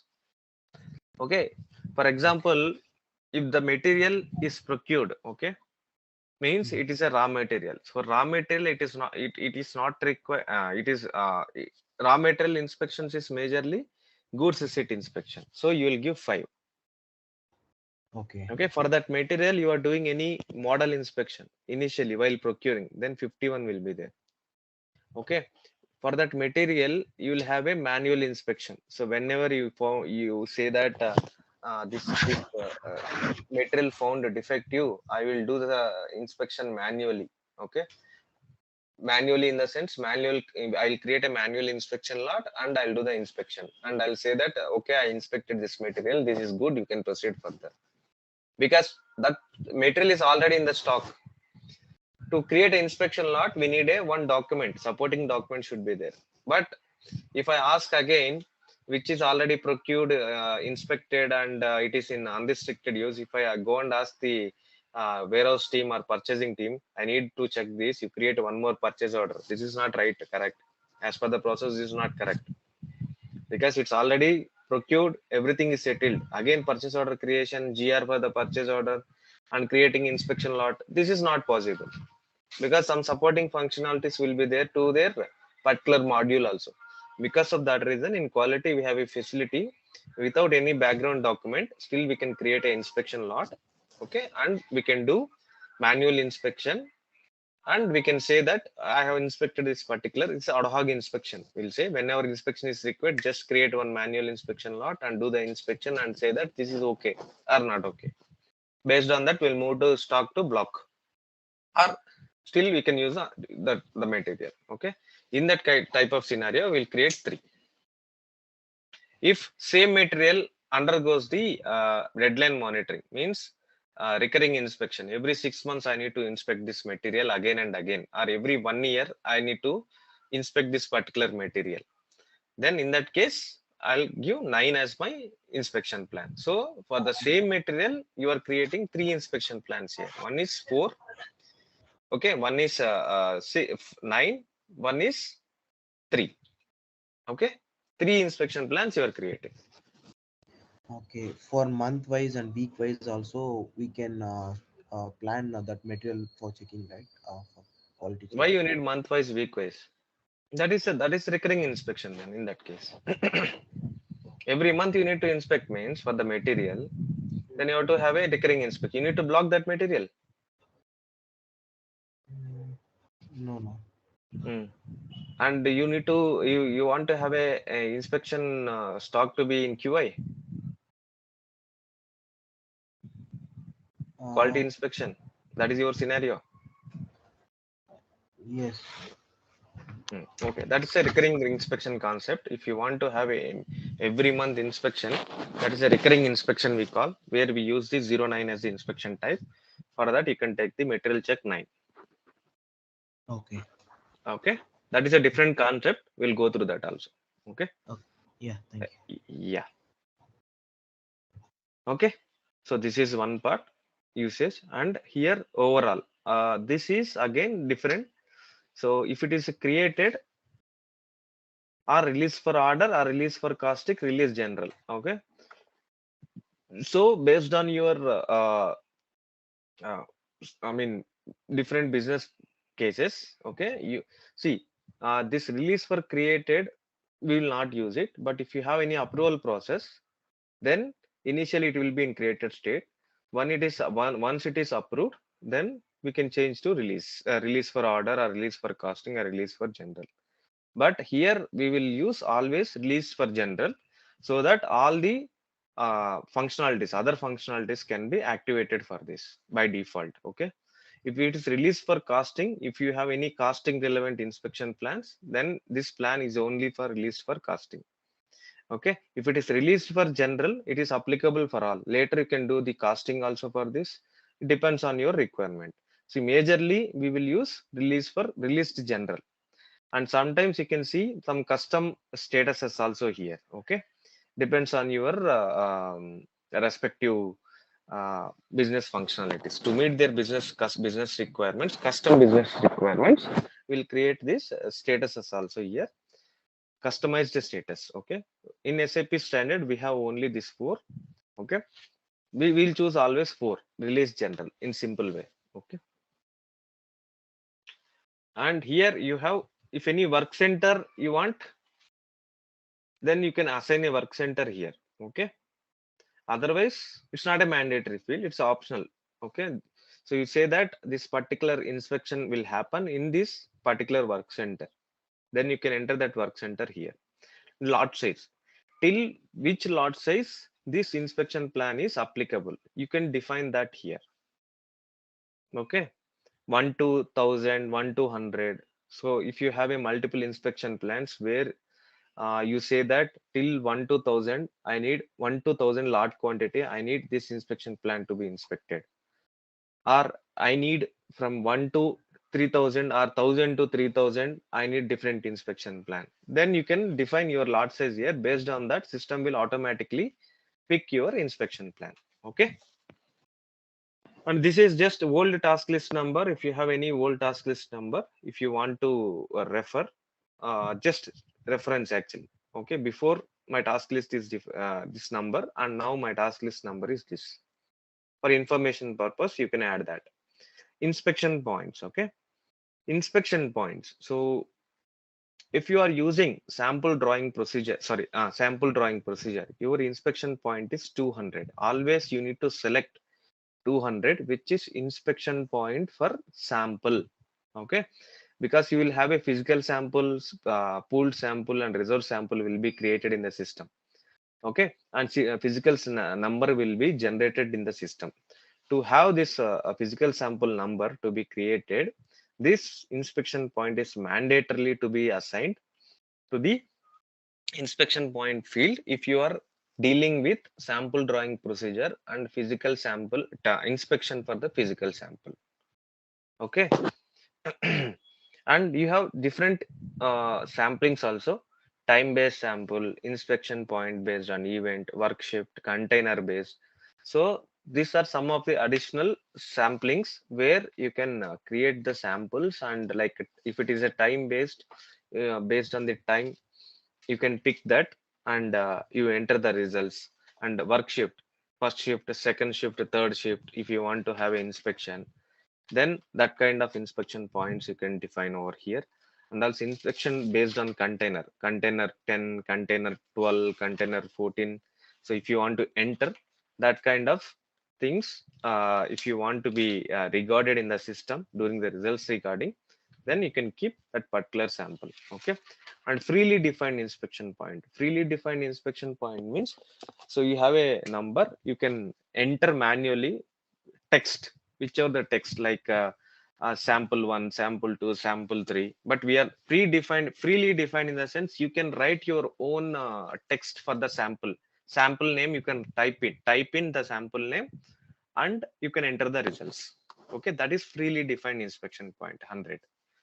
Okay, so here no system generation of the sampling number or sampling text. You will enter manually sample 1, this is my results, sample 2, this is my result. Like that you will enter your own sample, and you will create your own sample. Okay, that is means inspection point, not sample, inspection point. Okay, for that particular sample. Okay, so if you enter 200, okay, then system will ask sampling procedure for inspection characteristic if required. Why it is showing so giving this information in sampling procedure? If you have an inspection point, you need to have a sample management is a mandatory. Okay. Okay, let me go to the sampling procedure also, so that you'll get some more clarity.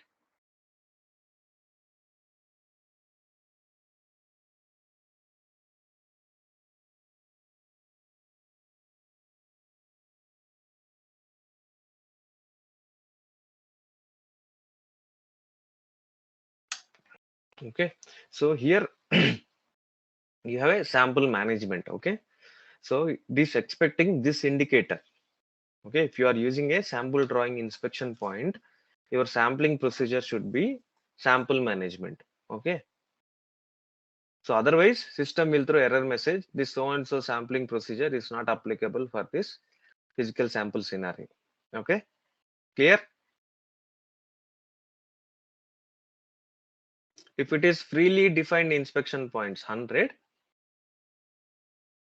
you need to select predefined inspection others here. Okay, and so if you enter this 200, then you have to give the sample drawing procedure.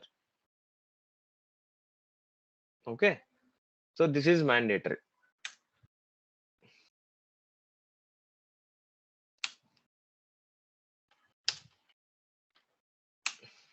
Okay, so you can view from here also what is your sampling procedure you assigned.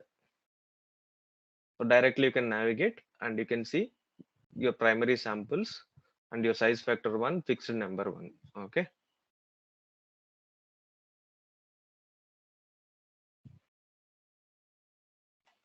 okay, so dynamic modification rule. So as we discussed before, dynamic modification rule can be assigned in 3 different way. One is inspection lot level, one is characteristic level, and inspection type level. Okay, if it is inspection lot level, then your DMR should be applicable here. You have to add your dynamic modification rule here. Okay, and mostly dynamic modification rule we will use for the vendor inspections. Okay, for raw materials, mostly we'll use for raw materials. Okay, okay, if it is characteristic level, if you give characteristic level here, then during inspection inspection characteristics assignment, you have to add your dynamic modification rule. Okay, if it is inspection type level, you have to directly add to your material inspection setup.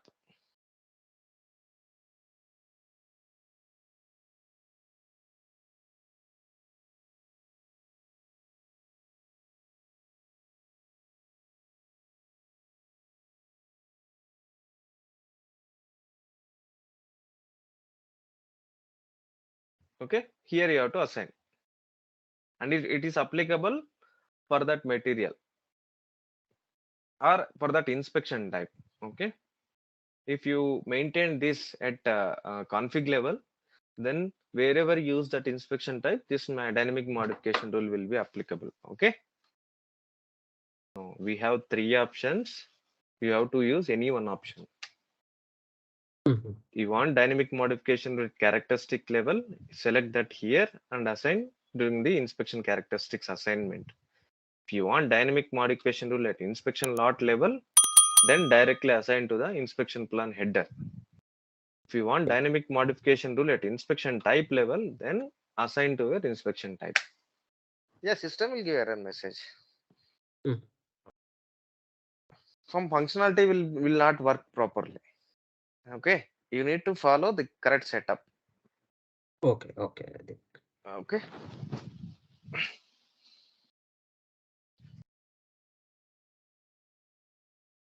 Okay, this is about header. If any change management, engineering change management is there, then with the change number, that will be applicable here, and your change number will be displayed here. Okay, so change number is a different concept where you need to have a each change will have a new change number will be created. Okay, so that then operations, and here if you want to have a work center which is dedicatedly created to the where the inspection lab, for example lab, you can create one work center, or in particular lab one location you can create a work center. Okay, which is relevant for your QM. So you can create one work center and assign that work center here. This is the operation overview. Okay, so here a plant will be there, and here control key. Okay, control key is must and should, you need to enter a control key. So you have different control keys in QM. So like in PP and the PM, you have the control keys, right? Similar way, you have control keys in QM also.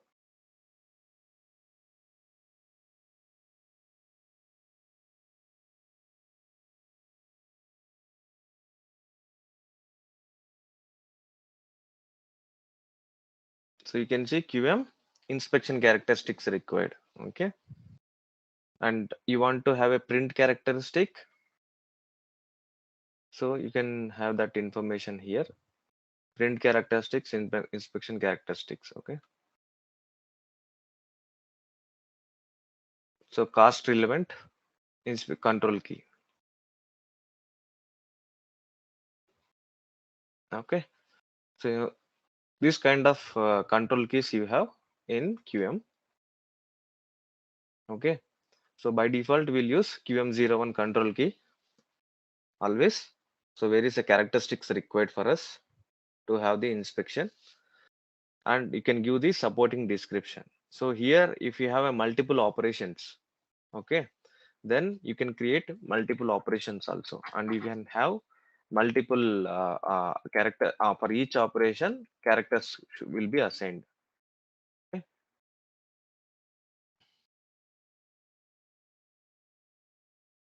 You can add multiple operations also, like in production how you will add multiple operations, here also you can add multiple operations. Okay, and so once you create the operation, then you have to go to the inspection characteristics. Okay, select that particular operation and go to inspection characteristics. So here you need to add your characteristics. So whichever characteristics you have created, that characteristics you have to add. Okay, if you select this and you plant, you will find all the characteristics for that particular plant. Okay, so then whichever characteristics you want to add, just select that particular characteristic. Okay, and click enter. Okay, if it is a complete copy model, by default all the characteristics will be, I mean supporting control indicators, whichever you maintain, it will be copied. If it is not complete copy model, if it is incomplete copy model, then here system will ask you to enter that information. Okay. Okay. And if you select the sample drawing procedure, sampling procedure control indicator, then system will ask you to enter that particular sample drawing procedure. Okay. And you have a facility, you can change that particular control indicators here also. Okay. If okay, that is one of the advantage. You can create one characteristics and you can use multiple characteristics. You can change. Okay. But when you add the characteristic again, if a new version is created, okay, then again whatever data you maintained here will be replaced with your original characteristic data while you created in MICs. Okay, you can change still here, but if you replace the same characteristic, means again new version created, you removed the existing version, added the new version. Okay, then in that case again this data will be replaced by your complete copy model data whichever you maintained during your MIC creation.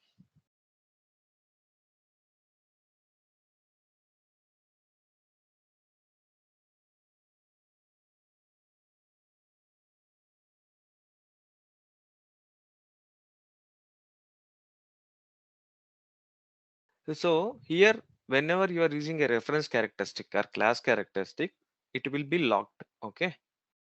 So you cannot change the data here. See, everything will be grayed out. So the decimal place, unit of measure, lower limit, upper limit, everything is disabled here. Okay. Why it is disabled is whenever you are doing any change to your class characteristic, the changes will be automatically reflect here till you have this reference to characteristics. Once you remove this reference by clicking this unlock this button, okay, that reference will be removed. Okay, this is also one of the advantage. Okay, so whenever you change any data in the actually in any characteristic, means in CT04 and adding that to the particular MICs, okay, so in that case, again, it is not required to refresh your characteristic here. By default, once it will transfer to your inspection plan.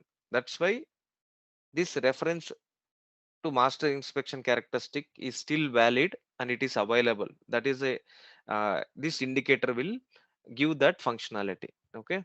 Once you remove this, unlike okay, see here, character study reference to master data was cancelled.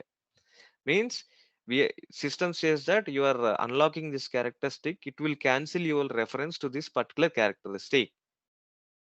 Okay, that information system will give. Once you click enter, it will be unlocked and reference will be cancelled. You can change now. System will allow you to change the characteristics now. See all the all the settings, whatever you entered is open now. You can change now. Okay, so because of that reason, uh, to not to remove the reference for the class characteristics, we still maintain with locking of the characteristics only. Okay, so that whenever there changes happen at the class characteristic level, that reference still will be valid and automatically the data will be populated here. Okay, no, you are mixing two here. Reference is completely separate. Okay, complete and incomplete is completely separate. Normal characteristics is either your incomplete copy model or complete copy model characteristic. Okay. Mhm. Okay. If you are creating any class characteristic, it will be by default a reference characteristic.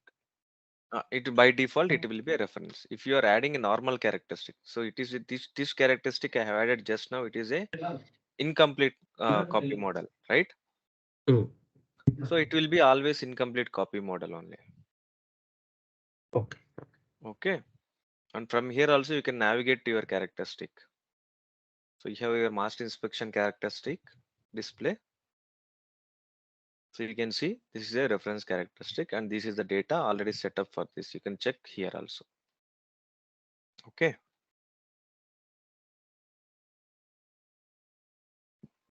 Okay, and here you have a inspection method. So this is your inspection method. If it is if it is already assigned to that particular characteristic, it will automatically copied here.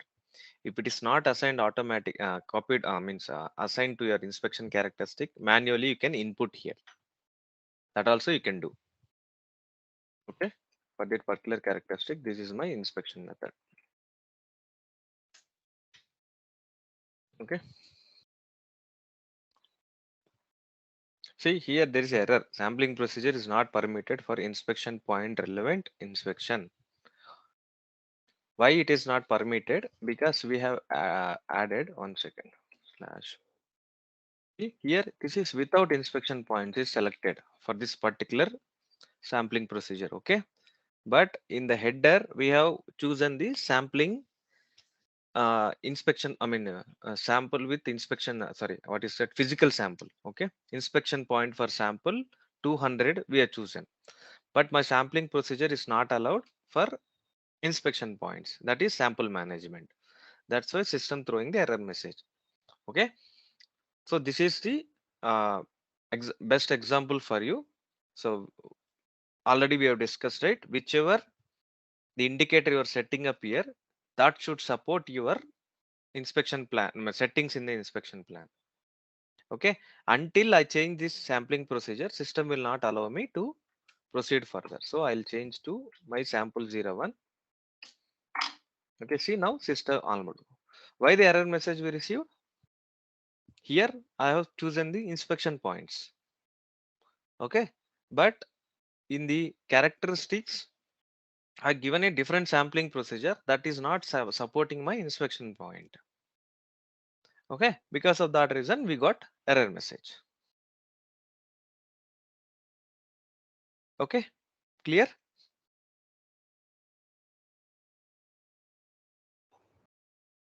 Hello. Yeah. Yes, Deepak. Here, dependent characteristic specifications is there, right? In top side, PRT. What is that? The top side of PRT copy characteristics. Yeah, that one. This one, right? Yes, yes. This is a different concept. Okay, character specific reference inspection characters. This wait, this is reference, right? Okay, so here you can give for this characteristics any additional dependent characteristics required to be recorded. Okay, so then you can maintain that dependent characteristics. Okay, with respect to for that characteristics, some characteristics are dependent here. You can enter those characteristics.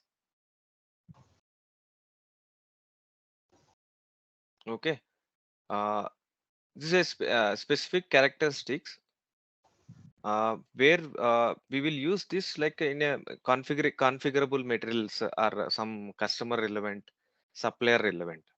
Okay, in normal inspections where we are doing, for this pharma industries and all, we will not use dependent characteristic. This is additional functionality. Okay, for this characteristic, some of the dependent characteristics are available here. Means then we will maintain here that those kind of characteristics. Okay. Okay. It's just a special additional functionality for your characteristics, whichever you're entering here.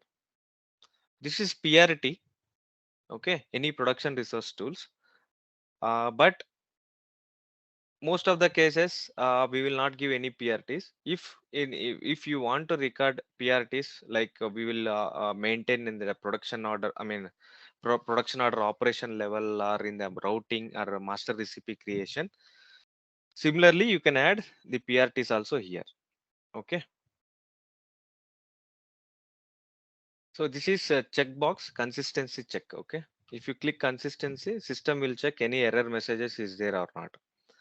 And warning message, information message, everything you'll get. Okay. If you click error message here, so system will give what are the errors is there. Okay.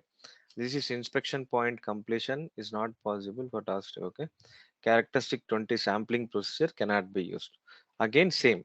So you are using the inspection point in the header, but you are using the sampling procedure differently. That is error message system is giving to you. So just you select this. Okay, to execute now. Still one error message. Is in movement completion is not moving. So task list type Q. What is this?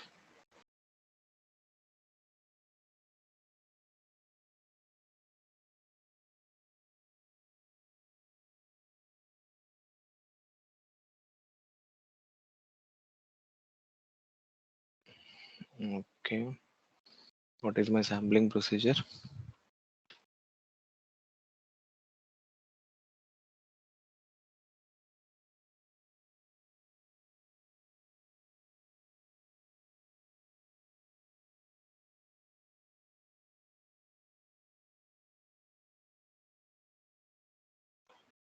Okay, so that error message we can ignore. Now it is not required for us anyway. Okay, now we'll create an inspection plan.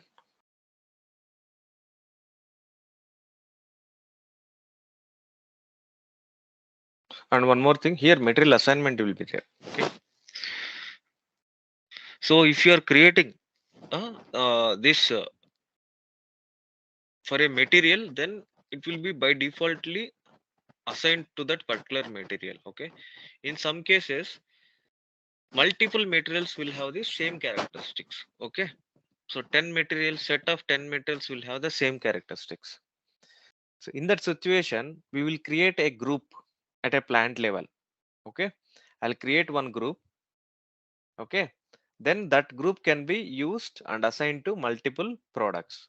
So if it is, for example, this is particular to this material, then what I'll do, I'll have one more.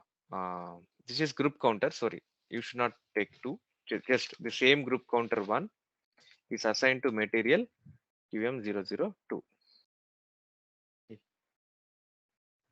So this is my group counter. Okay, so this group counter one and the material is this one, plant 1710.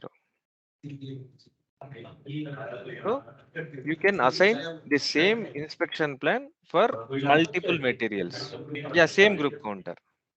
If there is multiple inspection plans, then your group counter will change. If it is same inspection plan and one group counter, then it will be always one. Okay. Okay, if you are adding a group counter 2 for multiple materials, then group counter 2 will come for different inspection plan with group counter 2. Now we selected group counter one inspection plan only, right? That's why always you need to add group counter one only here. Okay. Okay, and here if you move to little bit left, you can have the supplier inspection plans also. Okay, so supplier specific inspection plan. So you have one inspection plan as per your what we call product inspection. Okay, for particular vendor you need to have a new inspection plan where additional 5 characteristics will be added. This is a special situation. Okay, it's a special case and special situation and a special business scenario.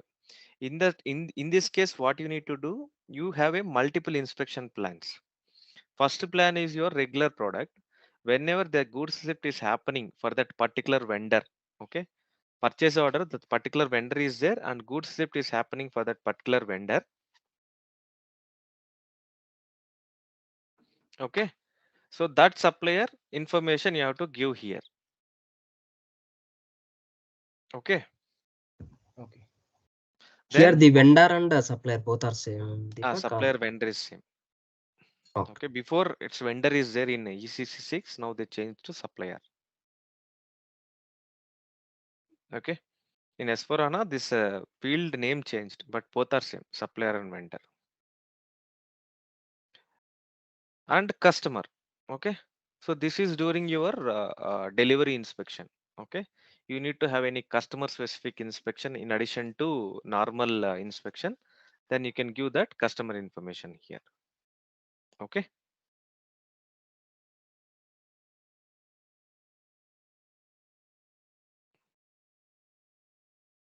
Okay, so this is how you can have create inspection plans. Okay, one is for product, one is based on your business process usages. Okay, and if any vendor specific inspection plans is required and or any customer specific plans is required, then you can create the inspection plans. Okay, any doubts here? So group number is created depending upon the usage or No, group number is a standard one. Okay, group number will be either your system generated group or manually you can type in. Okay, if it is external numbering is allowed, group number you can still create QM group 1. Okay, so you can create at this plant level. I have not given any material. Okay, directly I am creating a inspection plan. Then after creating a group, then I'll assign this material assignment for all the materials. Okay, if you are not giving group number, okay, just clicking enter. System, once you save this particular inspection plan, group number will be generated. Okay, any doubts? and so group counter is depending upon the It inspection. will goes on. It will go. See, for same group or material you are creating initial inspection plan, then your group counter will be 1. And for again for the same group number or for the same material you are creating new inspection plan, then group number 2 will be added. Sorry, group counter 2 will be added. Again you are creating the third inspection plan with the new usage, group counter 3 will be added. Okay, by default system will take +1 +1 +1 if it is a new inspection plan. Okay, if I have to create an inspection plan for one material for one usage, there is one group and one group counter. Okay. Yes. So again, I have to create this inspection plan for that material for a different usage. The inspection group is the same, but group counter will increase. Yes, correct. Okay, that is my doubt. And this number range is both internal and external, Deepak. So it will be both internal and external. Because in some companies they will have their own groups. Based on that, they can identify, right? This group is belong to so and so material group. This group is belong to so and so metal group inspections. So because of that reason, SAP has provided both options here, external group both and internal. options, but so we are choosing any one of them only, correct? So no, both also you can choose. Both also you can choose. In some cases, you can choose that this is this. I need grouping of that particular. If it is not, if it's a number, this is a different things. Kind of, you can choose both. It will be alphanumeric. You can choose. Okay, that depends on your function business agreement. Then in that case, system will ask you during your inspection lot creation, which group you need to select, which inspection plan is required to be activated. Okay, so system will get confused, and system we don't know that you have multiple groups for the same usage. Let me know which I need to choose. Okay. So there you need to have a manual assignment of the inspection plan during your results recording. The inspection lot will be in created status. Okay. Okay. Yeah. So that's why you need to have a single group. If in case you have one plan. Okay, duplication is you need to avoid the duplication. Okay. Yeah. Okay, until unless there is a situation like you need a multiple plans, then create one group. Under that you can create multiple inspection plans with the same usage also. Okay, that also can be done.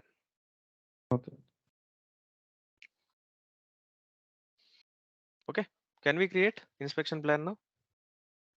It depends. That work center is not a mandatory. Okay, without work center also you can proceed. But if you want to have any costing relevant to be captured, then work center is a mandatory. Okay. Quality cost required, and again as that work center you need to book that quality cost, because in work center we will add the cost center, right? So in that case work center is a mandatory, and for information purpose also. So which is your quality lab where you will perform that quality relevant activities, then work center is a mandatory. And there is no special transaction for QM for work center. Means CRQ1 is there, but only transaction is different. All the functionalities is same. Okay. Yeah. See, CRQ1 is a transaction here, and CR01 is a transaction here. If you go to CRQ1, see, same. Okay. If you go to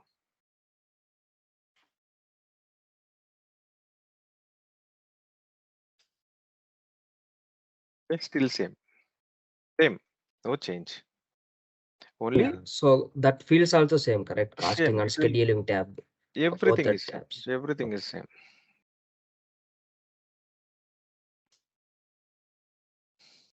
This either works. Okay, sorry. Right. But here we will not have any missions. We'll go with the labor only, because quality inspections will be done by. See, everything is default values, capacity, scheduling, costing. Everything will be same. Okay. But we will not take the capacity, scheduling, everything, because we will not do any capacity planning and things for the uh, lab for the quality inspections. Okay. Just for casting purpose if you want, or any limbs. So we have a laboratory management systems, right? So do you heard about the limbs laboratory management system like LabVantage, Star limbs? Okay, there are external systems where inspections will happen in that limb system. It's a third party systems.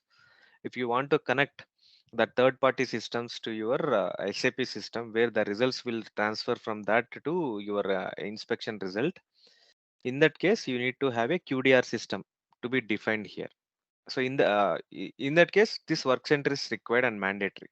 Okay, so you can define your own QDR system and you can give here that QDR system. Okay, based on that our PI team will connect this QDR system to our SAP system, and this work center is mandatory to be assigned to your inspection plan. In that case work center is mandatory. If any third party system required to be connected, quality inspection system, or costing relevant to be captured, then work center is a mandatory. Okay, otherwise work center is not a mandatory for you. Still you can proceed with your what we call quality inspection. Okay, but usage here is always all task list types you can give, or okay, or only inspection plans. If you want to restrict only for inspection plans, you can give for only inspection plans. Okay, standard value key, anything you can give based on your requirement.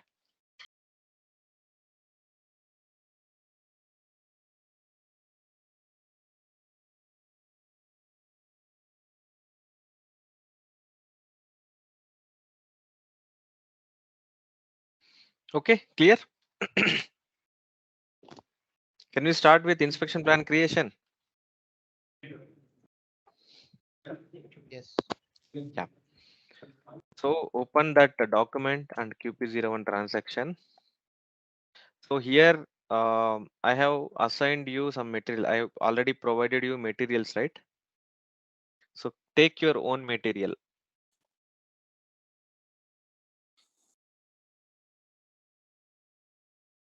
Alright, let's test your knowledge. Here's a question for you.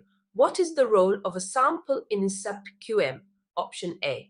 It represents a specific quantity of materials to be inspected. Option B. It is a quality plan for a specific material or process.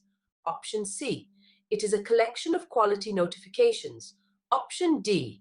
It is a document for recording quality costs. Take a moment to think, and when you're ready, choose the correct option. Remember, each choice holds a key to unlocking the answer. Good luck. Type the correct answer in the comment section. Okay, cue the plant.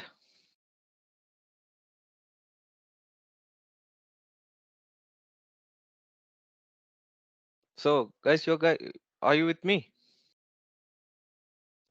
Yes. Okay. So take your own material, give the plant.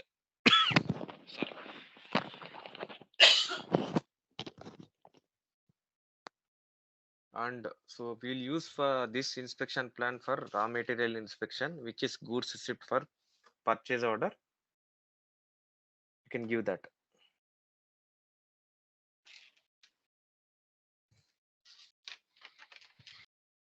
Okay. So overall status, release general. Okay, this is custom planner give. So I don't know what is the functionality here. So you remove that. Okay.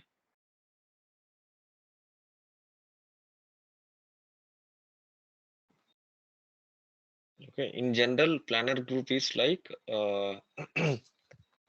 so only this group is responsible for this particular inspection plan. That information you can give it. Like we have a MRP controllers. Okay. MRP planners will be there, no, in MRP views. Similarly, we have a planner group here. Okay, that's not a mandatory field. And here lot size from 1 to max, or you can remove this and you can keep for 100,000 based on your requirement. Okay. And now, so you have created all created with sampling procedure with sample management. Can you check that? All the sampling procedures which you have created with the sample management indicator. Hello.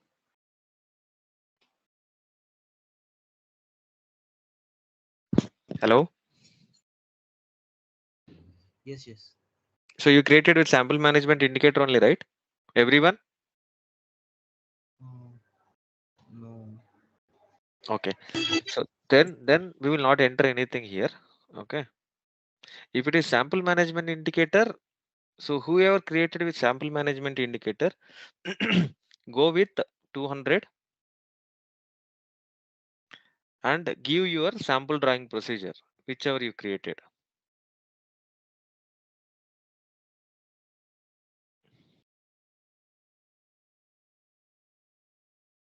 I see, I've seen only 4 here.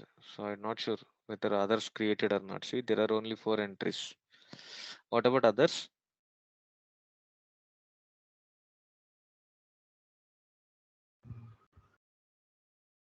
It's difficult. Okay. So click enter. Go to operations now. And here if you so work center is not a mandatory. QM key, QM01 and Q. So you can give that here, no, directly, so that your activities everything is booked, right? Here you can enter the activities. So you enter everything, right? That activities automatically will copied over here and directly you can cast it. Okay, that is one scenario. Otherwise, you can add to your QM order. Okay. Okay. Yeah. So in production also you will have the cost center in the work center, right? And Yes. that's information. This is a particular work center where my quality related operations will happen. So you have different labs will be there. If you want to identify where your quality operation is happening, it's not only for quality, I mean casting relevant, but you can add here. So this is my work center where I'll perform this related quality inspections. That information also through this, by seeing this inspection plan, anyone can know that this is where we have to do this inspection. That kind of information, because this is a master data, right? It's a one-time activity. So you'll set up everything in one time. So it's like informative to everyone. So this is the plan.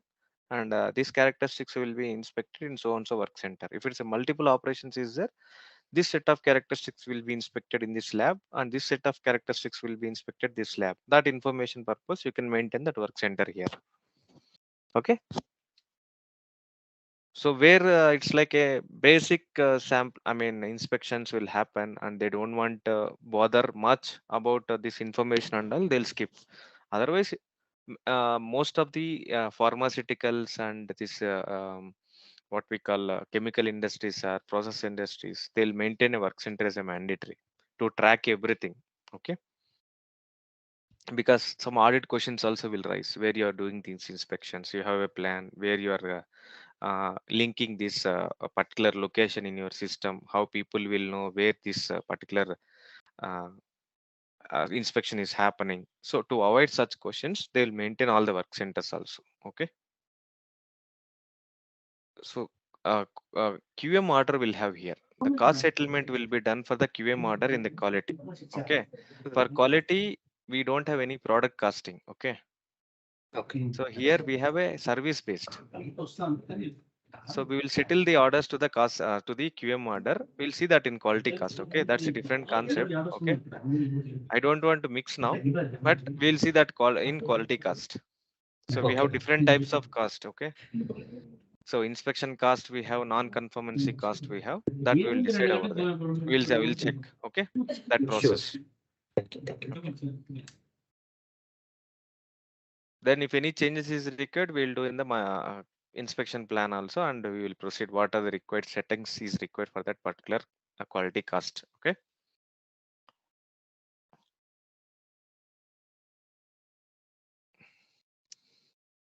Okay, so now you can select this particular operation, go to inspection characteristics, and here we'll add one after the other the characteristic here. First you add the complete copy model. So you have your own characteristics, right? You know which is complete copy model and which is not complete copy model. So in the sequence we can go so that we will know the difference. Okay, so first is my length. Okay. Just I'm clicking enter. Okay, so this is incomplete model copy characteristic. So always it will give this pop-up and ask to enter the maximum limit. Okay, if you want any decimal places, you can add decimal place here, and unit of measure you want, you can add unit of measure also. Okay, meter. Okay, and sampling procedure. Okay. So now we completed one characteristic. Okay, see the difference. Okay, now incomplete copy model I have added, but system gave me a pop-up screen to enter that incomplete copy model control indicator, whichever we missed during the inspection characteristic creation. Okay, now I'll choose the complete copy model characteristic.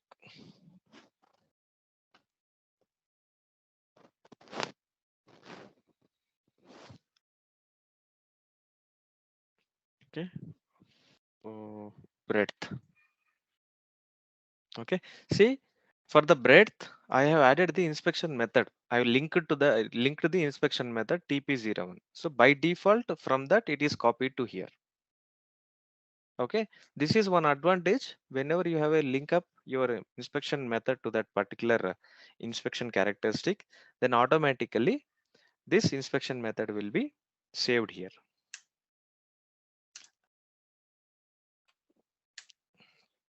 Okay, and here the sample quantity. Okay, so your base sample quantity is 1 piece.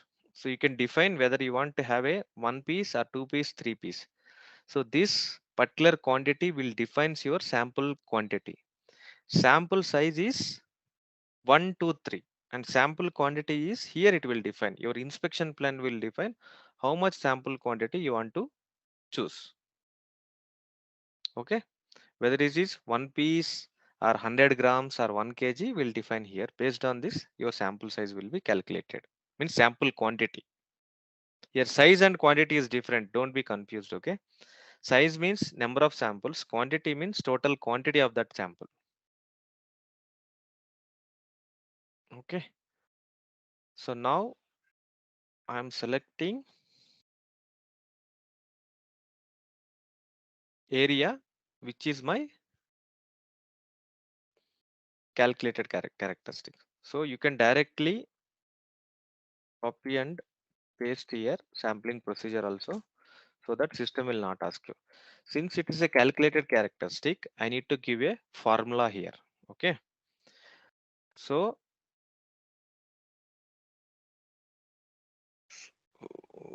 before that I need to take, yes. Okay. I need to choose C 10 0 20. Okay. 6.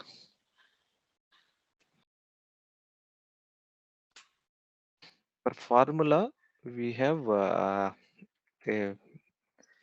1 2 3 4 5 1 0 into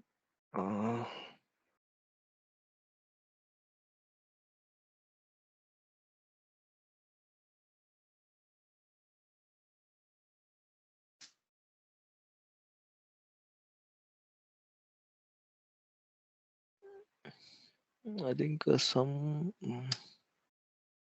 5 or 6 digits. Yeah. Okay. So here for formula characteristics, okay. See, this is reference characteristic again. Okay, that's why this symbol came up.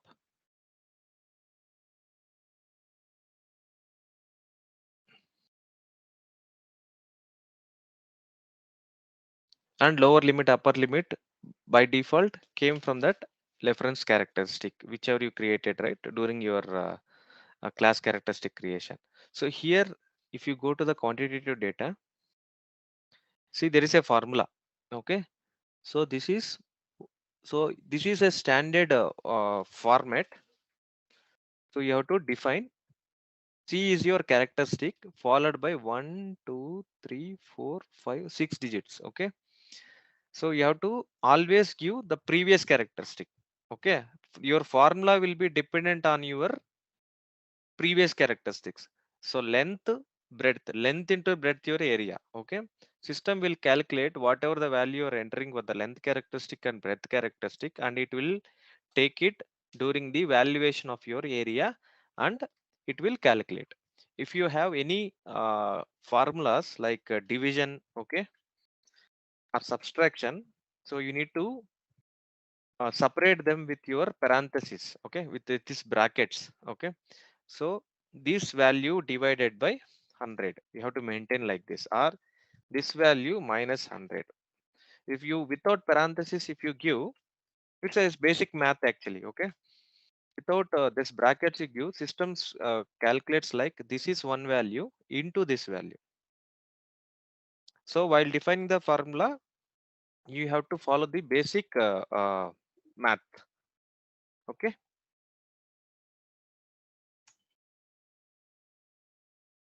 so this is a standard format. Okay, so you have to give. If it is like characteristics will increase, then your zeros will decrease like 110 into 120. Okay, so if it is more characteristics, then 111, like this it will come. Okay,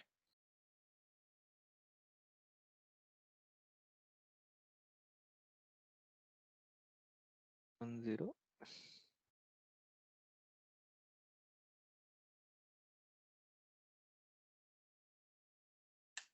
Okay, now go to the general data.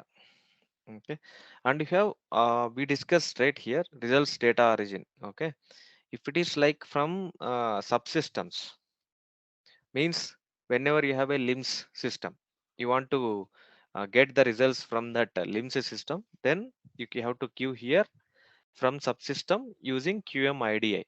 Okay, IDI is the interface. Okay, third party system is connected and the results should transfer from that third party. Then you have to give this IDI system. If any mobile data recording through apps and all that, you can give it here. So directly it is connected.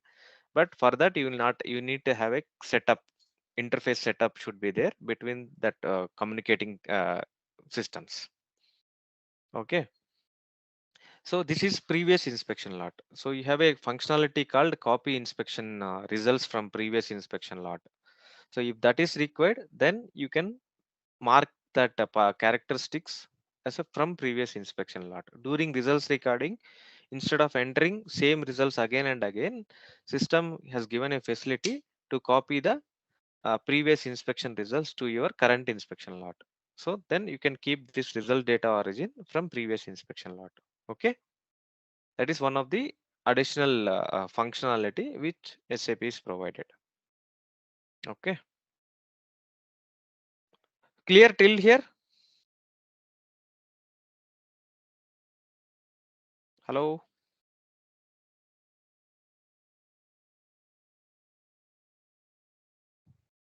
Hello. Anyone? Yes, yes. Okay.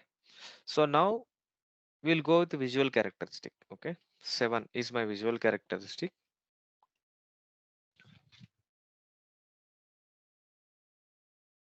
Okay.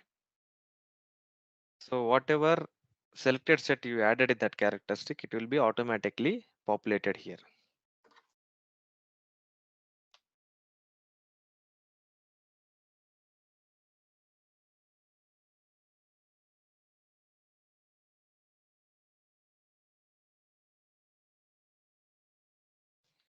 Okay.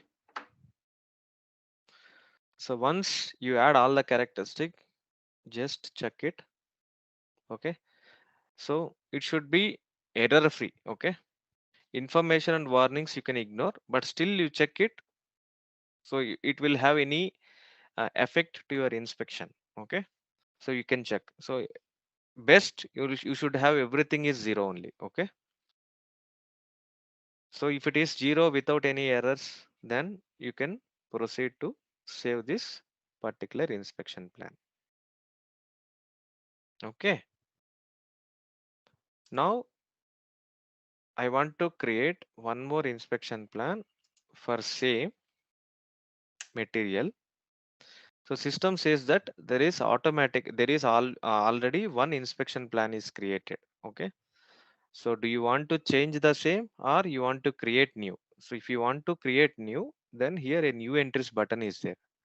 Click that new entries button. It will take you to the header. See, automatically your group counter changed to 2 now. So here already you have usage 5. If you want to create same usage, still you can create it. Okay. But I don't want to create. I want to create for manual inspection type. Okay. Sorry, for manual inspection lot, which is a universal. Okay. 4. Okay. I'll click enter. I'll go to the operations. So I'll give QM01 ad hoc inspection. Okay. So for ad hoc inspection, I will add only one characteristic. Is this QM7? Okay. Now I will get error message. Why I got error message? The sampling procedure can only be used with inspection points because I have used a sampling procedure with sample management, but I have not given the physical sample details in the header. Okay, that's why system is throwing error message for me. So I need to change the sampling procedure to fixed sampling. Sorry, sampling procedure without sample management. Okay, not sure whether it is there or not. Let's try. Okay, if I click this, so there is no error message. Okay, just to save. Okay, now if you go to display for this particular material QM020, there are two inspection plans created, one with 5, one with 3. Whenever you are creating inspection lot with for the manual inspection origin 89, then this inspection plan is picked up by the system. Whenever you are creating an inspection lot with the goods visit for purchase order or for process order, this inspection plan will be picked up. Generally, we will not create a process order for raw materials. It will be always a goods receipt inspection. That's why. So you'll have both 5, 4. or if it is a finished product inspection, then still it will be a 5-4 only, but that material will not have the purchase order, it will have only process order. So because of that reason, SAP has defined only one usage for both goods for production and goods for purchase order. Okay. So clear. This is the inspection plan. It will not take any group counter. It will be in created status. Lot will be in created status. So someone need to enter the inspection plan, quality inspection. I mean inspection lot in change mode, and he has to select manually which group is applicable for that inspection. Because system don't know. There are 2 entries available in the system with the multiple groups and with the same usage. Okay, same usage, multiple groups. In that case, manually we have to choose. Okay. Okay. Yeah. Then once you assign, then inspection plan will be inspection lot will be released. Hey there. Want to become an expert in quality management with SAP? Our SAP Quality Management QM course is here to help you master this essential aspect of business operations. You can take it at your own pace on our teachable platform. In this comprehensive course, you'll learn all about SAP QM, a powerful tool for ensuring product quality and compliance with industry standards. From setting up inspection plans to managing quality notifications and certificates, this course covers everything you need to know. Don't just take our word for it. Our students rave about the quality of our course and the expertise of our instructors. They've found the course to be invaluable in enhancing their skills and advancing their careers. Best of all, our SAP QM course is affordable and accessible, making it a wise investment in your professional development. Are you ready to take your quality management skills to the next level? Enroll in our SAP QM course today and gain a competitive edge in the industry. Visit ZaranTech's website below for full details on the training.